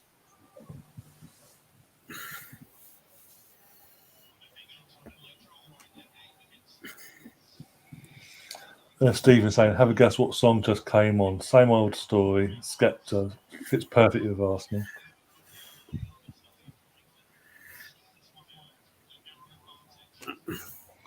Misfit saying, Ramsdale. One sec.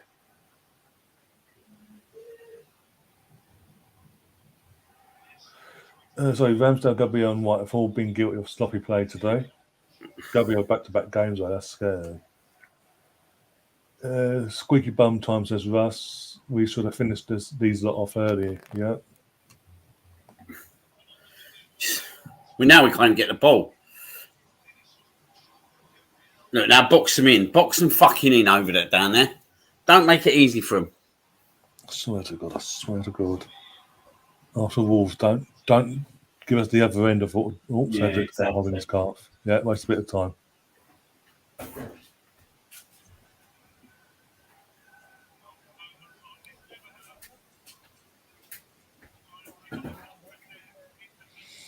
It had to be Sissoko, didn't it, as well? It had to be him that scored. Yeah, of course.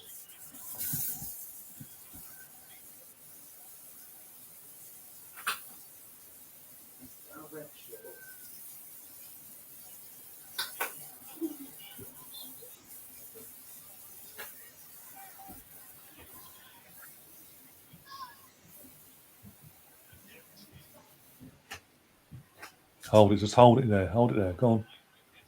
Take it to the corner. Take it. Oh, Fucking just give him the fucking that ball. about It's him? too easy. and he's just being booked as well. But whatever.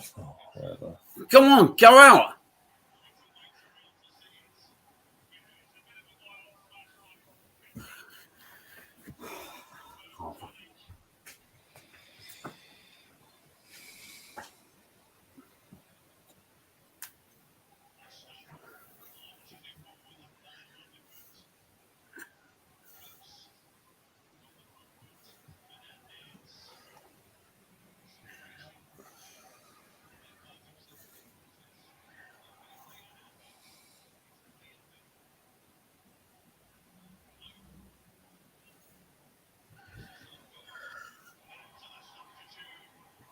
Oh, thank God for that. Just wasted 3 more minutes down there, mate. I still think there's going to be time on time. More likely because there's one goal in. That's why. We just need to get the ball down to their fucking corner flag now somehow. I think, in some case, I agree with, who was it that said, the Arsenal misfit saying about the holding coming on. It gives the wrong impression. It invites them onto you. I just wish we'd keep possession down their end of the pitch sometimes. Yeah. Mate, he's just gone past him. Yeah, Cedric's pulling up, I think. Shit, we still got a fucking another minute of this. I think there'll still be another 30 seconds on top of 5 minutes. Arteta's kicking off at the other. Fancy 10. I've been talking about time, and then obviously Arteta's gone off. We just literally have every single fucking goal kick. But the official's there pissing himself laughing because Arteta's upset. Because he's asking where the 5 minutes came from.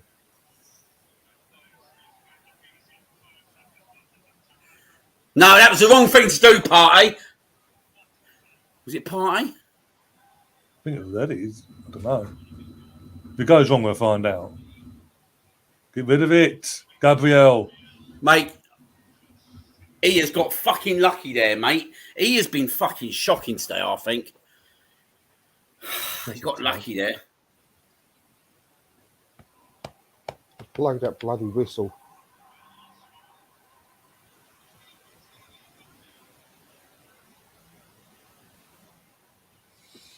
Right, we're in at the end of the 5. It's how much want to get add on. Tell you, mate, I still think there's another Fernandes 30. has been booked eventually. I think there's another 30, 40 seconds now. Tierney been a bit of shit housery there.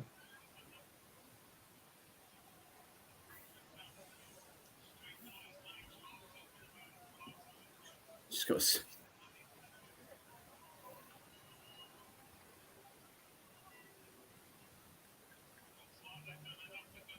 Shut up, Smith. It looks like they've done enough. Don't say that.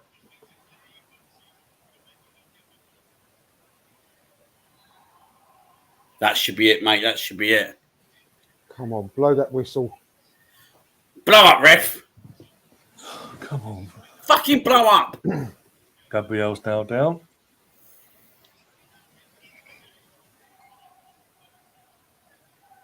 Yeah, he's fucking playing it out, isn't he?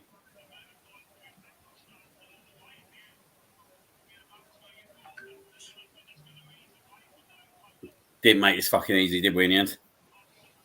I just think he didn't need to make the subs. He didn't need to make the subs. Like Pepe, definitely, but I don't really get the Lacazette one. Like, we ain't got a game for 7 more days.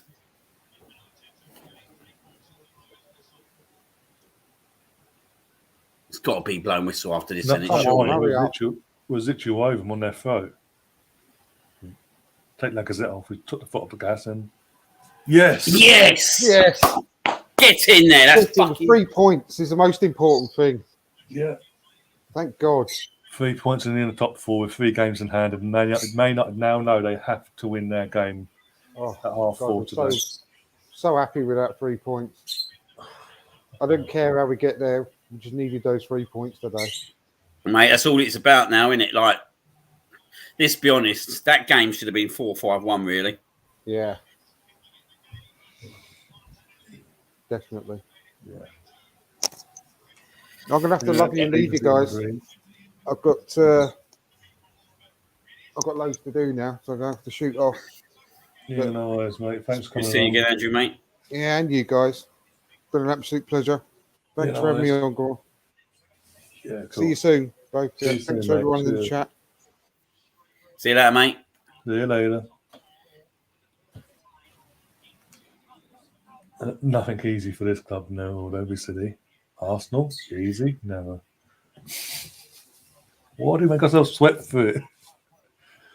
God's sake. Mate, we've won. We've won. Mate, we can't keep playing like that away from home, though. No. Like, attacking wise, we were super. I just don't, honestly, mate. No, I just think we put enough. Taking Lacazette off, Yeah. right? Just, he held the ball up. Yeah. But we was up to until we took him off, we was up from 3-1 onwards. We was constantly attack. We was on their throat. We were going for the force. Yeah. He went off. And yeah, we had a chance with Eddie. But apart from that, it was like That's a massive win, mate. All we need now, Man City's to a job. and Joel's back. I've been waiting here for hours. We've just made the most one-sided second half fucking difficult for ourselves in that last 10 minutes. It was a bit frightening, wasn't it? Let's be honest. That's a tad. I don't know why he took Lacazette off, though.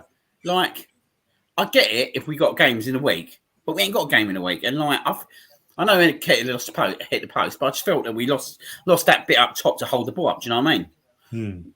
The link-up play. Eddie, I'm still not convinced by Eddie. I'm just... But I know that the moment we sell him, I think me and Ryan have said this before, the moment we sell him, he'll be a world-class striker. Yeah. He's one of those where I think he's just going to find his form somewhere else, but it's just not happening for him here, is it? And, nah. It's a shame because he has got talent. Yeah. But it's in an England shirt. So, but yeah, it was another one of those where we made it hard for ourselves. But I have to say, another performance where we still dug in and we got the result against the team we wouldn't have done probably 5 years ago. Yeah. Yeah. Martinelli's goal. It's such a 4-5-1 game. Yeah, someone put a tweet out saying this game's going to be like watching Goal of the Month because the 3 goals were just superb. Yeah. You know, another... I don't know who you gave man of the match to. I think they gave it to Saka. But I just thought Odegaard was superb. Yeah, Odegaard all day. Oh, it's hard, wasn't it? I think we didn't play to Odegaard's strengths as much in the second half as the first half. But yeah, I think Odegaard, mate, was absolutely incredible. I thought Saka was good as well. But I would probably gone Odegaard. Yeah, I just think the first half he's. I wasn't sure when I was quite glad when we signed him on a permanent deal because I liked him, but you just didn't know whether the unknown sort of. Yeah, you knew how good he could be, but at the same time, if he went through that sort of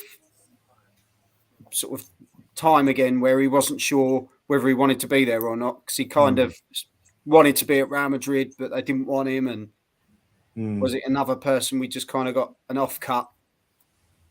You know, and he just wanted to be somewhere. But I think he's been brilliant. So, yeah. Another dogfight win. We're going to have to do them the next few games. Pick up them points, mate. Like, 3 points at the end of the day. That's 2 more points than what Man United got out of them last week. Yeah, I don't care how we get them. I just... As long as you get them, I don't. Yeah, even if they're the most, nervous moments of my life for the last minutes, as long as we get 3 points, I'm quite happy. And I think we can get the majority out the next few games, to be honest. I still quite fancy our chances against Liverpool. I think they're not the team they were, and why not? Even if we went there, even if we got a draw, I'd be happy with a draw. Yeah. But I think we just got to aim high now and think we can win every game. So,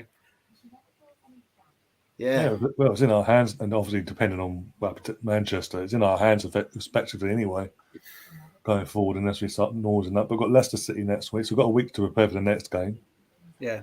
No, that'll be an interesting game. So it'll be an interesting game. I know Vardy's just come back, so it's probably the best time to play them, really, because he's got to try and find a bit of form somewhere. But he loves. They got a tricky game on Thursday as well. Yeah, they got a tricky game Thursday, so hopefully pick up a little niggle. Along with Tielemans and a few others. Don't want him totally gone, so because there might be some games against the other top clubs by the end of the season. But yeah, wasn't there still talk of us getting Maddison? There was big speculation. Even now? Yeah, there was still talk of us looking at. I think he's a great player, honestly. Don't get me wrong. I think Odegaard was definitely the right choice in the summer, but who do you take out? Out of the current team, it might help him play the 4-3-3 that he wants, though, isn't it? Yeah. It's all about Arteta's bigger picture, isn't it? Because if you look at Xhaka today, Maddison could easily play that role. Yeah, I thought, to be fair, he played all right today, and I'm not. I know we're not his biggest fans. We slate him a lot, but I thought he did the fundamentals well, and that's all you needed him to do. Partey just needs to learn how to shoot, but today wasn't his day, was it? I thought he's done. Lacazette, was that? Partey. Oh, Partey, yeah, mate. He's going to do it at Tottenham. I'm with Andrew on this one. He's going to come at Tottenham. It's going to be an absolute banger in the top corner, isn't there? It'll be a screamer. But no, is Andrew gone then?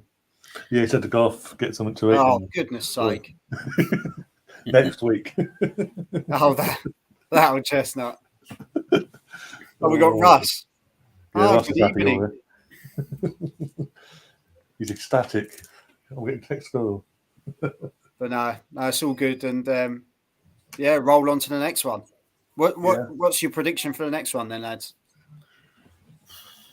You just don't know what to expect with City and United, do you? Is it at home? Is it City? No, I meant our next. Our game. We're at home. Yeah, but I think we should beat Leicester. Do you know what? I see that Leicester game, like the way we played today. If we play like anything like that today, I think at home we destroy Leicester. I think it'd be quite comfortable 2-3-1. About 3-1. I think 3-1. Yeah, I think 5-0 at half time, and it'll be 5-4 with the last 3 minutes of our lives. Yeah, exactly. Classic Arsenal style. We just don't make that game. I just can't go with that. It was a 4-5-1 game, and we made it hard in the last 10 minutes for ourselves. But Ramsdale again having a cracker. He just, his quick kicks out of the box at such a low height, and they're so precise, just bang on. But I think Cedric's really stepped up. Like I said, I think he, people were a bit worried when, Tommy Asu was out, and Cedric sort of stepped up again. So shows, squad depth, doesn't it? So something else we've been lacking for the last few years. Squad depth. Yeah, I tell you, we can get a result against Liverpool, mate. That's going to be that. Imagine the confidence that will give that team as well. Oh, I just want to see Klopp cry. That's all I want to see. Don't we all? Don't we all? But no, it's all good. But go on then. Predictions from Man U, Man City. That's an interesting one. 2-1 City. Hi, Rachel. Hi. Mate, it's a pretty special. It's pretty special, mate. They're playing for Foden, like in the false nine role. Yeah, that's pretty. They just want to pass Man United off the pitch, don't they? But they're doing the same, mate. They've got Fernandes up front. We want a Man City win, though, don't we? Really? Oh, yeah, absolutely. Just for, Just for shits and giggles. What I want is Man City to win this one, and then Man United. A draw would be great against Tottenham, but ideally, Man United to beat Tottenham. And then so I look at United games; they got really hard games. Well, I think Tottenham's games are easier. Yeah. Oh, I think, yeah. As long as Tottenham Man City will do United. Look at their team; like they've just put out Edison, Walker, Stones, Laporte, Cancelo, De Bruyne, Rodri, Silva, Mahrez, Foden, Grealish. Scary, isn't it? It's fucking ridiculous. It's ridiculous. It's ridiculous. Yeah. But the only thing that worries me about them is there's just not. Don't get me wrong, anyone can score in their team, but I think if they're struggling to score, that's the only thing that I think Liverpool could get the edge over them. And no Ronaldo. No Ronaldo in Man United today. So he's not even on the bench. No. Oh, he's not on the bench. No, I think he's injured, isn't he? Yeah, injured. He just wants to go, doesn't he? Let's be honest. Well, I'm done.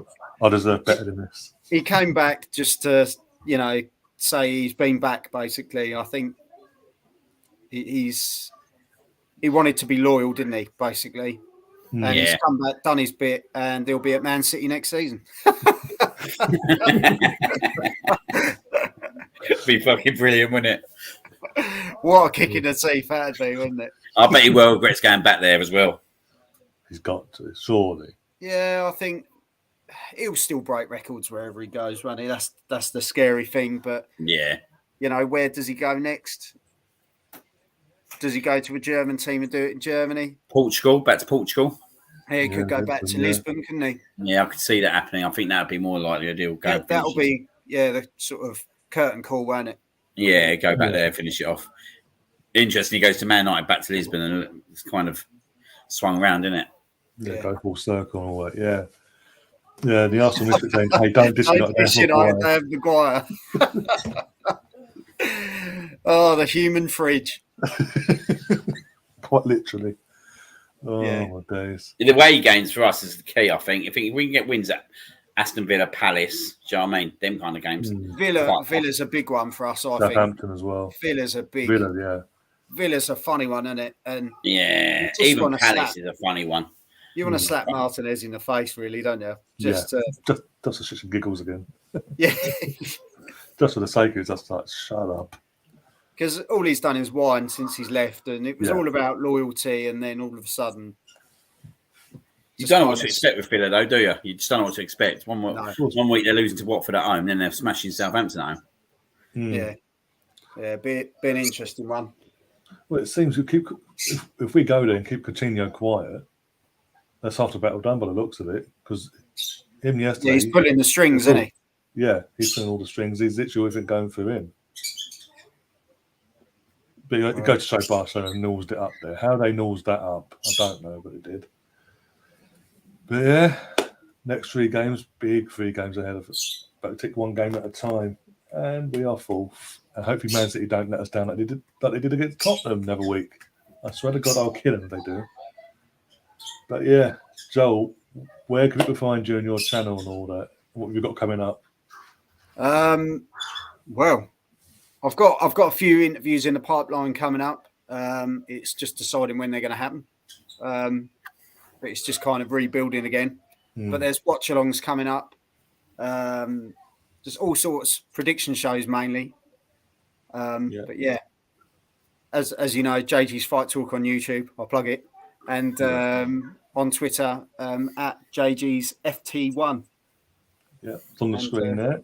Yeah. And Liam, what about yourself? What you got coming up on your channel? Yeah, I might have a show. I don't know. I might have one tomorrow or Tuesday, and then I'll have my prediction show with Paul at some point this week. I'm in a 7-point lead at the moment. Well, yeah, tomorrow that's going to be interesting for him. Oh, mate, I tell you what. I think they're in trouble, Everton. I think they're struggling, mate. I do think they're struggling, but if they can get a win at Tottenham, it'd be beautiful, wouldn't it? I don't think they'll go down, Everton, but I think they're going to be right down there by the end of the season. Yeah, they're going to be. you could see bottom 6. I think. Hmm. I think they're going to be in that bracket. 14 down. But yeah, as you say, I don't think they'll be relegated. But I think they're going to be in a dogfight, aren't they? Yeah, they're definitely in a dogfight. But I think they've got. I think they're the kind of team that go and get a result at Tottenham. I think they're capable of doing it as well. So, and Lampard as well. Pardon? Got Lampard as well, the ex-Chelsea. Yeah, so they're either going to get smashed at Tottenham or they're going to sneak a win, won't they? I don't see it being a draw. I think if anything, one of the teams will win it. But yeah, I hope they get 3 points tomorrow. If I'm being totally honest.